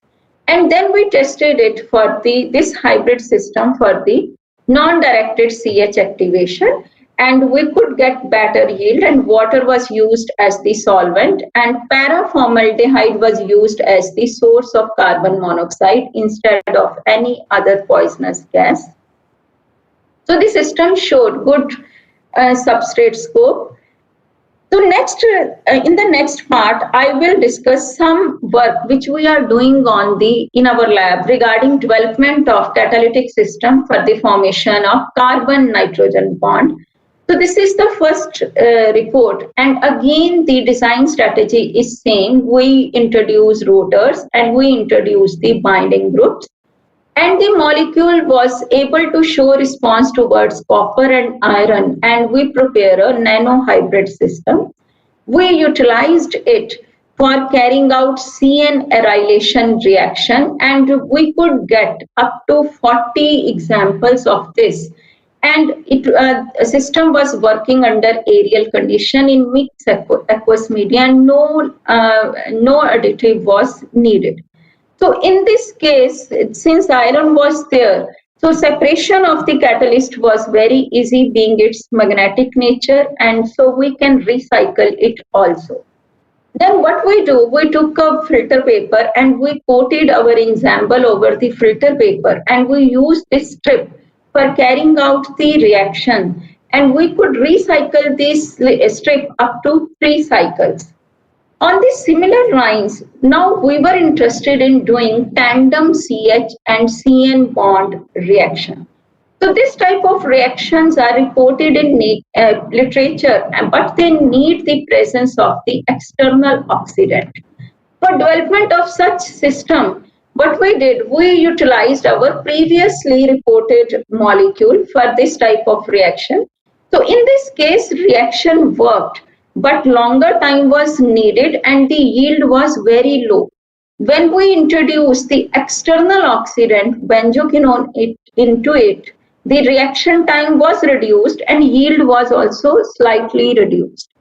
So from this result, based on this result, we designed our molecule and we replaced the hexaphenyl moiety with the quinone moiety. Because quinone, they are known for their redox behavior. So using this molecule, we prepared the gold and copper oxide nanoparticles. And by using gold and copper oxide nanohybrid materials, we were able to do the tandem CH-CN coupling reaction. So this is another kind of work which is going on in our lab, in which we are preparing metal-free system for carrying out the carbon-nitrogen and CC bond formation. So in one of the results, so we have designed the molecule in a manner that it can act as it can accept electron in the excited state and it can give electron in the ground state to activate the aryl halide and to activate the nucleophile. And another important point which is needed is its high absorption in the visible region. So we designed these molecules which shows good absorption in the visible region, and they show good redox behavior, and they could activate the nucleophile to give a variety of product based on CN bond formation. So next, second approach which we are using for the preparation of such type of material is the activation of aerial oxygen to generate singlet oxygen and superoxide ion. So the strategy is to reduce the intersystem crossing. So by using this, by decreasing this IAC energy, by reducing the singlet triplet gap, the activation of oxygen is possible to generate singlet oxygen and to generate superoxide ion radical. So we have prepared these molecules which could activate the aerial oxygen to generate the singlet oxygen and which could generate the superoxide ion. And we have utilized this molecule for giving several type of reaction. I have reported only the representative examples. So in the first category of the reaction, both the singlet oxygen and superoxides, they were used as the oxidant, and in the second category, superoxide were used as the oxidant. So this is the summary. In the molecular recognition, we have moved from the enthalpically favored recognition to the entropically favored recognition over the years. And in case of the catalytic system, we are moving towards the greener approach. This work we have started in 2012, and now we are preparing metal-free photosensitizers for construction of carbon-carbon and carbon-nitrogen bond. And these results, almost all of them, we have summarized in this review article, so which is published in Chemical Record, and they have also offered us cover without any cost. So with this is my research group, and I could do all this because of the hard work of my students. And I am thankful to the funding agencies, CSIR, DST, UGC, DRDO, SCRB, because without funding, it is not possible to do anything. And I am thankful to Guru Nanak Dev University, Amritsar, for the research facilities. And I am also thankful to all of you and to the organizers. Thank you. Thank you, ma'am. That was a wonderful talk, and thank you for finishing in really, really great time. However, we have got a few spare minutes for a round of interaction. If there is anyone who would like to put forward their queries, the session is open.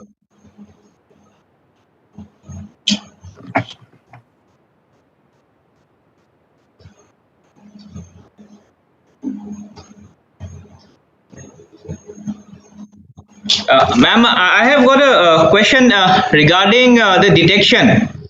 So when you use for metal detection, how do you prepare the detector? Like your self-aggregated assembly, it's in a solid state, right? And how do you go for this one, the detection of metal ions? It is in the solution form also. We are preparing a sampling. First of all, we prepare the solution, our stock solution in good solvent, for example, THF. Okay, then we introduce water into it. And say around, generally AI is observed, and around 80 to 80% water or 90% water, the solution is clear. Then we use same solution for the detection. And if we want to do the detection, I think some mic is on. Yeah. So if we do solid state detection, for solid state detection with thin film. Okay. Okay, fine. Thank you, ma'am. If there is no one with queries, we can move forward to the next speaker. We thank you, ma'am, for being with us here.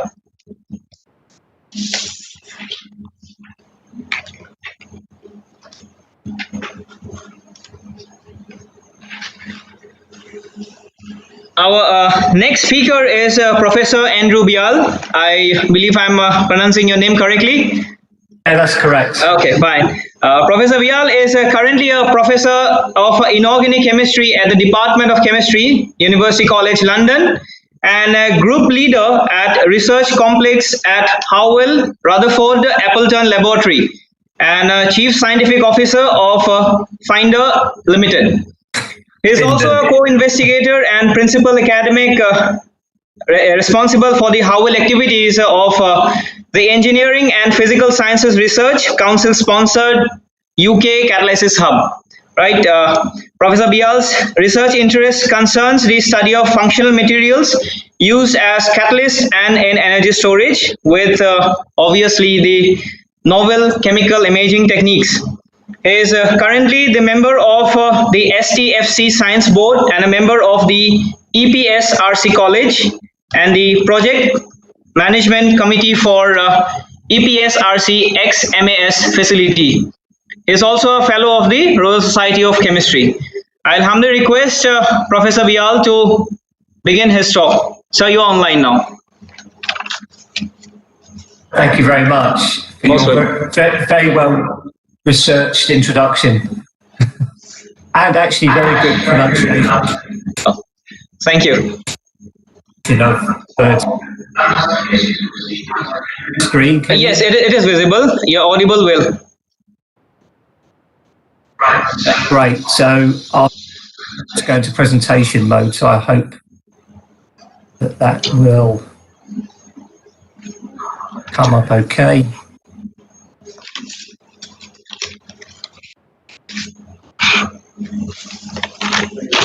Okay, I'll just take that off slide.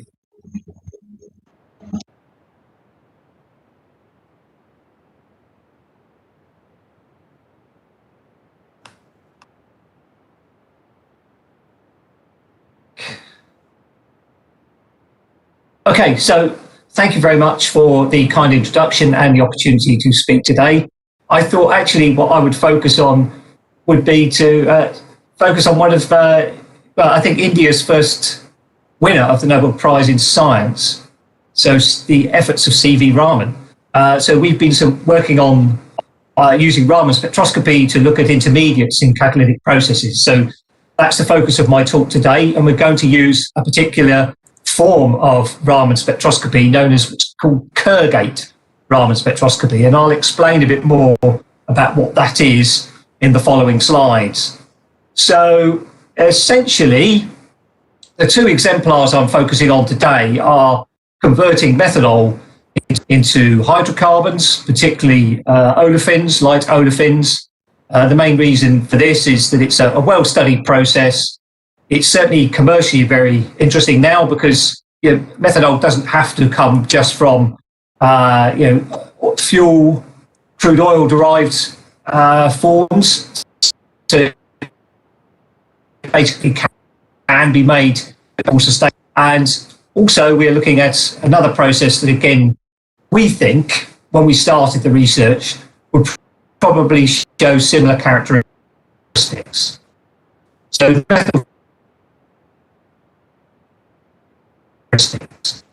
methyl process known as CFP, which is catalytic fast pyrolysis, we think probably occur at the beginning of our research project. So this is kind of illustrating broadly what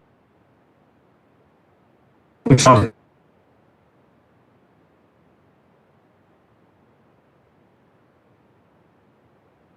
to do. So we're using these porous materials. Excuse me, sir, your voice is breaking.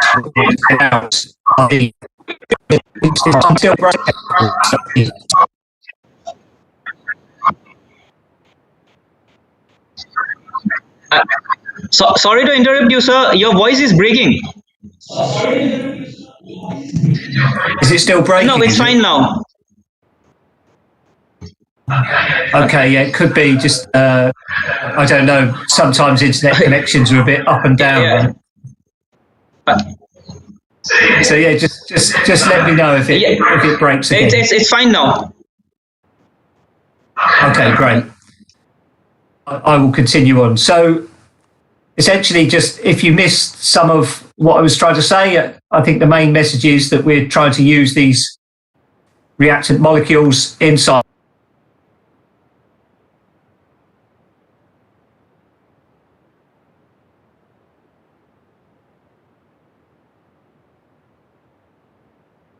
zeolites and these platform chemicals that can be exploited more by zeolites.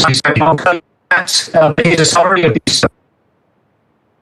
So it's really the time when we're interested in characterizing materials performance, we look at what material is doing. But now with vibrational spectroscopic techniques, we can look at what the reactants are doing. So it's very powerful because if we want to understand catalytic chemistry, there's often multiple steps, and we wish to kind of understand each of those steps, because if we understand that, we can design better performing catalysts. So Raman spectroscopy allows us to look at the adsorbates and reactants.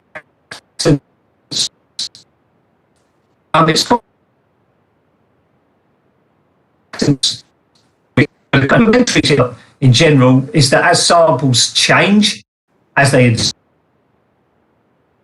absorb and they start carrying out reactions, they will change color, but Raman spectroscopy still allows you to essentially study that system. Good time resolution. Well, I mean, most of the spectroscopic techniques that are available nowadays will give you milliseconds and maybe even microsecond time resolution.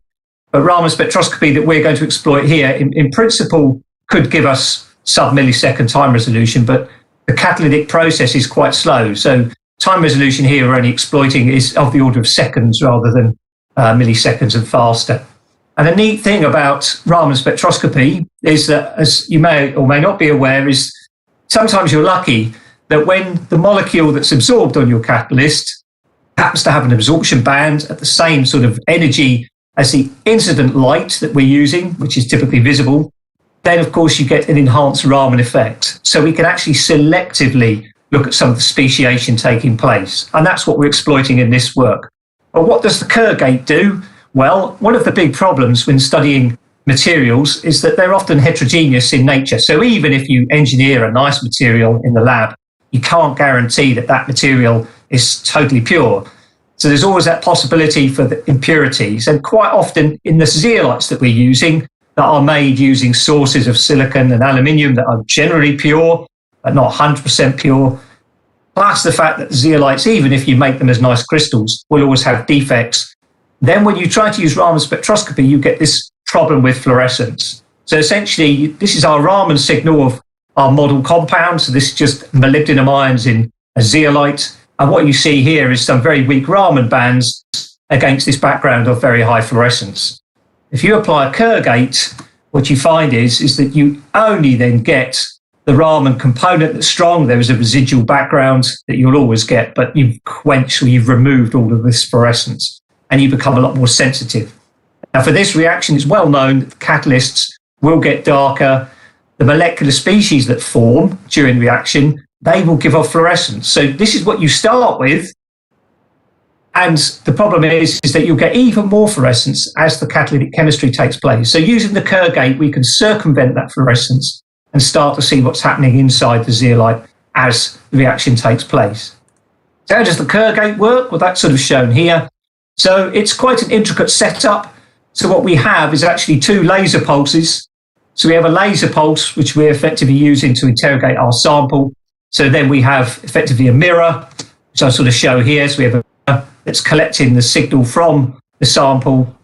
And then this focuses the Raman and the emission signal. So this is the fluorescence we don't want here in orange. We essentially focus that through a polarizer, through a Kerr medium and through a second polarizer. And as you can see here, that as we go through this Kerr medium, you can actually find that you switch the polarity of the Raman signal with respect to the fluorescence, and then using the second polarizer, you essentially remove the fluorescence component.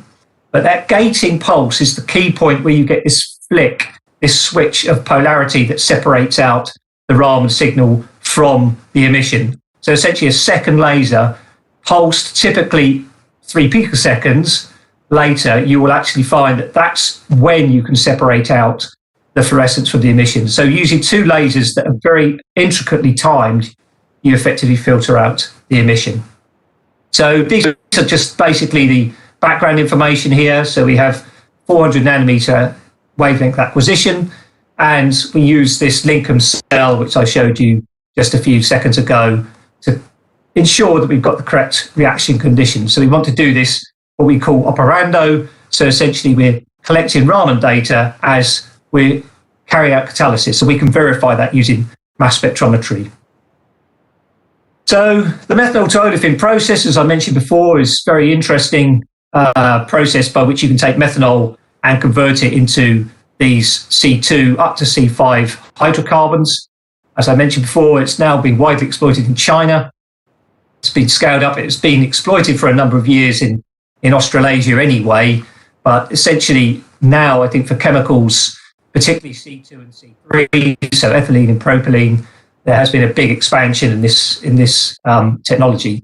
It's been studied already for something like 30 to 40 years, and the general accepted process, let's say, is sort of shown here. So you take methanol, and then you actually find that methanol will first dimerize, and then there'll be the carbon-carbon bond formation via the formation of a number of intermediates, and particularly these methylated benzenium ions. These types of species are considered key intermediates that give you, in the end, these types of molecules that you're interested in. Now, the topologies we're going to look at here are SAPO34 and SSZ13 primarily, and the main reason is that they are what's called small pore zeolites, and it's the porosity, it's the pore size that actually dictates what comes out. So you might be producing those intermediates in the cage of the zeolite, but they don't come out so easily. But these C2, C3, up to C5 molecules, they do. And that's how essentially it's essentially kind of pore controlled catalysis. So these are the data. What you can see here is the Raman data on the left-hand side. We have the mass spec trace. So this is kind of showing you the products that are coming out. So effectively you start off with methanol flowing into your system, and then you reach a temperature of about 255, 260, where you see suddenly the formation of products. So the mass spec is very highly responsive in this experiment. So as we ramp the temperature, we can start to see product forming. So essentially the key thing to focus on here is that methanol starts to become consumed, and then it sort of seems to stop getting consumed as quickly as you start to get to 290, 300. And then, of course, you get these products, which are ethene and butenes. And again, you can see there's this light off, as we call it, around about 250, 260, and then there is this tail off in performance. And at the bottom here, we have a summary of catalytic chemistry. Now, some of this is actually known, and some of this is what we've discovered. So I'm just going to focus on that now. So essentially, I'm going to show you, firstly, you can see here this purple stroke red box here, which is just illustrating what's going on here. So you can see initially we have this band around about 1600 wave numbers.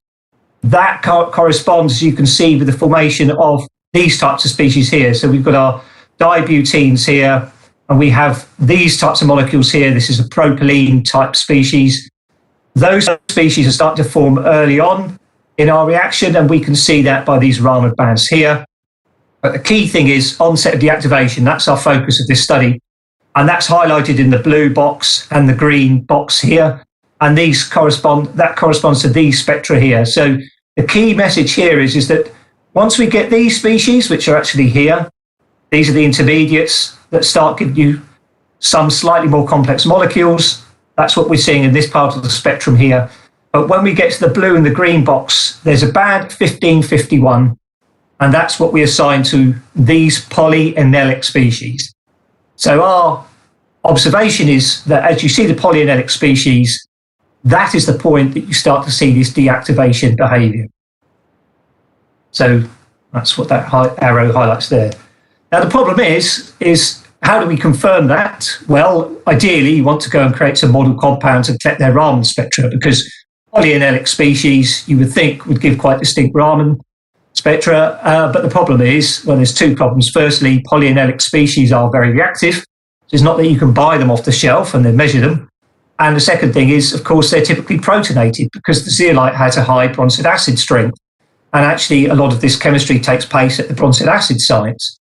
So how do you create a model compound? Well, you can't. So essentially, that's where we turn to computational methods, particularly ab initio molecular dynamics, using the CP2K software for those who are interested to know how we did it. And we had to simulate some of these Raman spectra. So even things like these dianelic species here, there are not conventional Raman. There's not a database with Raman data in it that we can use. So we had to simulate all of those. And a key take-home message here is, if you look in this part of our data, is that if you remember from the previous Raman spectra, we had these sort of bands here at 1600 wave numbers, which we assigned to these simple dianelic or monoenelic species. But what we notice is as you go up in chain length, you see this redshift to shorter, to lower wave numbers. And that's our 1550 stroke band that we say is forming, or evidence for the formation of these species, when we start to see deactivation. So we did a lot of simulations to sort of show that indeed, sure enough, 1600 is a typical band for simple alkenes. And as you go up in complexity, those bands shift in wavelength. So in fact, as we can continue heating the sample up, and in fact, normally when you apply these types of catalysis setups or experiments, or even application industrially, you wouldn't do a temperature ramp. We would basically do an isothermal run.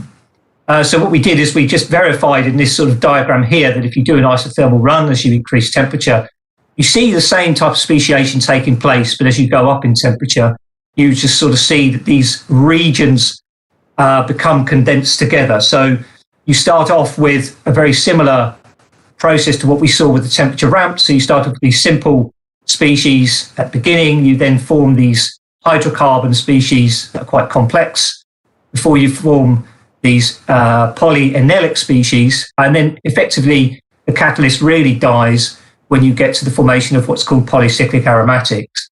So that's kind of also what we're sort of seeing here, is that if we go up in temperature, so these are isothermal experiments, so we just ran them for 60 minutes. And what you see is at the end, when you go to very high temperatures, you get a very large amount of the polycyclic aromatic hydrocarbons. So your Raman spectrum becomes dominated by these. Whereas if you work at lower temperatures, you see some of them, but you also see this band here, which is due to the polyenelic species, which we say are responsible for deactivation. So I don't know if anybody's ever tried to collect Raman spectrum Raman spectrum on these samples. It's practically impossible because of the fluorescence problem. So, in fact, what we can do is that if you quench at room temperature, you can actually collect for longer to improve the signal-to-noise statistics.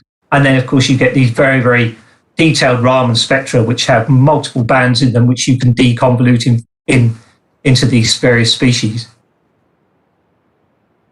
So we also wanted to check, indeed, that these polyannelic species are a problem. So again, we went back to the molecular dynamics simulation to now see what happens if we put simply a polyannelic species such as this, which is octatetraene, and if we put it into the chabazite material, so SSF13, how mobile is it? So this effectively, these molecular dynamics simulations sort of show movement in the cage system, but you've got to remember that A and B direction from a crystallographic perspective are quite similar to each other, and the C direction is different. So we only plot two positions here.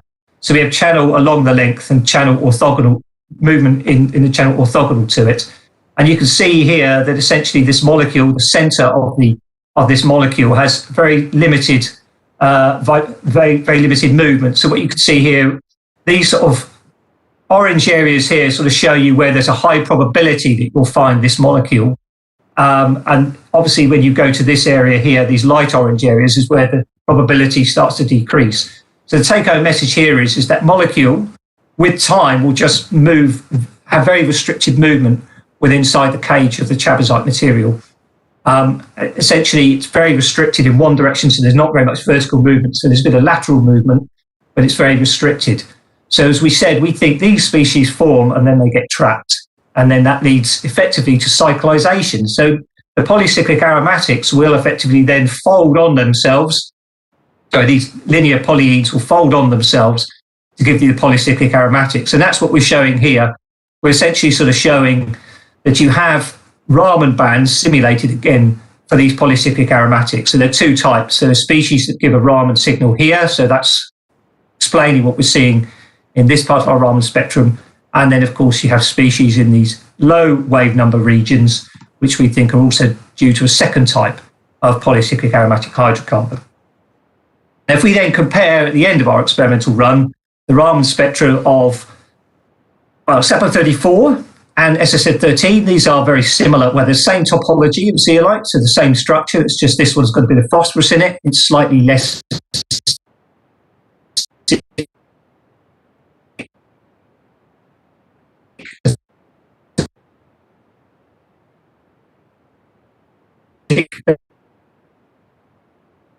as a result of results to matter these topologies. Again, it must be applied. Catalyst is these isn't any of these frequency bands.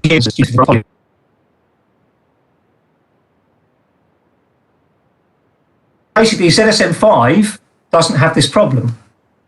So in fact, we can show what happens if we do the experiments with ZSM5. So essentially we have here is the same Raman spectra and our mass spec trace with time. So of course, if you remember with the SSF13 material, we were finding that as you go above sort of 290 degrees, 300, you would actually see that butenes and ethylene would decrease with time and methanol conversion would also drop. ZSM5 doesn't happen. And in fact, if you look at the Raman spectra, they're quite similar. And I should again point out 1550 again, around about 1550. Oh, sorry, that's gone on one slide, sorry. Yeah, sorry, there you go. 1550 again, we see these bands of polyenes. So we think polyenes are forming, but they're not a problem.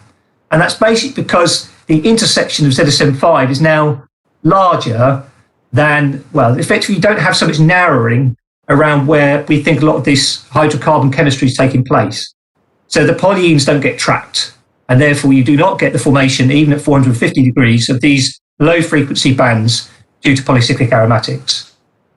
However, the problem is that 8-membered ring topologies, as I said before, are very good for controlling the product distribution towards ethylene and propylene. So ZSM5 being a larger pore zeolite, it means basically that you don't get selectivity to ethylene and propylene quite as much. So now the challenge is, are there other 8-membered ring topologies where you can still have the same hydrocarbon chemistry, but you can get the selectivity to ethylene and propylene without this problem of polyenes getting trapped. So is there a bit more space for polyenes to move around so that they don't form the polycyclic aromatics, which then leads to deactivation? So that's part one of my story. And part two, I'm conscious of time, but this is a sort of work in progress, so a bit less to discuss in so much detail. So as I said, the premise is that could you exploit hydrocarbon chemistry to actually carry out what's called catalytic fast pyrolysis? So industrially, people are looking at this because there's a possibility, again, to produce similar types of molecules, or maybe biodiesel, since you get a lot of oxygenates out from lignocellulosic biomass, which is our source here. The catalytic process is quite simple. You just take zeolite and you take some biomass and you mix them together and then you heat them up. And you will get these sort of molecules coming out that have some potential application in the form of biodiesel. So as I've shown here, this is essentially what we're trying to do, take this biomass and effectively turn it into these product molecules here, these functionalized benzene, and even some small hydrocarbons. You also get, of course, a lot of CO and CO2 out, which is less good, but you don't have much choice. We were investigating effective topology on this. So previous research has sort of shown that small pore zeolites are good for producing the oxygenated hydrocarbons. The medium pore zeolites, again, ZSM5 type materials, are interesting because they produce aromatics and olefins, as well as some oxygenates. And if you go for large pore zeolites like zeolite Y, we tend to get even, again, sort of slightly different distribution of species, more of the monocyclic aromatics, but also you tend to get what's called coke. So these are kind of graphitic-like carbon depositing on your catalyst, leading to deactivation. So we wanted to understand, what's going on inside the pores of these zeolites, much as I've just shown for the methanol to olefin version. Essentially, we can't just take the biomass itself because it's quite dirty. It's difficult to handle. So what we've done is we've used furan as our feedstock, as our model feedstock. It has what we call this C/H effect, which is similar to effectively lignocellulosic biomass. So essentially, you can see there's even components of lignocellulosic biomass that look like a furan molecule. So furan is a product that comes out of the thermal decomposition of biomass. And I'm just going to show you results for ZSM5 and zeolite Y. So we've studied 4 of these zeolites. So you've got 2-dimensional, 3-dimensional, large pore zeolites, and particularly large pore zeolites, to understand the product distribution. So again, we're sort of kind of using a similar type experiment to what I showed you before, that we're doing temperature ramp. So that's kind of good because it means that you get some of those initial stages. You get quite a few data acquisitions at the low temperature stages, and then as the chemistry evolves, follow what's going on. So the first thing to point out in comparison to the study that we did with methanol is that you tend to get reactions straight away with furan. Furan's a lot more reactive. So even at 100 degrees C, you can see bands that are due to carbonaceous species inside the zeolite. We think this is mostly furan to start with in ZSM5. And as you start to heat up, you see this band forming here. And then when you get to very high temperatures, 600, you see these additional bands here. If I then just talk through our product distribution, so you're sort of seeing C2 forming just at the point that you get this band forming quite clearly here. So this is our main product, C2, and essentially these are some of the other sort of hydrocarbons. So this is effectively mass Z41. So essentially these are occurring at sort of 300 degrees. What we actually see in our Raman spectrum is the formation of benzofuran. So you're getting this kind of dimerization and elimination of water. So this condensation type reaction is occurring mainly in our Raman spectrum at this point here. That's what we can see. If we compare this with zeolite Y, you see a very similar spectra occurring. So again, we're seeing this benzofuran formation. But what you can see is that when you get to these higher temperatures, you're seeing these bands here, very broad bands here, unlike here, which is due to coke. So as I said before, we have this problem, these materials deactivate because of that.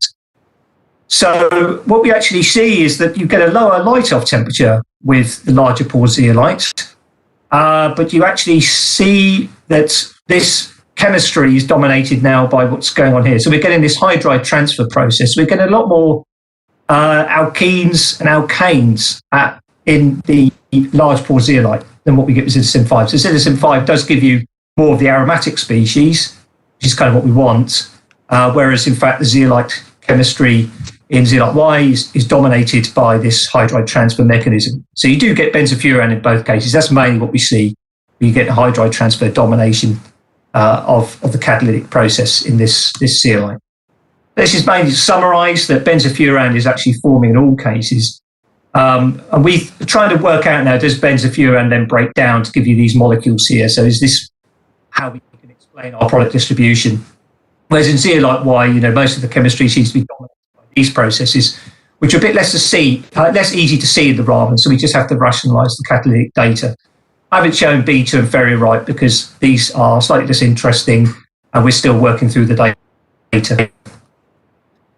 But, as I said, our hypothesis is a hydrocarbon pool. Well, if we compare the zeolites after reaction, so one of the key things is that these zeolites here, these Raman spectra are very much characteristic of what we call molecular coat. So these are the D and the G bands that are well reported in molecules like graphite, graphene, and so forth.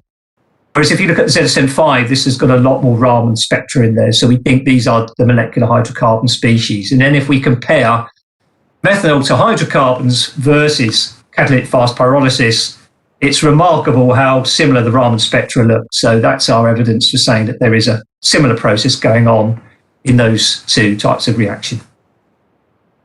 So to summarize, essentially that we can see now deactivation pathways in the small pore zeolite. So we're looking now at new topologies, 8-membered ring topologies, to maybe see if we can improve the lifetime, because this limits his industrial application.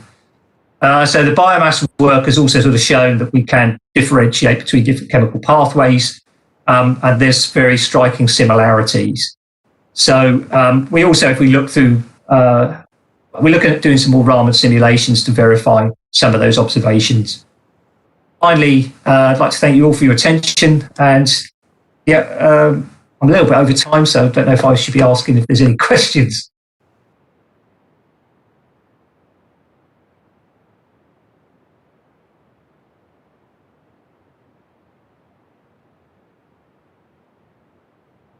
Muted. Yeah, fine. Hi Andy, how are you? It's Kusum. Hi. Yes, hi Kusum. I'm fine. Nice thanks. to see you after a long time. Yes, nice to see you too. Yeah. Sir, I have some queries regarding, you have been doing this analysis through the Raman spectroscopy. So is it possible to do an in situ IR operation to do such kind of analysis? Thank you, Chris. It's a problem because Raman spectrum it can be acquired with temperature without too many problems. But with infrared, we have this problem with background radiation. Okay. So the problem with that is that you have this very noisy spectrum when the temperature gets above 300 degrees. Otherwise, yes, infrared would probably be better. Okay. And during this methanol, so they get to your aliphatic or aromatic compounds, so free radical formation reaction, or it's just a CC bone formation reaction? Yeah, good question. The bond formation reaction is actually not well understood at all. So no one really understands how you go from dimethyl ether, which is the condensation product to methanol molecules, to bond formation molecules, acetates and even formaldehyde in this process. But this is very difficult to prove experimentally. Yeah, thank you. Very nice talk and very nice presentation. Thank you for your support and being with us in this conference. Thank you very much. No problem. Thank you for the invite. Thank you, sir. We shall move on to our next speaker.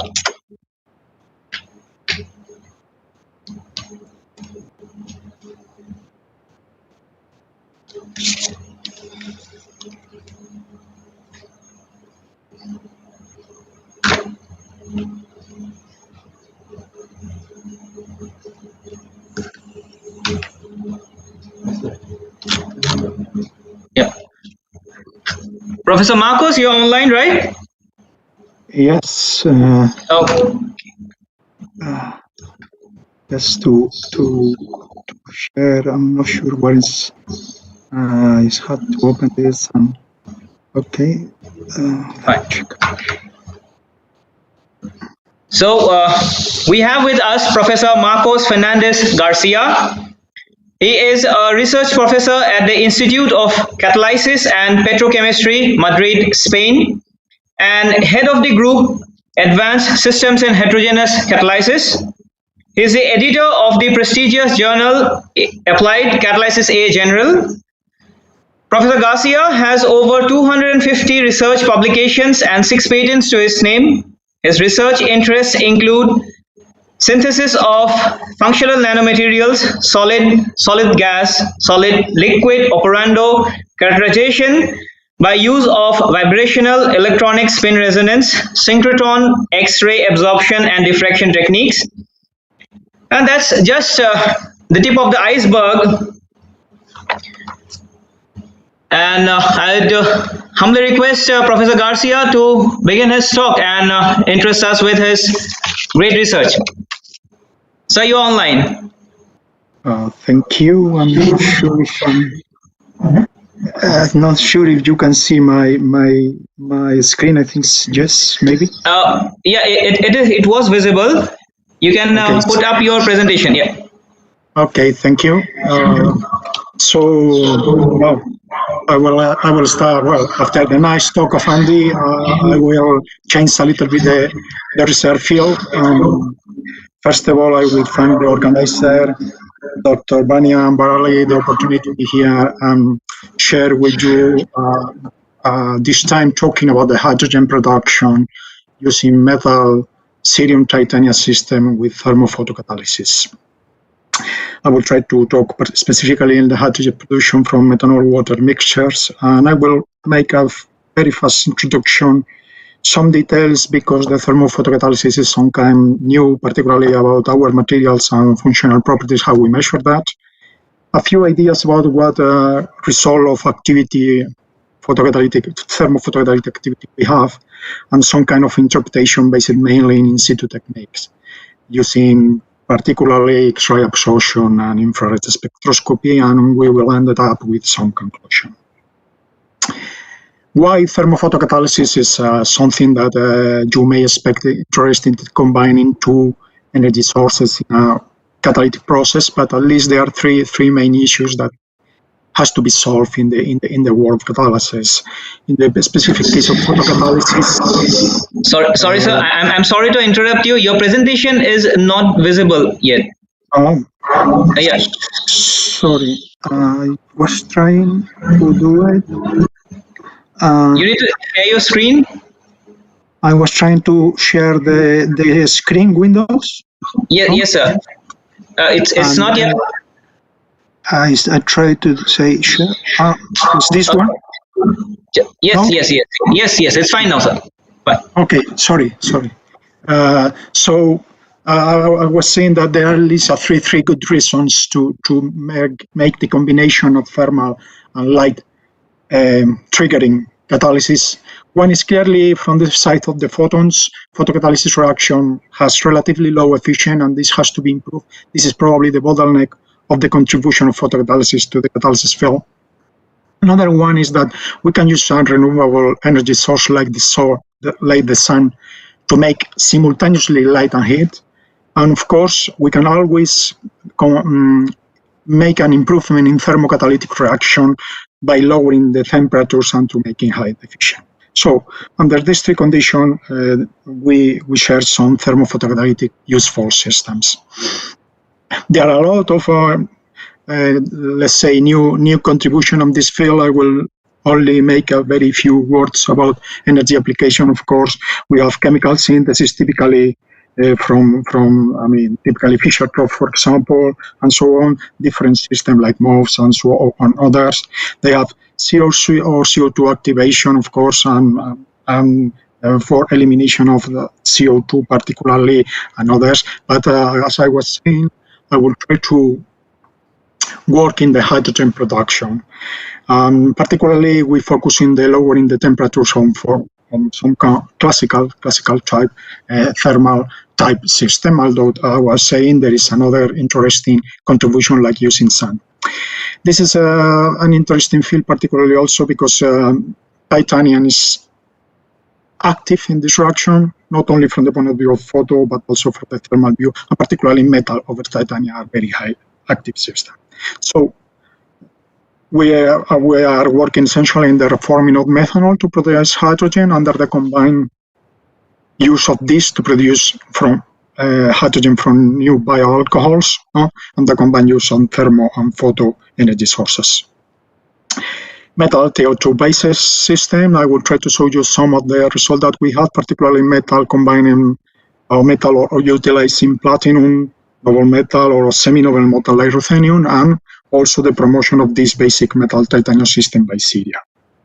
What we make is try to make some catalysts with detailed interaction between the components, and for that we make in a single microemulsion step all the oxide type system, whether titanium or mixed oxides or composite oxide cerium titanium, and after a basic calcination of the system, what we have is the support or the oxide part of the system make, and after chemical production with borohydride, we introduce the metal on the system. So we make two type of system, ruthenium with different chemical, with different load on ruthenium. Now platinum system we fix one weight percent and study the different weight loading of Syria. To analyze the system, we have some kind of specific setups. I will show you here the reforming of gas phase.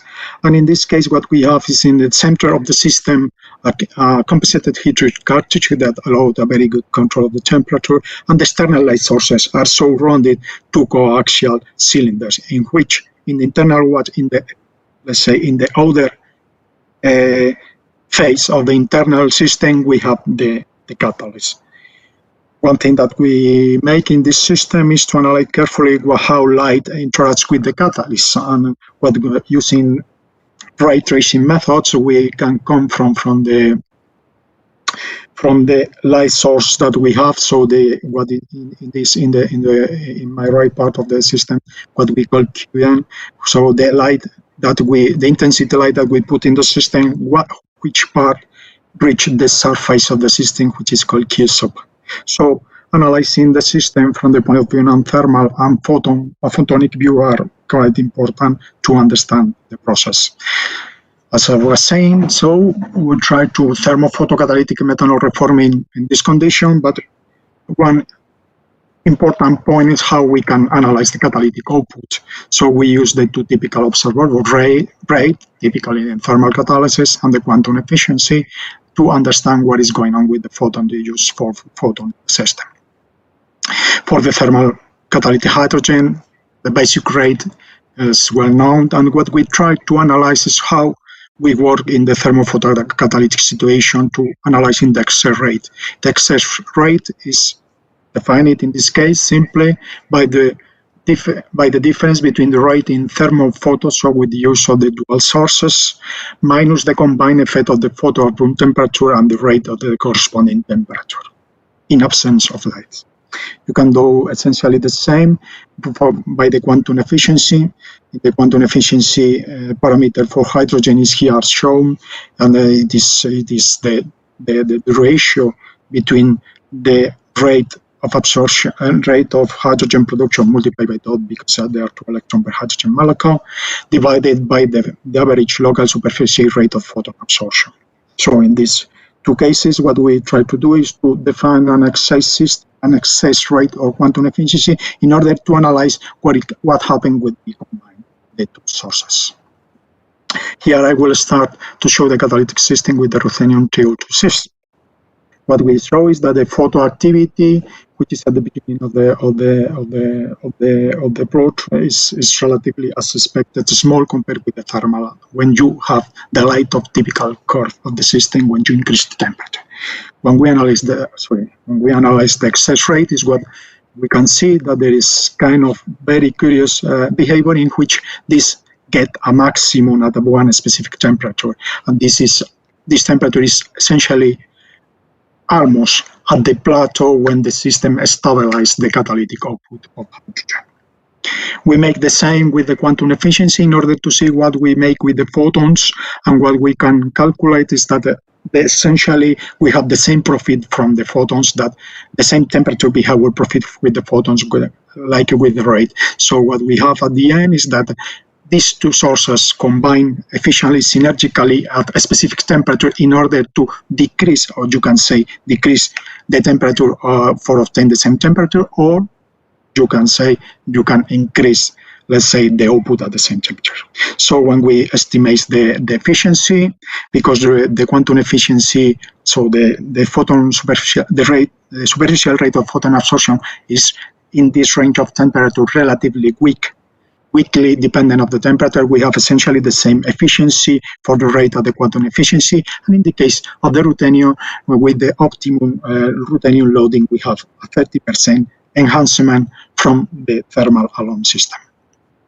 We can do the same with the platinum cerium titanium system and analyze both the excess rate and the quantum efficiency. And in this case, what we found is around 50% enhancement from compared with the corresponding additive combination of the energy sources. So here I make a summary, very simple. Of course, platinum is the best metal of the reaction, but ruthenium is not so bad. Reach a reasonable activity of the platinum, near 50%, and with a light efficiency, which is 60% of the platinum. So the serial promotion also make a very interesting catalytic effect on the system and may be expected. It increases enhanced activity by nearly 50% with an percent of 70. And of course, the question is why, and to make this basic analysis, what we try to make is the characterization of the samples. Starting with the basic presentation of the system, I will show you, or I will here, I summarize that we were working with high surface area around 80 square meters per gram with a constant band gap and with the titanium wire uniform. And in the case of ruthenium, what we have is particles between 1.5 and 6 nanometer, depending on the loading of ruthenium that we were working on. And with the XPS, we saw that ruthenium has a single oxidation state on the surface. However, by microscopy, we were saying that there are probably two kind of structure inside each particle of the system. So to analyze this in detail, we were trying to make X-ray absorption, spectroscopy at the synchrotron. And here I'm showing you the same spectra of the system compared with two reference, the methyl ruthenium and ruthenium oxide. There is some ideas that there is broadening in the system from starting from an oxidized system to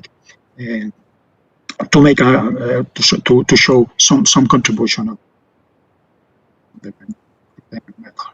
This will be studied also by EXAS. In any case, using simple linear combination will show you that there is some contribution of the metal and the oxide, which I was saying you.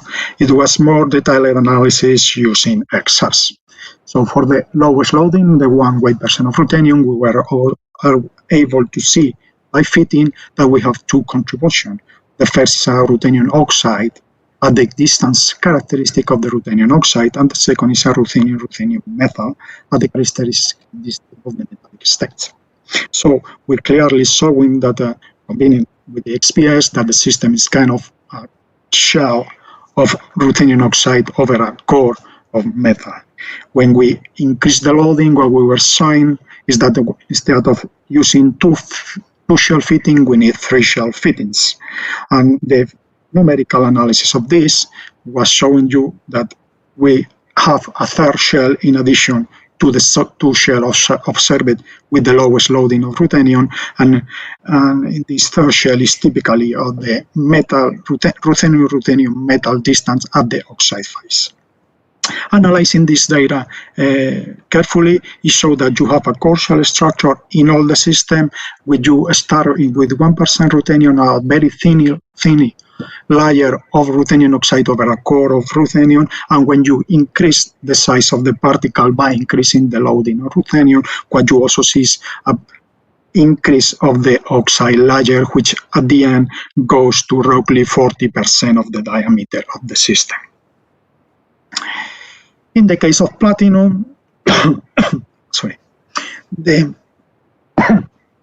microscopic characterization was showing that the metallic state of platinum, as also can be expected, but the analysis of the particle or primary particle size distribution was showing that the system are quite similar, independent of the quantity of cerium, and with an average particle size between 3.5 and 4 nanometers. The microscopy was also analyzing the cerium component, and we saw that the cerium entities grows as expected with the cerium content of the system, and roughly goes between 2 to 5 nanometers in this the growth of the cerium content.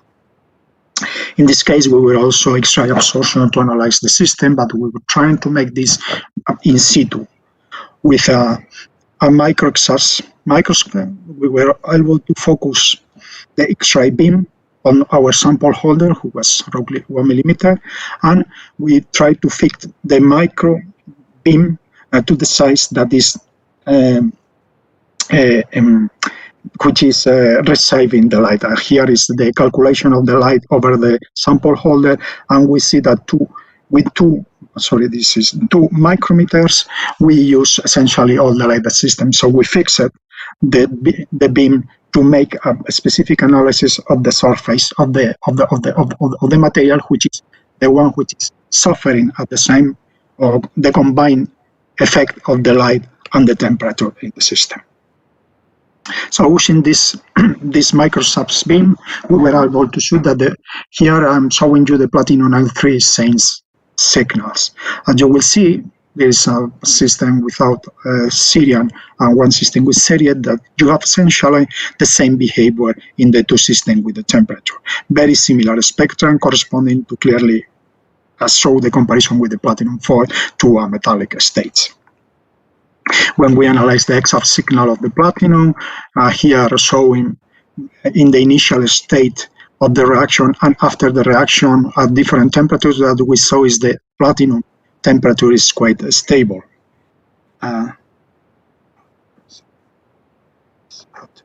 The temperature, the particle size is rather stable under reaction stamper, under reaction condition, and the coordination name and the coordination number is in agreement essentially with the particle expected by TEM.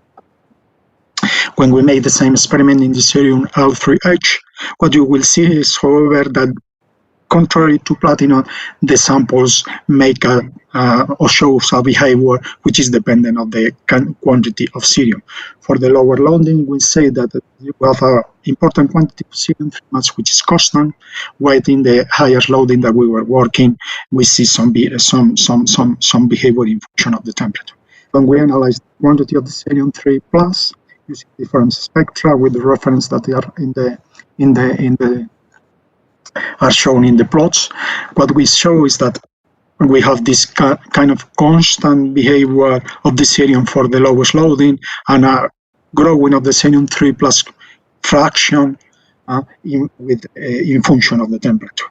What we see with compare that with the score of the highest loading is that this doesn't have any relationship with platinum.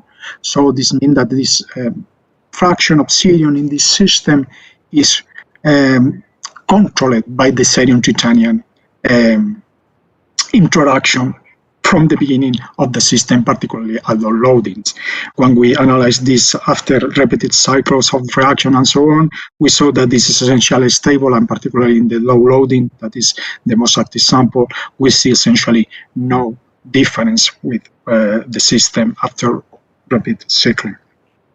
So that observation that the system, when Syria change is essentially a platinum metal particle, which is more or less constant in the system, but different Syrian system which change in the oxidation state, was combined with the infrared in situ spectroscopy of the system. When we showing you here, for example, is an example of high ruthenium titanium, but it's general for the system is that the system, when you are in combined effect of the light at the temperature, you have a whole mediated essentially mechanism in which methanol is oxidized by this type of system and produce several carbon containing molecules in a kind of chain step reaction. And of course, in each one of these steps, hydrogen are produced, hydrogen ions are produced, and with the help of metal and using X electron reservoir can produce hydrogen, which is our goal. The more important, probably, information, apart from, let's say, making the general assessment of the general mechanism, which is more or less well known, is that there are some difference between the metals and also effects. Here I saw, for example, one effect which is clearly between dark and illumination in a platinum system, in which some specific intermediate like the methyl formate are strongly promoted in condition of illumination. But probably the more important, and I here try to show you for ruthenium and thorium, is that the difference between the metals. As you can see here is particularly showing you the region of the carbonyl, showing that carbonyl are always formed by decarbonylation of the intermediate. In the case of ruthenium, particularly important the aldehydes, and in the case of platinum, I was showing you that the carboxylate are particularly important. But the interesting point is that you will see that in the case of ruthenium, light make a promotion, but not strong, but light, the effect of light on top of the temperature is quite important and very distinctive behavior in the case of platinum. In the case of platinum, what we have is that there are specific carbonyls, which are shown here negative after consumed. These are different spectra. They are consumed when you introduce light over the dark conditions, showing you that these carbonyls in both cases are producing the water gas shift reaction, but particularly this is promoted in the case of the particles or in the case of the platinum metal, and particularly by analyzing the wave number of the frequency, particularly from regions near the support, the Syrian system. So essentially, by the infrared, what we were saying is that we have the typical mechanism of hydrogen reforming, which is promoted by Hall in the case of the system, and with different intermediates, main intermediates in terms of the metal chemical natures, but also some kind of differences in the terms of that the light is more strongly affecting, as was shown with the excess rate in the case of platinum, making more chemical effects in the case of platinum. So with this, I was trying to show you that analyzing the XX functions, we were showing that there is a true synergistic thermophotocatalytic effect in all titanium-based systems that we have tested. Of course, the chemical nature of this is quite different. Probably this is, in the case of ruthenium, is a kind of dual function in which I was not entering in quite exact details, but there is some kind of that the surface of ruthenium contains the two chemical state, and this is in connection with a bulk of ruthenium metal, and these are the key issue that try to optimize or control first the main intermediate that you saw in the reaction and what the system making the decarbonylation water reaction. In the case of Syria, what we have is that we have, independent of the metal that we have, a very defective layer of Syria in contact with titanium, which make the system an interesting contribution from the point of view of the Syria. But what is working with light in this system, what I was showing you is that it's much more enhanced in condition of the combined use of the two energy sources, and it seems to be particularly an effect not of the intermediate type what we saw that is typical of probably of the metal, or we show that is typical of the metal, but the effect on this specific platinum-cerium interface in the decarbonization of carboxylate and the boost of the water gas shift reaction. So with this brief talk, I was trying to show you that we can have in all our system a true synergistic thermocatalytic effect, which has different origins depending on the metal. Cerium has its own system, but in all cases, we can have a combined use of the energy sources, which is much more profit catalytically than the simple additive sum of the system. I think with this, so I will finish acknowledging all the people that was working on the system. Particularly, it was a hard work from Dr. Uriel Caudillo Flores and Ana Cubaca, and there was also contribution for a lot of people.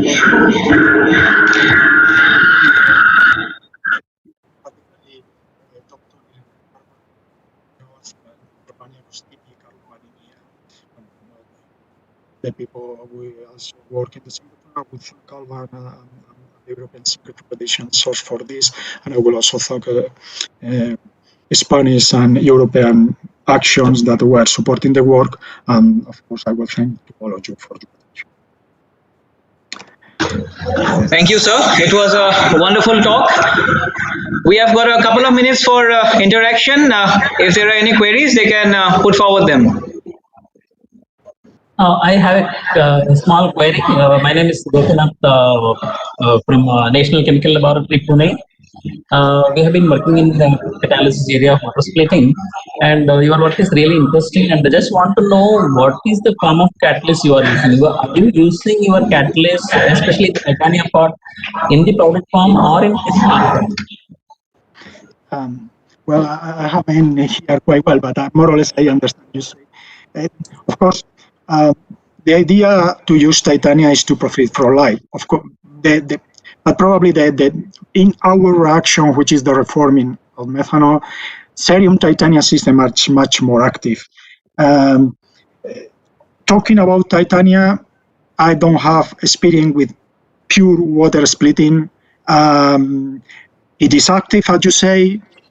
Probably, of course, it will be able to be working in thermophotocatalytic condition much more efficiently than the combination of two. But this is one thing that we haven't tested.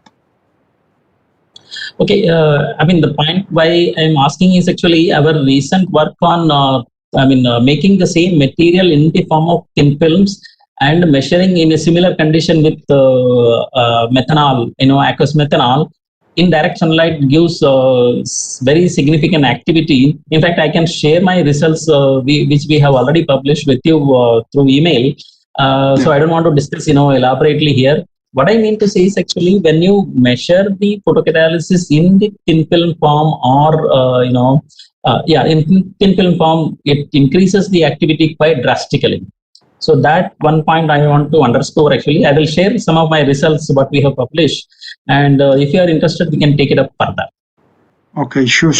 I will be happy to do that, of course. Sure. Thank you. Thank you, Bruce. Yeah. Thank you, sir. Is there any other queries?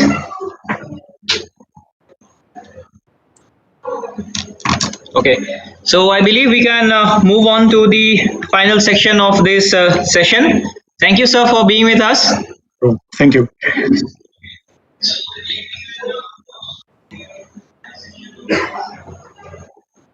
Okay, the final speaker of the second technical session of the International Conference on Materials Chemistry and Catalysis is Professor Wolfgang Grunert. Sir, you can hear us? Professor Grunert, you can hear us? Yeah. Okay. Can you hear me? I should now be online. Yes, you're online. Okay, so we have Professor Grunert with us.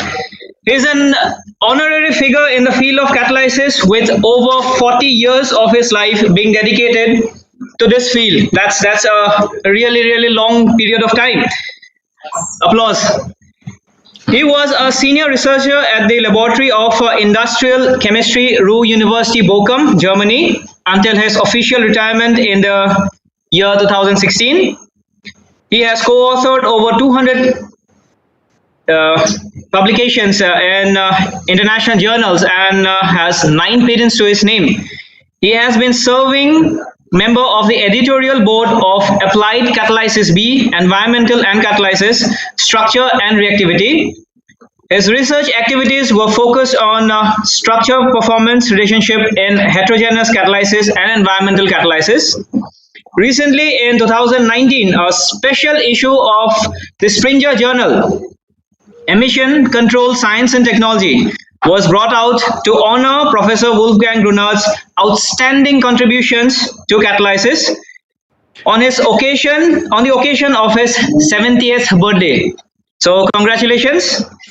I would like to humbly request Professor Grunnert to deliver his talk. So you're online, you may begin your talk.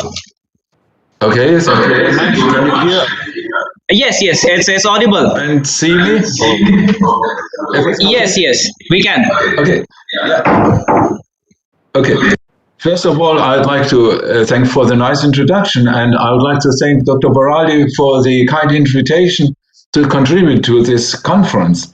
I would have, of course, been very happy to see you all in India now, but as this is not possible, I would like to thank the organizers for their great work to bring this conference together via the web. My talk deals with three-way catalysis. This is actually a rather mature field, but it will remain relevant still for many years as long as gasoline cars will be on our streets. Just as a quick reminder, in three-way catalysts, CO, hydrocarbons, and NO are converted simultaneously to harmless products. The three ways are the oxidation of CO, the oxidation of hydrocarbons, and the reduction of NO. And this happens all at the point of stoichiometric composition. Technical catalysts contain palladium as active metals. Supports are alumina, cera, and very important additives, redox additives, cera zirconia, lanthanum to stabilize the alumina, barium, and so on. You will certainly also know about the great rush about catalysis with gold over the last 3 decades. Gold has been studied for anything and everything, but notably hardly ever for three-way catalysis. There are reasons why gold could be interesting. Its amazing CO oxidation activity could help solving the cold start problem. In literature, moderate activity has been reported for hydrocarbon oxidation and for NO reduction. And recently, palladium has become even significantly more expensive than gold. Of course, everybody knows gold has a low melting point, so this could give problems with the stability, but maybe alloying with a more refractory metal will help. So in literature, we are aware of only one paper about three-way catalysis with gold. There are several more papers about it, but they all cite this paper without giving anything new. The authors used 1% gold on a complex supports many additives with additional rhodium or without rhodium. And in the rich regime, they got full conversion for all components. Even a gold-only catalyst, the light-off temperature is 380 degrees. It was not brilliant, but it was 100%. And in lean medium, of course, only less than 50% conversion for NO. But of course, under three-way catalytic conditions, there is this oscillation of the reaction regime.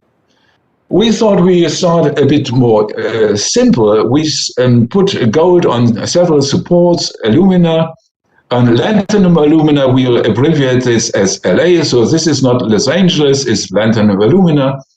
on titania and on zirconia, which we abbreviate as CC.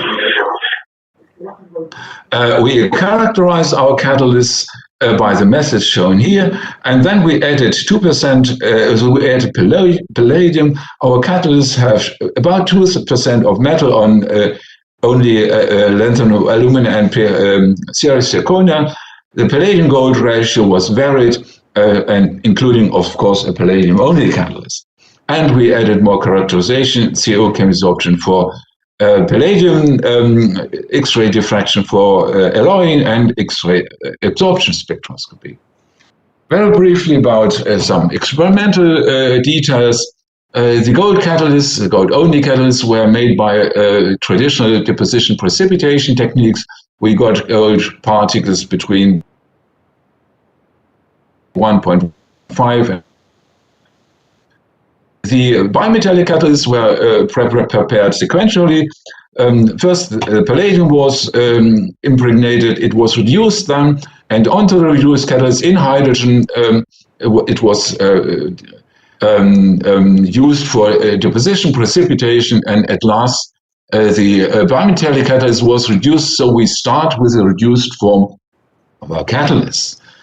The three-way catalysis was measured with as prepared and with aged catalysts.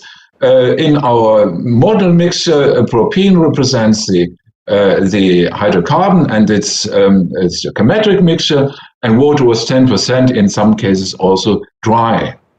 And we also investigated the oxidations separately in the binary feed, stoichiometric feed, propene and CO. Okay, let's look at the results of gold-only catalyst. So this is the CO conversion in a full feed for a reference three-way catalyst. So a commercial sample, and these are our new catalysts. And this is really a surprise, a bad surprise. So turn light-off temperatures for CO oxidation 300, 400 degrees centigrade. How can this be? This was the reason why we studied the binary feeds, and I'll show you the results right here.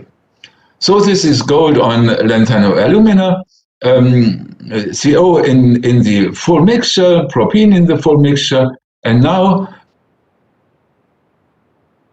we come with these, and we see our catalysts are clearly okay. So in the binary feeds, we have very good conversions of CO. Propene is not changed, but in the full mixture we have some poisoning.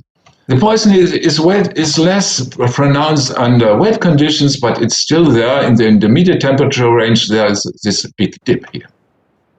On the zirconia support, the same thing happens. The catalyst is not as active in the binary feed, but the poisoning is there. It's less extensive. Okay, so there is a poisoning, and I'll show you in a minute that it is by the propene. First, let's have an overview over all our catalysts. So these are again for the full feed now and the moist in wetness feed, the CO conversions for zirconia and lanthanum alumina catalyst, the reference three-way catalyst. This is for alumina alone, and this is for titanium. So we have a sort of ranking. We have these initial maximum here, but the final light up is better for zirconia than for titanium, for lanthanum, alumina, and alumina. So it ranks with the reducibility of the catalyst. The same happens with propene. And with NO, we have another disappointment. So our gold catalysts do not convert NO to any significant extent. Okay, now what about the thermal stability? These are again the conversion curves for start with zirconia, for CO, propene, and NO for the fresh catalysts. After 650 degree aging, it's 5% water, 10% water, 5% oxygen, 6 hours. There is not much loss. Also on the alumina catalyst, it looks quite good, but after 950 degrees centigrade, we have, of course, deactivation. Okay, this doesn't look like being very good for technical application, but we still wanted to look what's the reason of this poisoning effect. I'll show you again the CO conversions for the lanthanol alumina-based catalyst in binary feed and in the full propene mixer. And what comes now is CO conversions in modern mixers, not with propene, but with propane. It's completely different. And this is without any hydrocarbon. So we have obviously different reasons for deactivation. There is one more diffuse reason, maybe competitive absorption, and this is this here, from here to here, and the remainder is a special effect for propene. On the series zirconium, it's a bit more complicated, but we have again this special effect for propene, and that was what we wanted to find out. What's the reason? And I'm showing you our best experiment to find this out. We deactivate our catalyst by keeping it in the full mixture, now again dry conditions, with propene at 150 degrees centigrade. And we measure its activity in binary feed. In binary feed at 200 degrees centigrade. And it's really deactivated. You see the conversions are very low. Now we anneal the catalyst at 200 degrees centigrade in helium without any oxygen. And then we probe its activity again, and the series zirconia supported catalyst is fully active again. The lanthanum alumina catalyst is on the way, the alumina catalyst is still very poor. We repeat that at 250 degrees centigrade. Now the La supported catalyst is back again, and at 300 degrees centigrade, even a bit more better. The alumina supported catalyst recovers gradually. So obviously we can regenerate our activity by the active support oxygen. And this looks very much like some deposition of carbonaceous residues. We studied these by in situ infrared spectroscopy. You see here, this is an infrared study with gold and lanthanum alumina. You see here the region of CO for flowing CO at 770 millibar. There is the signal of the gas phase CO, and you see a signal of adsorbed CO. And this is a region of carbonate, so we have some carbonate. But in this region, propene can also occur at coke band. Next, we add a propene to the feed, and we have 100 millibar CO propene, 9 CO1 propene. We have the CH bands of propene. We have some additional intensity here for propene, and the adsorbed propene, the adsorbed CO is strongly decreased. So there is obviously some co-absorption effect. But this catalyst is not yet coked. We coke it now. So it's CO propene at 150 degrees for 1 hour, and then again the mixture at 150 millibar at room temperature. Now we have this, it looks very similar here, but in the coke band region we have a great intensity. We have now looked if this intensity really blocks CO absorption sites. We evacuated the catalyst and absorbed CO again.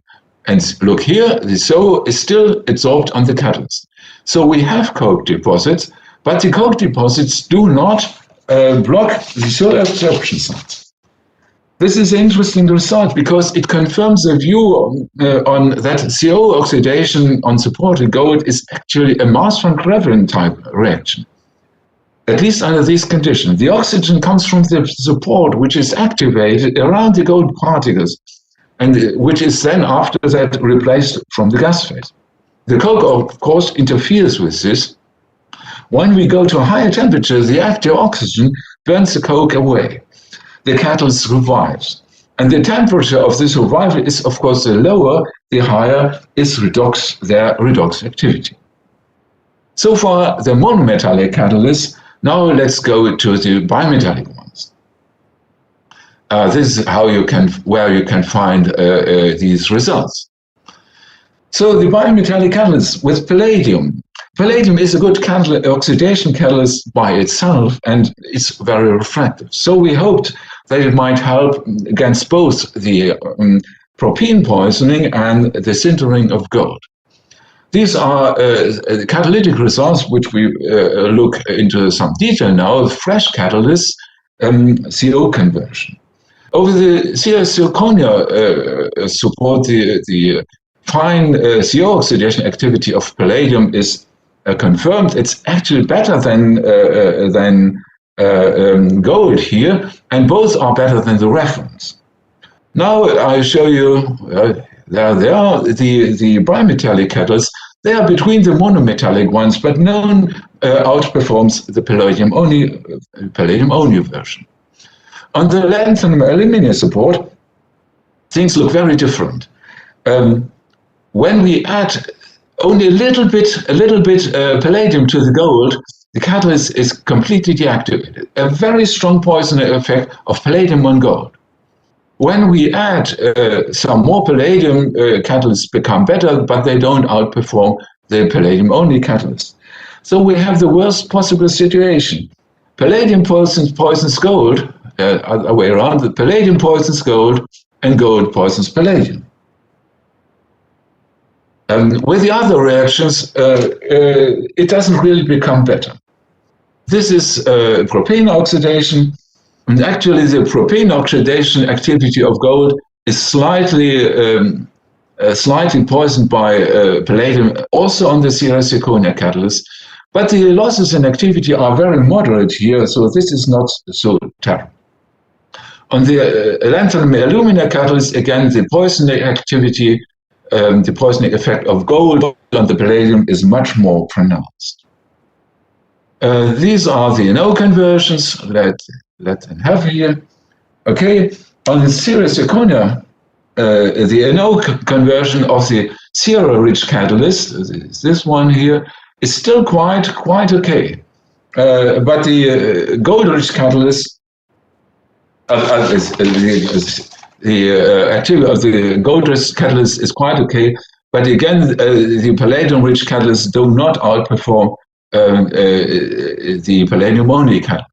The palladium-only catalyst has a low temperature NO conversion peaks, which results in more N2O.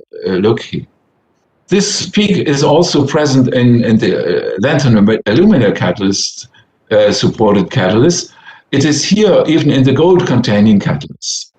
Again, both poisoning of gold by palladium and poison of palladium by gold is pronounced. So these are really bad news, and to recover from them, I've just repeated them here once more. The best one could say is that gold poisons also N2O formation. So this looks like a bad end, but I would say this is nevertheless a nice movie. There will be a happy end after this bad point. Hoping for this, we will now look at the catalytic results after the aging at 950 degrees centigrade. We start with the lanthanum alumina-based catalyst. The CO conversions are shown here once more in the initial state and after this aging procedure. And the palladium-only catalyst still keeps up quite well with the aged reference. The bimetallic catalysts are in between the monometallic ones. Well, this doesn't look like bringing to us the happy end. On the Sierra zirconia catalysts, the monometallic aged catalysts are quite near together, and they are still better than the aged reference. The aged gold-rich sample is quite acceptable in this case, and the aged palladium-rich catalysts, oh, that was too much, the aged palladium-rich catalysts are better than the palladium-only catalysts. Though the differences are not very pronounced, but even if there were no difference, then the same performance as a palladium-only catalyst is obtained with about 40% of the palladium present in this gold palladium-2 catalyst. So there's an increase in palladium-specific activity by 2 to 3-fold. Let's see if we can confirm this with the other reactions. So palladium propene oxidation on the lanthanum alumina catalyst doesn't bring anything interesting. Let's look on the Sierra zirconia based catalyst. Again, the palladium, the gold-rich catalyst is quite acceptable, but the palladium-rich catalysts are better than the palladium-only catalysts. This next one, the NO conversions. Again, on the lanthanum alumina catalyst, the palladium-only catalyst keeps up with the age reference. The gold-rich catalyst is completely knocked out by the aging. The other catalysts are so. But let's hope that the gold-rich catalyst survives the aging on the Sierra zirconia support. Yes, it does. It is not as good as it should be, but still much better than the gold-only catalyst. And when we go now to the palladium-rich catalysts, they are again better than the palladium-only catalyst. So this is briefly summarized here, and we have, of course, the question: what could be the reason for these results? First, for the very different influence of supports on the metals, and for gold to becoming a stability promoter. The CAD is an element which melts at rather low temperature, becomes a stability promoter. Let's look at the X-ray diffraction data. On the lanthanum alumina support, the metal signals are strongly superimposed by support lines. Therefore, we went in this a bit strange to a theta range. We have lines from the port here as well, but we can see, of course, the lines from the metal. We don't see lines from the metal on the lanthanum alumina support. The palladium is extremely dispersed here. The gold-only catalyst shows a reflection, and the reflection are shifted with increasing palladium content. So we have already some alloying in the as-prepared catalyst. In the H catalyst, we have, of course, now clearly discernible reflections, and the reflections are shifted with between the gold-only and the palladium-only catalyst. So there is alloying, and the locations of the peaks, they behave to the composition approximately according to the Vega rules. We have also made quite some X-ray absorption studies, but I show you only some results from the cleanness here. The catalysts are not fully reduced. In the fresh state, we have about 30% of the catalyst as palladium 2+. Only after the high temperature treatment, the palladium is fully reduced and, of course, then alloyed. Things are different on the Sierra zirconia support. Here we could use the traditional to a theta range for our investigation. Again, we don't see palladium on the catalyst. Palladium is extremely dispersed. Gold is less dispersed, but it does not shift when we add palladium. So there are no alloys on this catalyst. In the H state, there are, of course, now shifts in the peak position, but the alloying effect is much less pronounced than on the lanthanum alumina support. Here, these are the palladium 2+ contributions. So it's more pronounced, more oxidations, oxidized palladium in the fresh state. And the most important result is after the aging, still a significant percentage of the palladium is in the +2 state. So we have a stabilization of palladium 2+ by the support, and it's much more intense on the palladium, on the zirconia support, than on lanthanum alumina. Well, the palladium stabilization of palladium 2+ by zirconia is known in literature, but the intensity of the effect is really surprising. Palladium 2+ survives temperatures which are 200 Kelvin above the decomposition temperature of palladium oxide. And this explains much of our results. A stabilization of palladium 2+ delays the alloying with the gold. So there's always a redox couple palladium 0 to palladium 2+, and therefore alloying is delayed. And alloying, we have seen alloying is adverse for activity. The lanthanum alumina catalysts are alloyed and they are very bad. Stabilization of palladium 2+ maintains the coexistence between palladium 2+ and metallic palladium, and this is good for activity. We have also other results, conclusion from CO chem absorption and details in the reactivity studies, which I cannot show you in such detail here, which show that clearly that there are palladium-gold interactions which are not alloying. These are short of alloying. These are probably decorating. We think that palladium decorates gold particles or alloy particles. And this palladium decorating could explain the promoting effect. When we have an alloy particles and decorated with palladium, the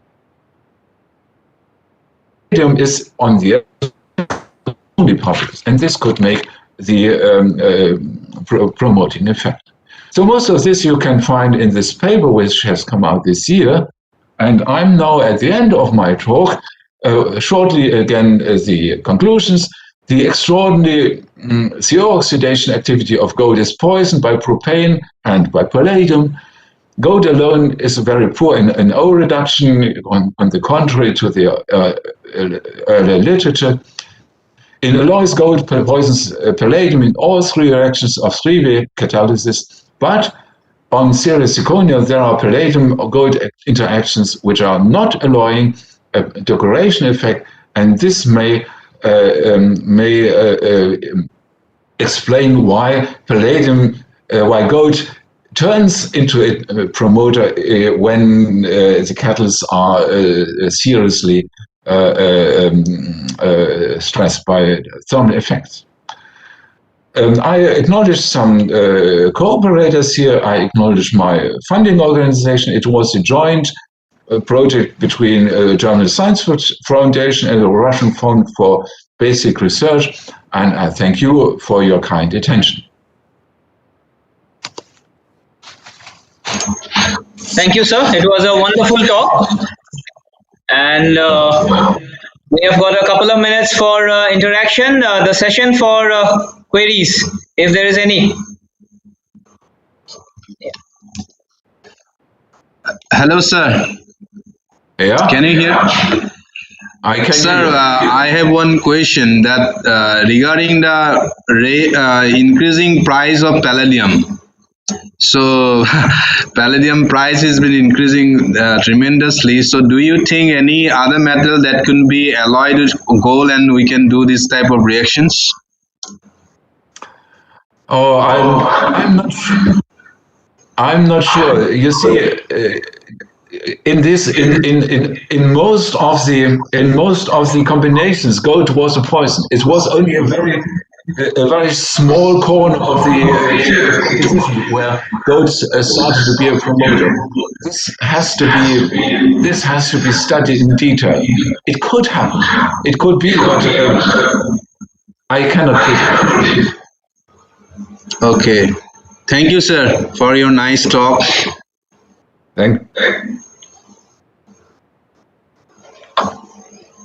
Is there any other queries?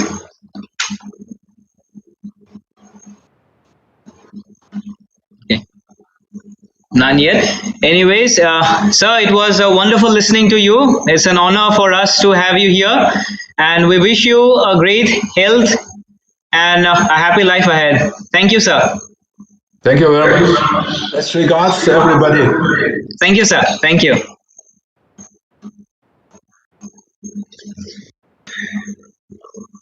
Okay, so we are heading on to the last session of this technical part. That's the oral presentations. So there are a total of 9 participants, and we will begin with Vivek Srivastava.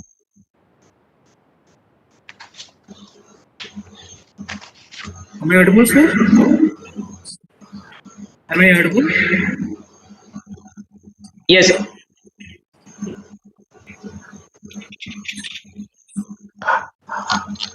Vivek? Yes, sir. Yes, sir. I'm sharing my screen. Yes, fine.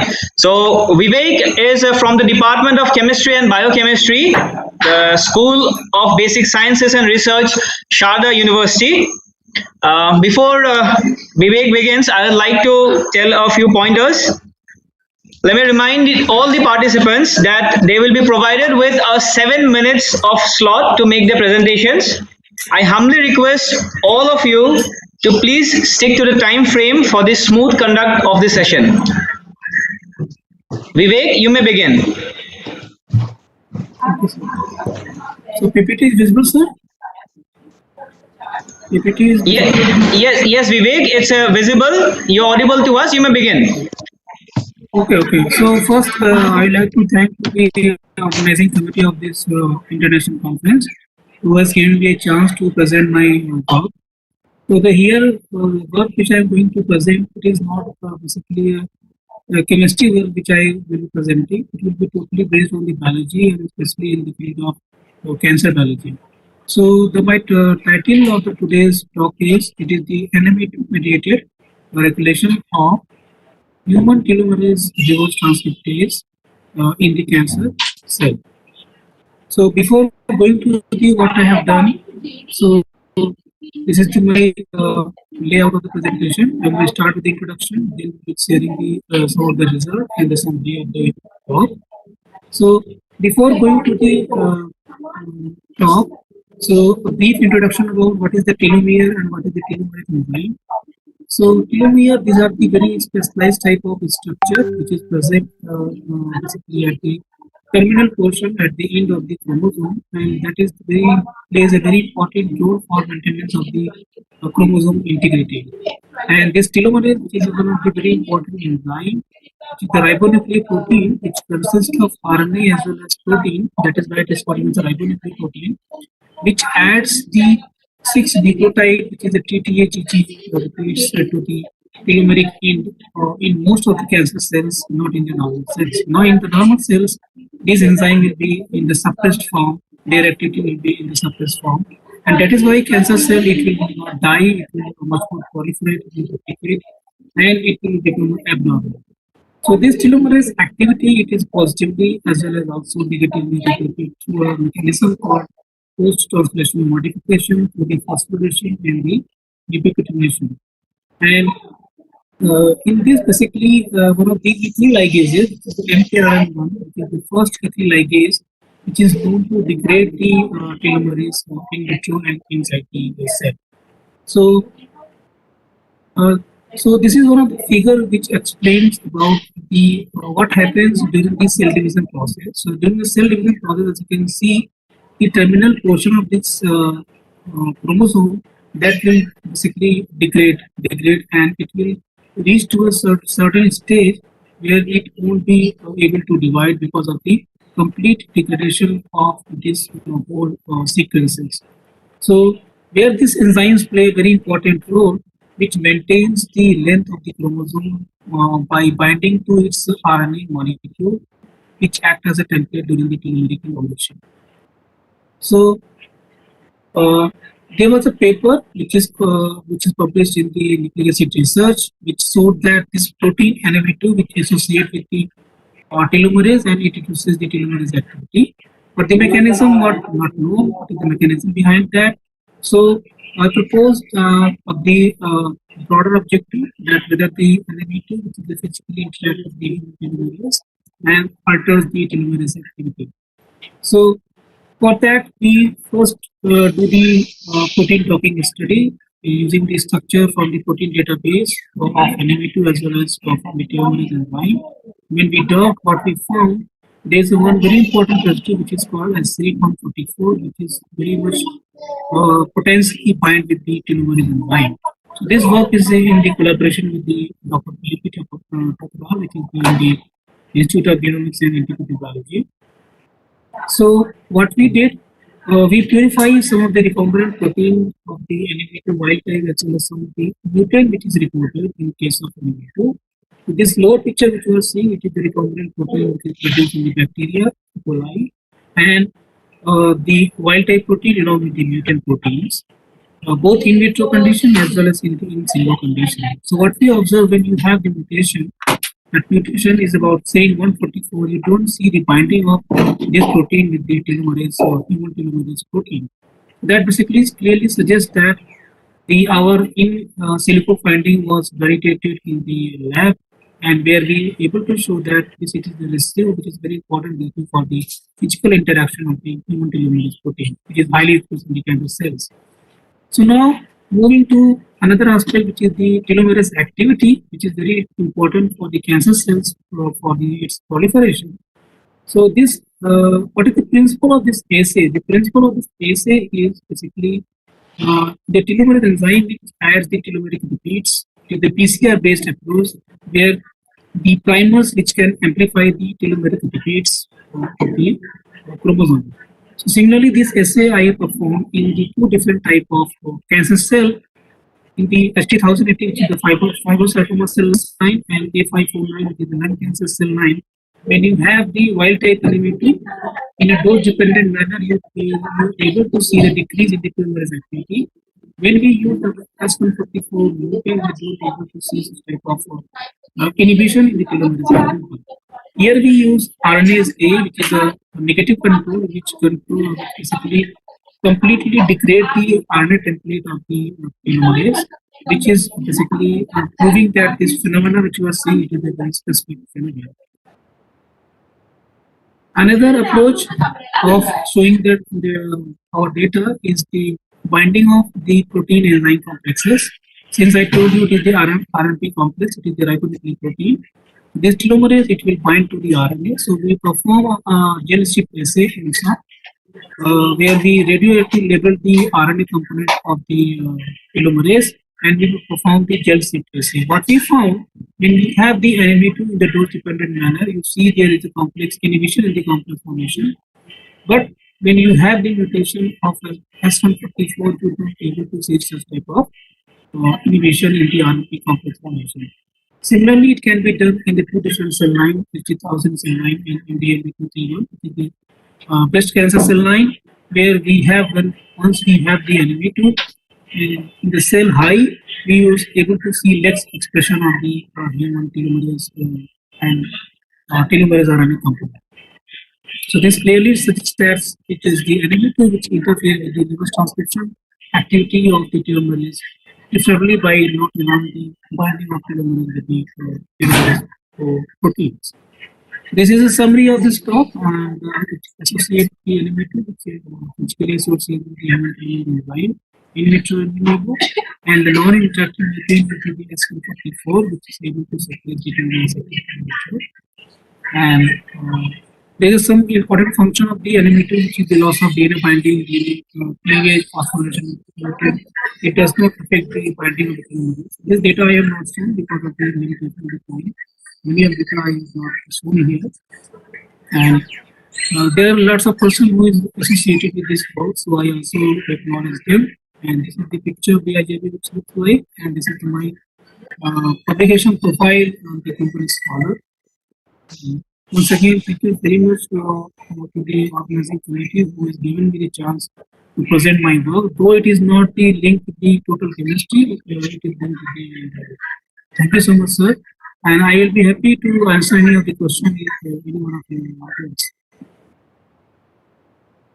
Hello? Hello? Audible? Hello? Vivek, can you hear us? Yes, sir. Yes, sir. Okay, thank you for your presentation. It was a really good one. We have got a minute or two for interaction. If there is any queries.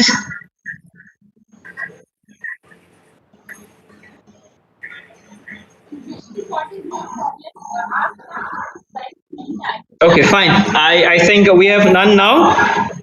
Anyways, thank you, Vivek. It was nice hearing to you. Thank you, sir. Okay. So we'll move on to our next speaker. Question.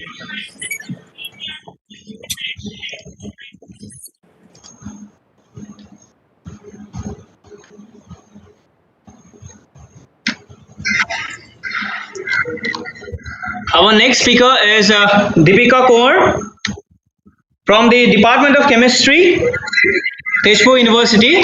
Deepika, can you hear us? Yes, sir. Yes. Okay, fine. You may begin your presentation.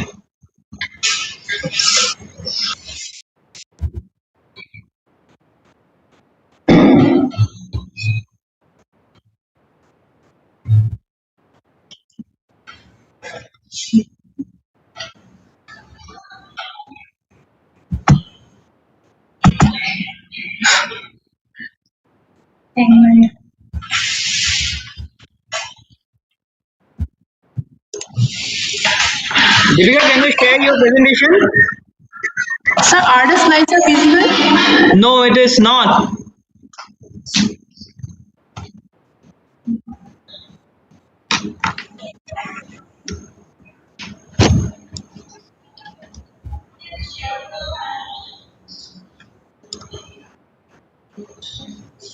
Deepika, we can hear you, but your presentation is not visible yet.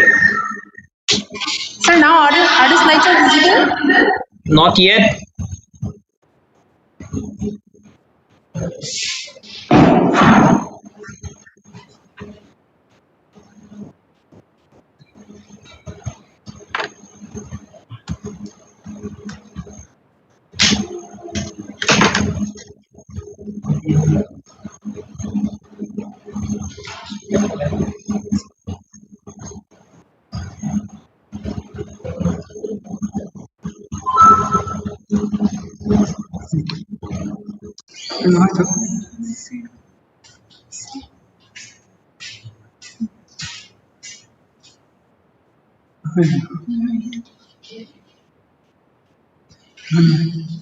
Yeah, probably.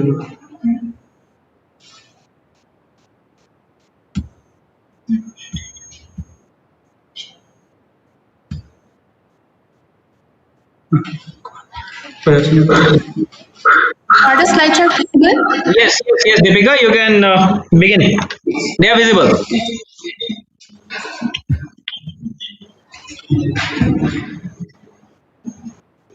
Good afternoon. Today, I am going to present the topic of my presentation, which is C-N formation reaction in bio-based medium. Nowadays, it is very necessary to carry out the reaction in natural or bio-based solvent from industrial as well as academic point of view. Considering this issue, we have used solvent obtained from the agro-waste. Agro-waste includes peels of vegetables, fruits, plant stalks, leaf, etc. In literature, it is seen that the most common method to obtain solvent from the agro-waste is the ash water extraction. In the ash water extraction method, agro-waste are first burned into ash, then it is mixed with water. After that, the solution is filtered, and the filtrate that is obtained can be directly used as a solvent in the reaction. The major advantage of using ash water extract is that we can carry out the reaction without use of any ligand, bases, and volatile organic solvents. Sorry to interrupt you, Deepika. Deepika? Yes? Yeah, sorry to interrupt you. Have you changed any of your slides now? Yes, sir. But your slide change has not come up. So we are still on the first slide. Yeah, fine now. Now, can you please go for this slideshow, full screen? Yes, do it. The major advantage of using S water extract is that we can carry out a reaction without use of any ligand, bases, or volatile organic solvent. Moreover, the preparation of S water extract is very easy and cost effective. And the solvent that is used for the preparation of S water is only water which is environmentally benign in nature. The main objective of my work is the construction of CN bone using imidazole and aryl boronic acid derivative. Secondly, to promote economical and environmentally friendly experimental procedure. And next is the characterization of synthesized compounds. Is the slides are visible? Excuse me, sir. Is the slides are visible? Deepika, your slides are not changing.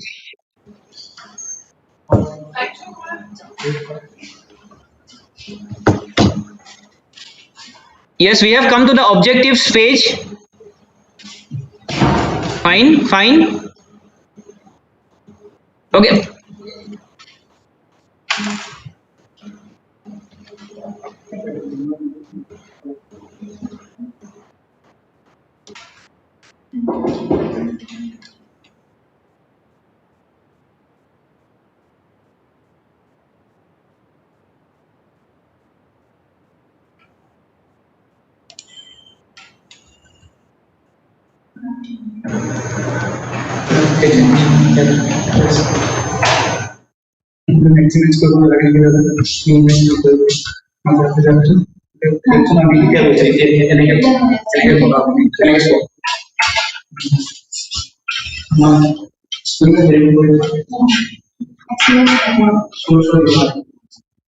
Sorry, sir, for the technical issues. Oh, it's not an issue at all. You can go on.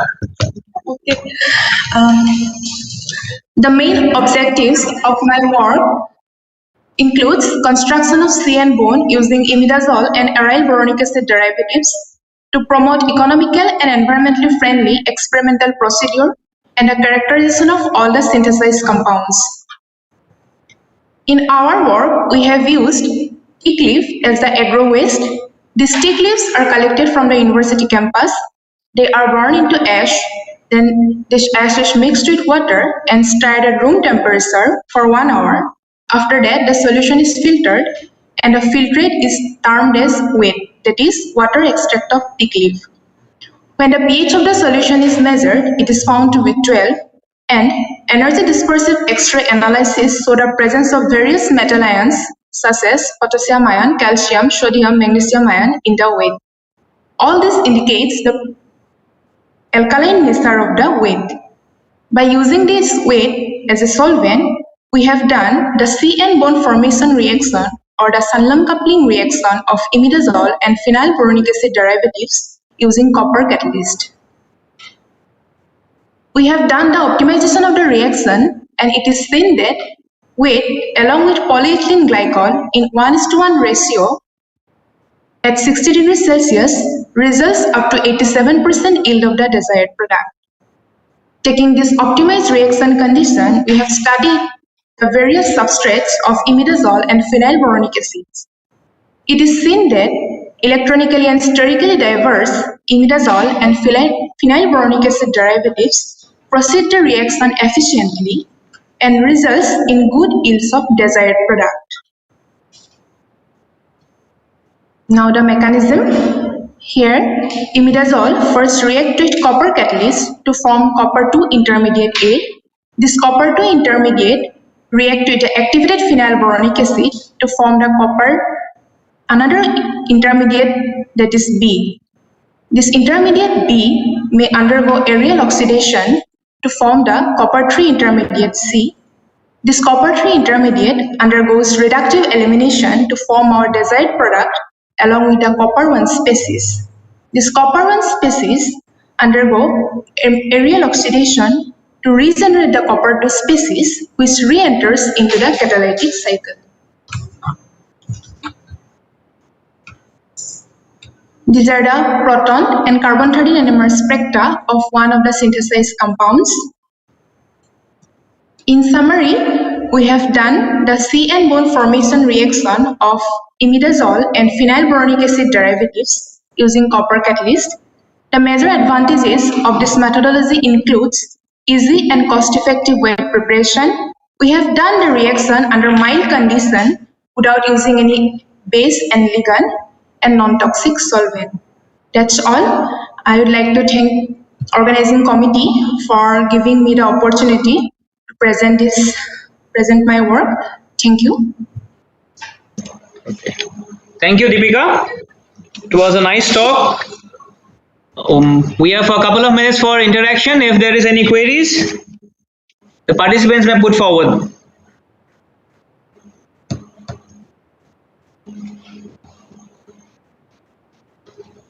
Okay. Fine then, Deepika. We do not have any queries for you. Thank you for presenting. We shall move on to the next speaker.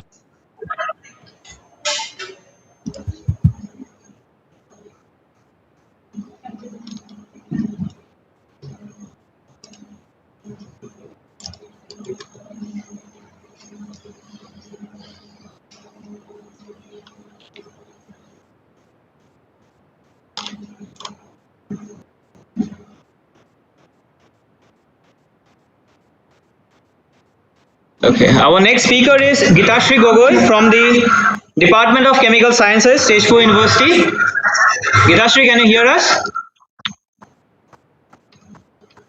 Yes, am I audible now? Yes, you're audible. Your presentation is here. You may go on. Yeah. Okay.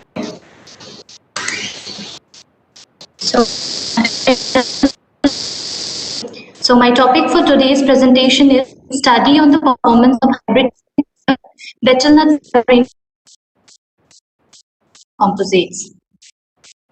So these are my contents. Coming to the introduction part, the very first thing right after hearing my title that comes to our mind is what is composite?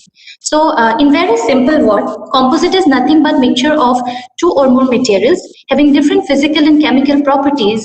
Those are when combined give properties that are different from the individual. Comprises of two phases. One is the matrix phase, the other is the dispersion phase. In my case, the matrix I have used is modified epoxidized soybean oil, and the dispersion phase is natural fiber flow. So I have prepared hybrid composites by mixing two natural fibers in a common polymer matrix to get better property than the individual ones.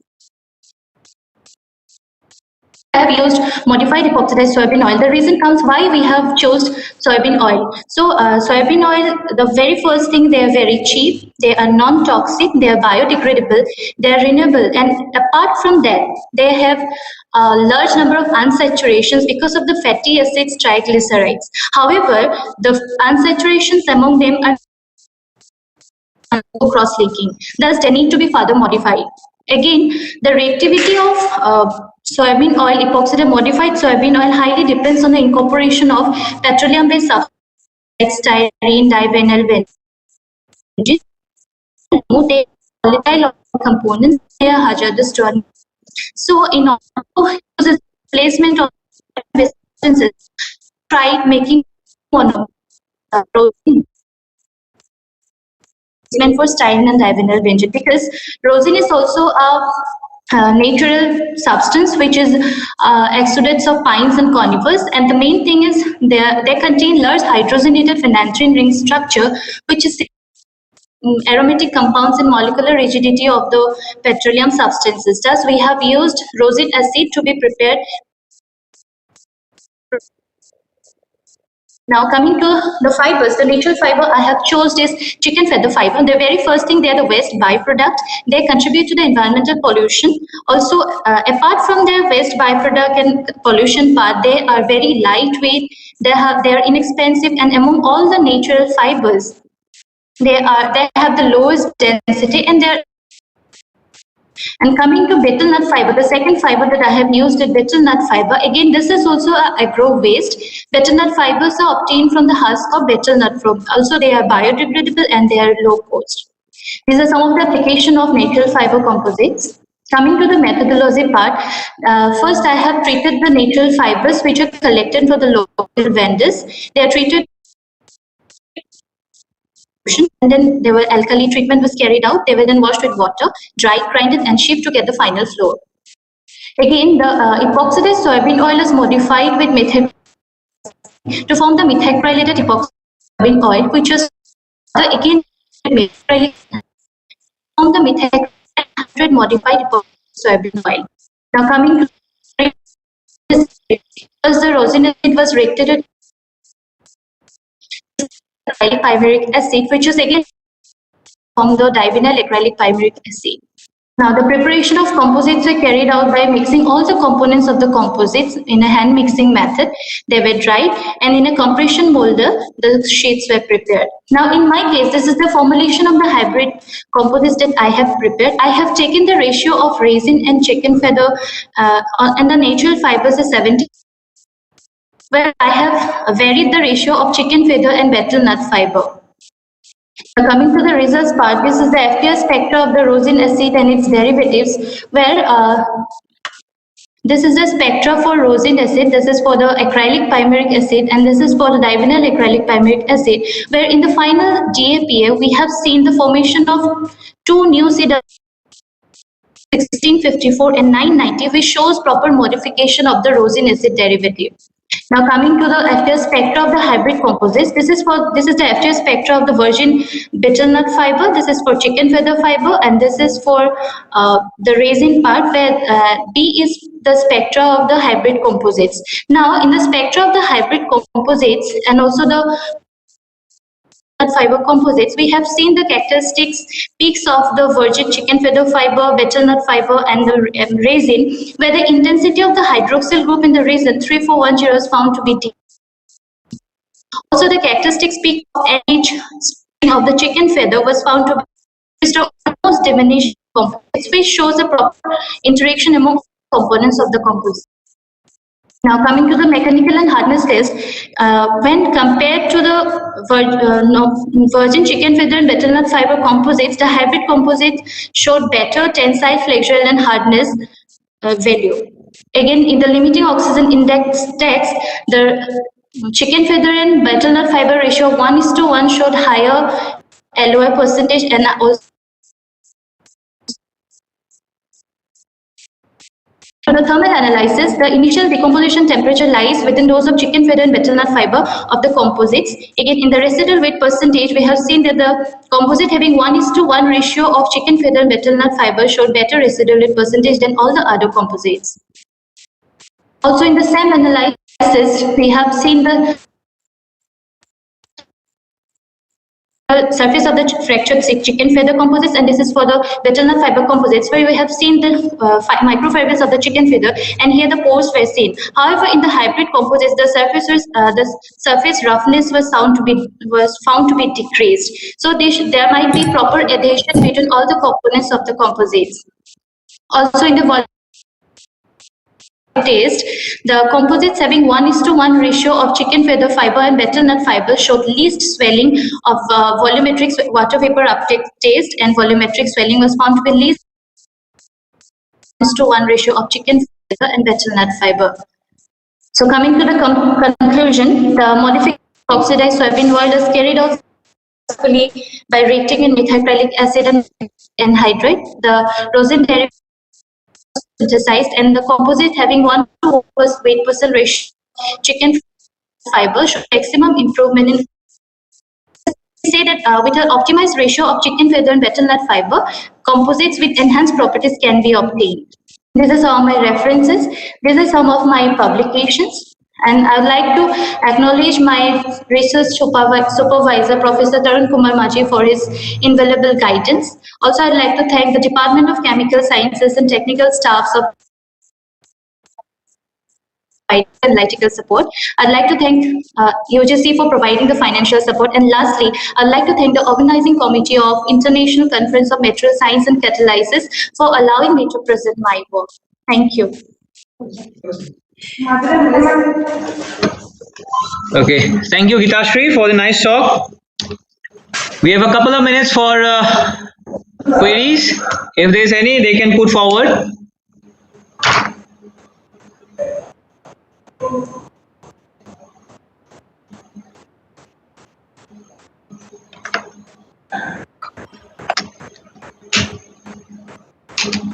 Okay, we shall move on to our next speaker. Thank you, Hitashri. Thank you.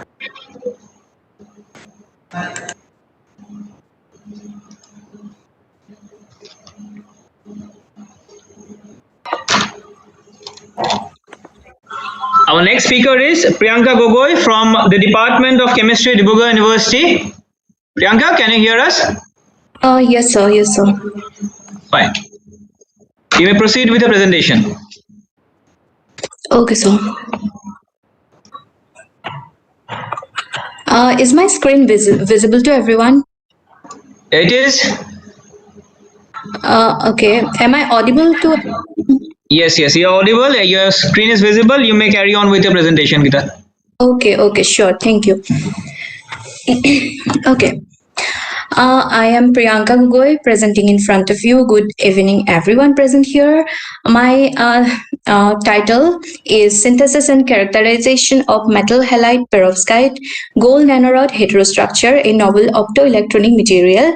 I did this work under the supervision of Professor Samir Sapra in Indian Institute of Technology, Delhi, as my master's thesis. I did this work last year. So here we go. Here is my introduction. At the bottom of the slide, it indicates my work. The rod-shaped structure indicates the gold nanorod kept in the C-tab cetyl trimethyl ammonium bromide. And after the synthesis of the gold nanorod, I removed the C-tab from this surface, and partially I exchange the ligand with another ligand, which is 1,4-aminothiophenol, which indicates as 4-ATP. Here is the partially exchanged ligand, 4-ATP capped gold nanorod. Then I attached a nanocube, which is double perovskite there, and here is my heterostructure. Now coming to gold nanorod is the shape. Actually, gold atoms are combining such a way that it gives us the shape of rod. Perovskite are the type of material having the general formula. AbX3 is organic cation or a monovalent cation, B is a divalent cation, and X is counter anion. Double perovskite is another class of material having two cations instead, having the general formula A2BB-SX6. It's a very highly stable and environmentally benign. Now the importance of my material. There are many importance of my material. That is double perovskite and gold nanorod both are having very high stability, also large extinction coefficient, and environmentally friendly, and also very stable. And combining the two structure, that means double perovskite and the gold nanorod, here is my heterostructure having all the properties of the both the material and also having a very large range of absorption and also stable and environmentally friendly. Now, what was the existing research problem and what was my aim of the work? Here is a solar radiation spectrum we have seen at the bottom of my slide. Here is a solar radiation spectrum, and it starts the way from UV to infrared, and it absorbs mostly in the visible region. The main problem of the perovskite and double perovskite material using in solar cell is that they are very high band gap material. Hence, they are unable to absorb low energy photons. That means they are unable to absorb the photons of visible and IR regions, which are main constituent of the solar radiation spectrum. So we were trying to make an heterostructure combining the perovskite or double perovskite with gold nanorod, because the gold nanorod having a very broad absorption band starting from 600 nanometer to 1200 nanometer, and also very tunable, and so that we make an heterostructure having a broad range of absorption, so that to make an efficient solar cell, so that it can absorb both the low energy and as well as high energy photons. So here is my first step, that means the preparation of gold nanorod. So I prepared gold nanorod with a seed mediated approach. First I prepared a seed, that means the gold seed, using the NaBH4 as a reducing agent, and I make and I made the growth solution using L-ascorbic acid as a mild reducing agent. I add a seed in the growth solution there, and after 2 to 3 hours, gold nanorod is being prepared, which was kept in CTAB in water. So I took UV visible spectrum. Here is a UV visible spectrum of my gold nanorod. The large, that is the broad band, corresponds to the longitudinal surface plasmon resonance, which corresponds to the length of the gold nanorod. And here is the transverse surface plasmon resonance, which indicates the breadth of the gold nanorod. As we increase the aspect ratio of the gold nanorod, if we increase the length of the gold nanorod, the LSPR band redshifts. And here is the XRD spectrum of the gold nanorod and also CTAB I prepared. And here are the TM images of my gold nanorod, which was kept in CTAB. And here is the Raman spectrum of my gold nanorod and also CTAB. Here is the second step, that means ligand exchange on gold nanorod. Ligand exchange on gold nanorod is indeed a very hard step because the CTAB, the surfactant is very tightly bound on the surface of the gold nanorod, and gold nanorod is very prone towards aggregation. So this step should be carefully done. So I used two methodologies. One of the methodology was that I removed the water layer as much as I could. Then I dissolved this solution in the toluene that was not dissolved initially. As soon as we added 4-aminothiophenol there and stirred the reaction for 60 degrees centigrade at 60 degrees centigrade for 1 hour, it got dissolved. And I took this UV visible spectrum after ligand exchange, and I also took the Raman spectrum. The Raman peaks indicates the ligand exchange has done, and also the IR spectrum. And IR spectrum confirms that the ligand exchange has done, because in the pure 4-aminothiophenol there is SH peak, but in the gold nanorod 4-ATP capped mixture there was no thiol SH peak, because the thiol group has already attached to the gold nanorod surface, and we got the CH peak, double bonds carbon hydrogen peak in the pure one and also the gold nanorod in 4-ATP mixture, and it indicates the 4-aminothiophenol ligand has got attached to the surface of the gold nanorod. And we washed the sample in several times by toluene to get rid of the excess 4-aminothiophenol there. And here are the TM images after ligand exchange. And here is a third step, preparation of the double perovskite material and our heterostructure. So I prepared double perovskite material by hot injection method, and also I prepared this heterostructure by mixing gold 4-ATP sample and the double perovskite in 100:1 ratio, and I stirred for 50 degrees centigrade overnight in toluene. Then here is my heterostructure. I confirmed the total confirmation is yet to be done. Here is a UV visible spectrum of my heterostructure. The broad range of absorption here we see that we aim for, that our heterostructure shows a broad range of absorption starting from 400 to 1100 nanometer. And here are the TM images of my heterostructure. The further confirmation is yet to be done. We are still working on it, because when I was in the last stage of my work, the COVID came and we left our work and came to home, and now we are still working on it. And here is my work, and here is the conclusion, that we successfully synthesized gold nanorod in CTAB, and also we successfully done our ligand exchange. Then we are trying in our last stage and its application. Then it can be successfully applied in solar cell to make a very efficient solar cell. And here are the references. And thank you everyone. Thank you, Priyanka. It was a nice talk. We have a couple of minutes for interactions. If there is any queries.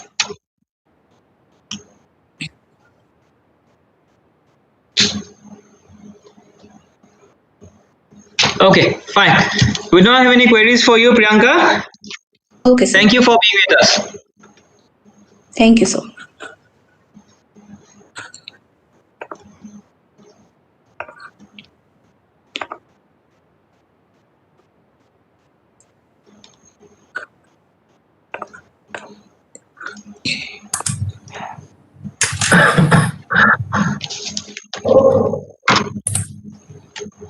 Our next speaker is Dr. Mrinal Saikia from the Department of Chemistry, DKD College.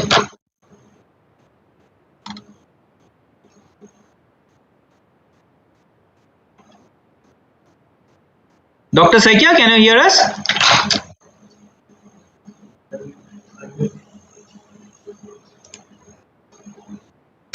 Yes, yes, I can hear you, but I can't share my slides actually. Hello? Yes, can you please share your slides? Yes, yes, yes, because how can I share my slides? Okay, you will have an option of slide sharing or a screen sharing. Actually, I'm using a mobile. So there reclaim host where I didn't find the option actually. Log this schedule. Can you give us a minute? Our technical team will just reach out to you. Yeah. Share contents. Yes, yes. I got it. You got it? Okay, fine. You may share your slides now. Okay.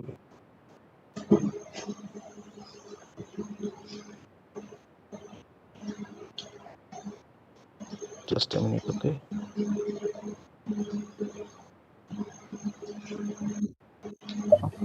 Excuse me, sir. Yes, sir. Sir, myself Raghuram from NIT Manipur. I'll be presenting in next. I'll be the next speaker. For me, also the same thing. I can't share my screen, and the share option has been frozen. Would I be able to Raghuram will make you the presenter. It's only then you'll be able to share with us. Okay. Thank you. Okay. Dr. Saikia, can you get us? Yes. It's just a minute. I'm sharing from my Google Drive. Okay. So Google account, I just it's my drive. Just a minute. Share screen from tap to see the instruction. This is Google Drive. Actually, if I click the Google Drive, WebEx would like to access your google.com to sign in. Okay. Just continue. Then I put my email. Okay. Yes. So I'll say gmail.com. Then I click on next. Then yes, password. Require password. I put the password and one notification. Cisco WebEx meeting wants to access your Google account. This will allow Cisco WebEx to meet you. So I just click on allow button. Okay. Okay, Google Drive. Now.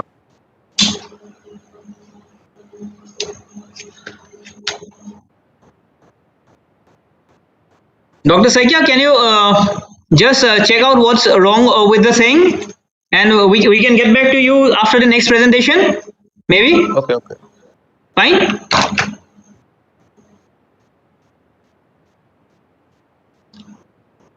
Okay. I will just check Google Drive. Yes. Please do check and let us know. Just drop us a message and then we'll reach out to you again. Okay.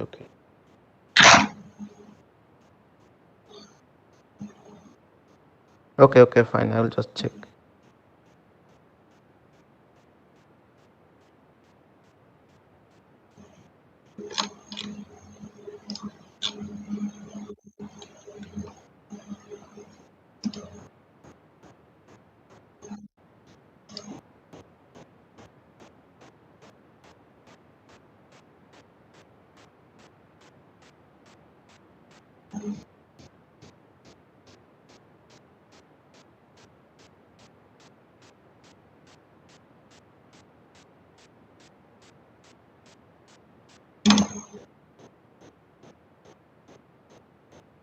Hello, Manish. Yes, sir. Am I speaking to Manish Dev Burma? Yeah. Yes, sir. Okay, fine. Actually, we had a technical problem with Dr. Mrinal Saikia. So, if you're ready with your presentation, then you may proceed with it. Yes. Okay, fine. So, we have Manish Dev Burma from the Department of Physics, Tripura University, with the next presentation. Manish, You may please share your slide.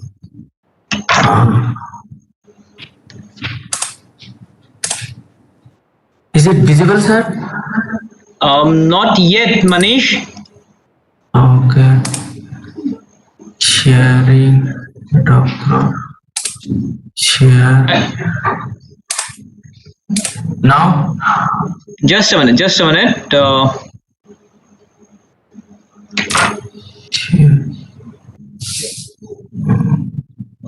Yes, yes, Manish. It's visible now. Visible, sir. Yes, yes. And you're audible. You may begin with the presentation. Okay. Thank you, sir. Yes. Welcome to International Conference on Material Chemistry and Catalysis 2021, which is organized by Department of Chemical Physics, Tezpur University, India. Myself, Mr. Manish Verma, Senior Research Fellow, Department of Physics, Tripura University, Suchumenno. Today, but just a minute, sir. I can't change my slide.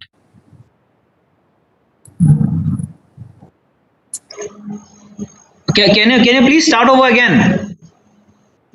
Sir, I can't change my slide. Just a minute, sir.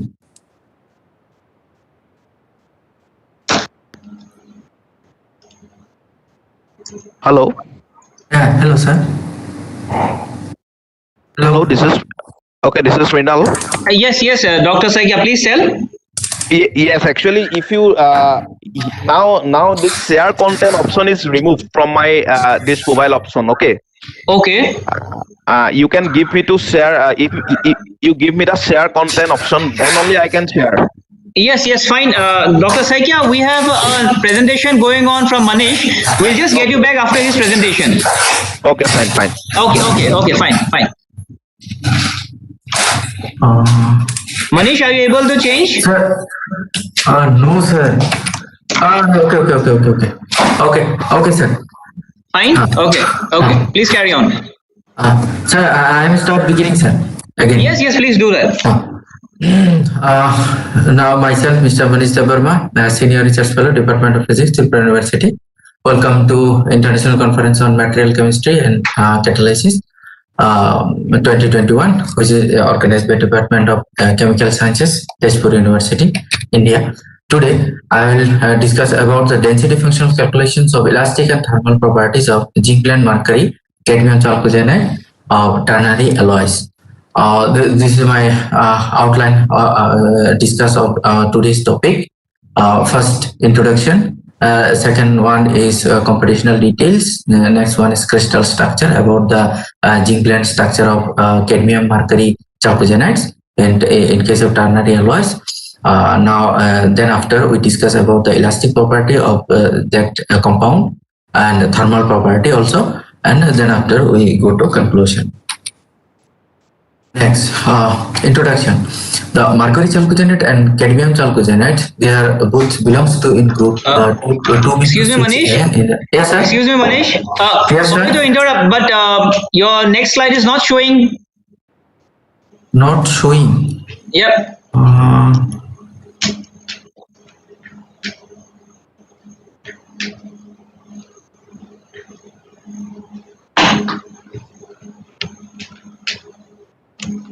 Okay, do you have the PPT version of yours? PPT, yes, sir. Can you please go on to that? I think there is some problem with the PDF version. Okay. Okay. Just close.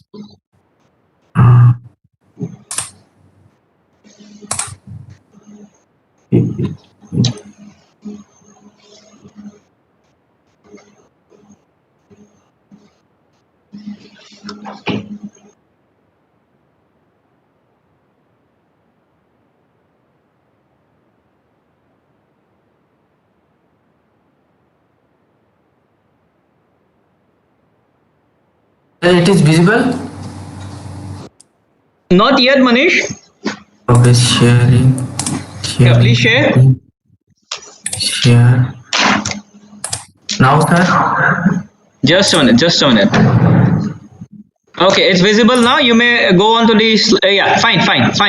Okay. Can you just try changing your slides? Okay, it's done. You may carry on. Okay. Now we come to our next slide in introduction. The mercury chalcogenate and cadmium chalcogenate are both belongs to in periodic table to group 2b to 6a. They are ambient condition. They are found in B1 phase. That means rock salt, zinc blende phase B3, urgite B4, and with applying pressure, they are also found in cinnabar phase and B28 and B8 phases.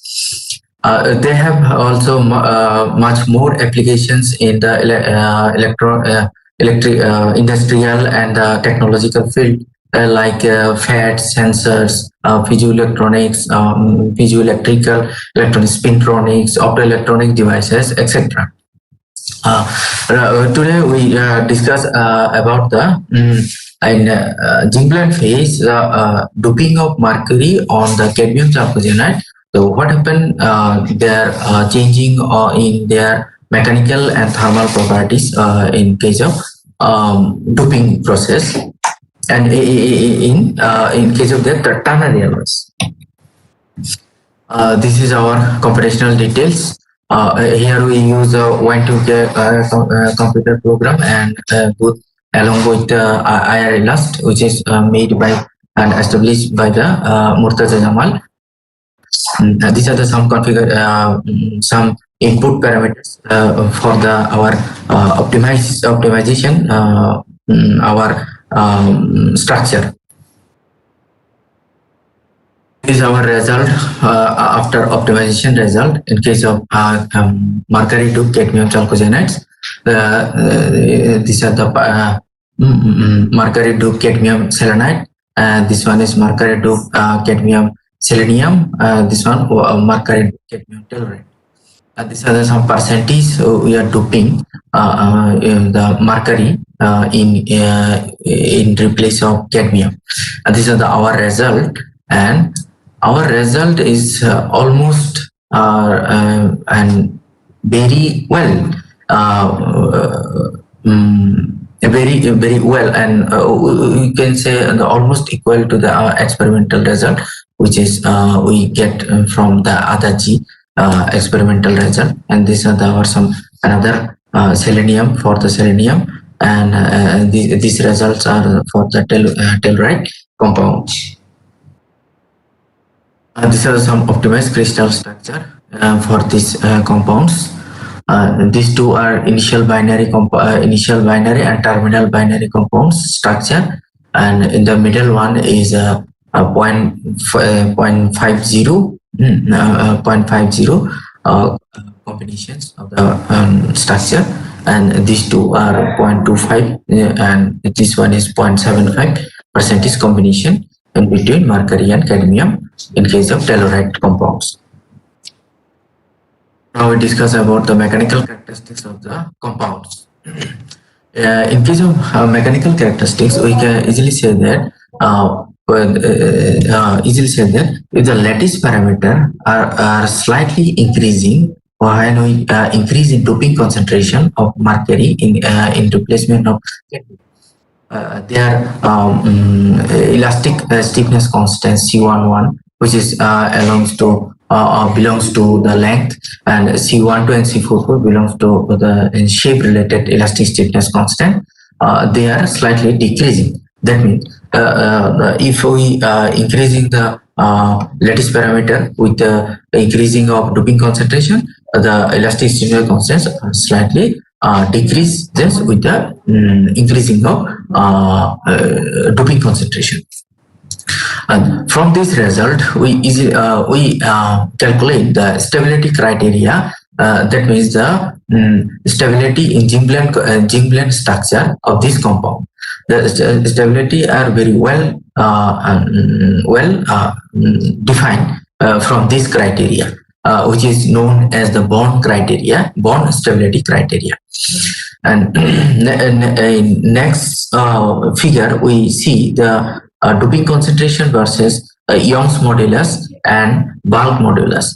We already know that in theoretically the when bulk modulus is increase or decreases, they are depending on the hardness.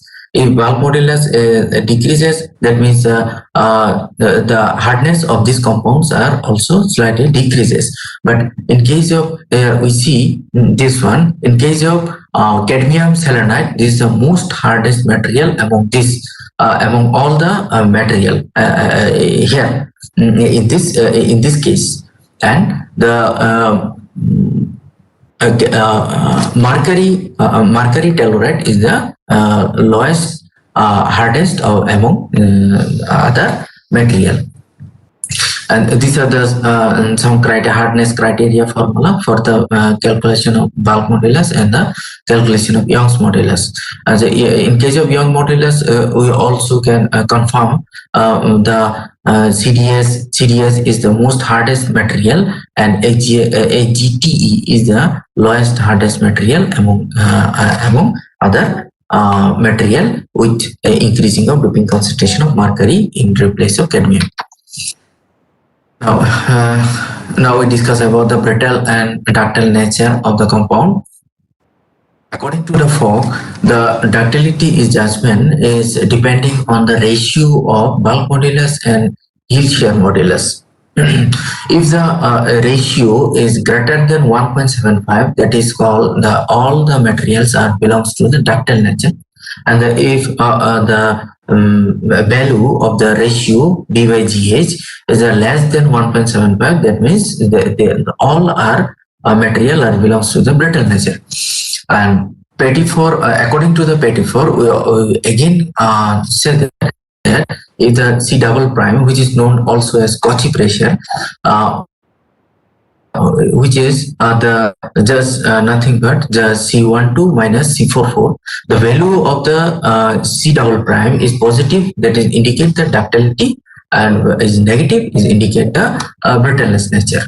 And in case of our result, we find the all compounds are in when we increasing the doping concentration in our mercury which is in replacement of cadmium, the Poisson's ratio increases. And in case of all for the three system in a three system, and AGT is the most ductile material. And next in this figure we see the relation between B by GH ratio and C double prime ratio. Here from this here we see the all materials are belongs to in ductile region and as well as metallic region. And that means our compounds are in heavy ductile nature, heavy ductile material, and as well as they are belongs to in metallic region.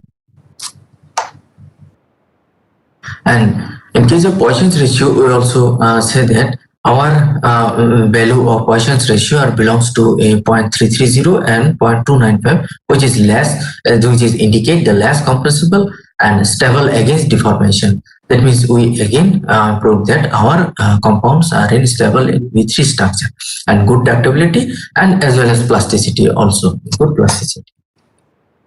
This is our another result, calculated result of this compound. First of all is ionicity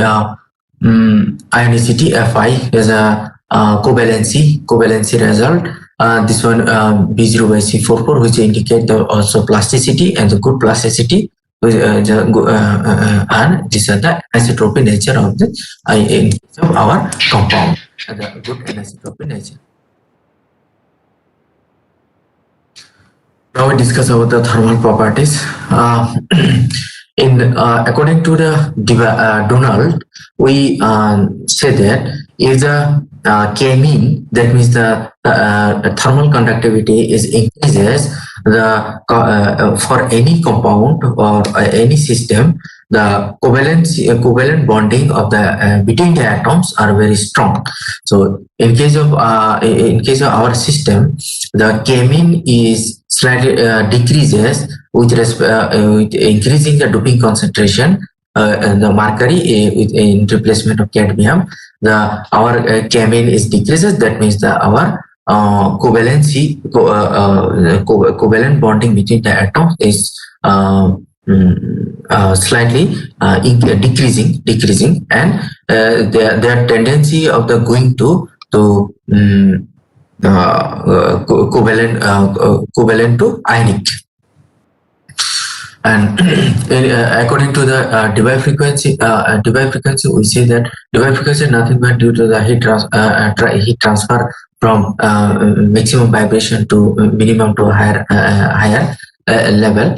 Then after we discuss about the Debye temperature. Here, in case of our study, the AGS is the most steeper and the with higher Debye temperature value. And after we come to our conclusion part, and we may easily say that these types of material are expected to the suitable candidate for the highly useful making in different thermoelectric devices and thermal barrier coating, etc. in various applications. And these are some our references we are using in this study. Thank you. Stay home, safe. Thank you, sir. Okay. Thank you, Manish. Okay. It was a nice talk. Actually, we are running short of time, so we'll have to skip the interaction session. Sorry for that. Okay. Anyways, continue with the great work. It was nice listening to you. Okay, thank you, sir, for the giving me chance to present my work. Sir, Fine, you're welcome. You're most welcome. Yes. Can I stop sharing, sir? Yes, you can. Okay, please do that. Thank you, sir.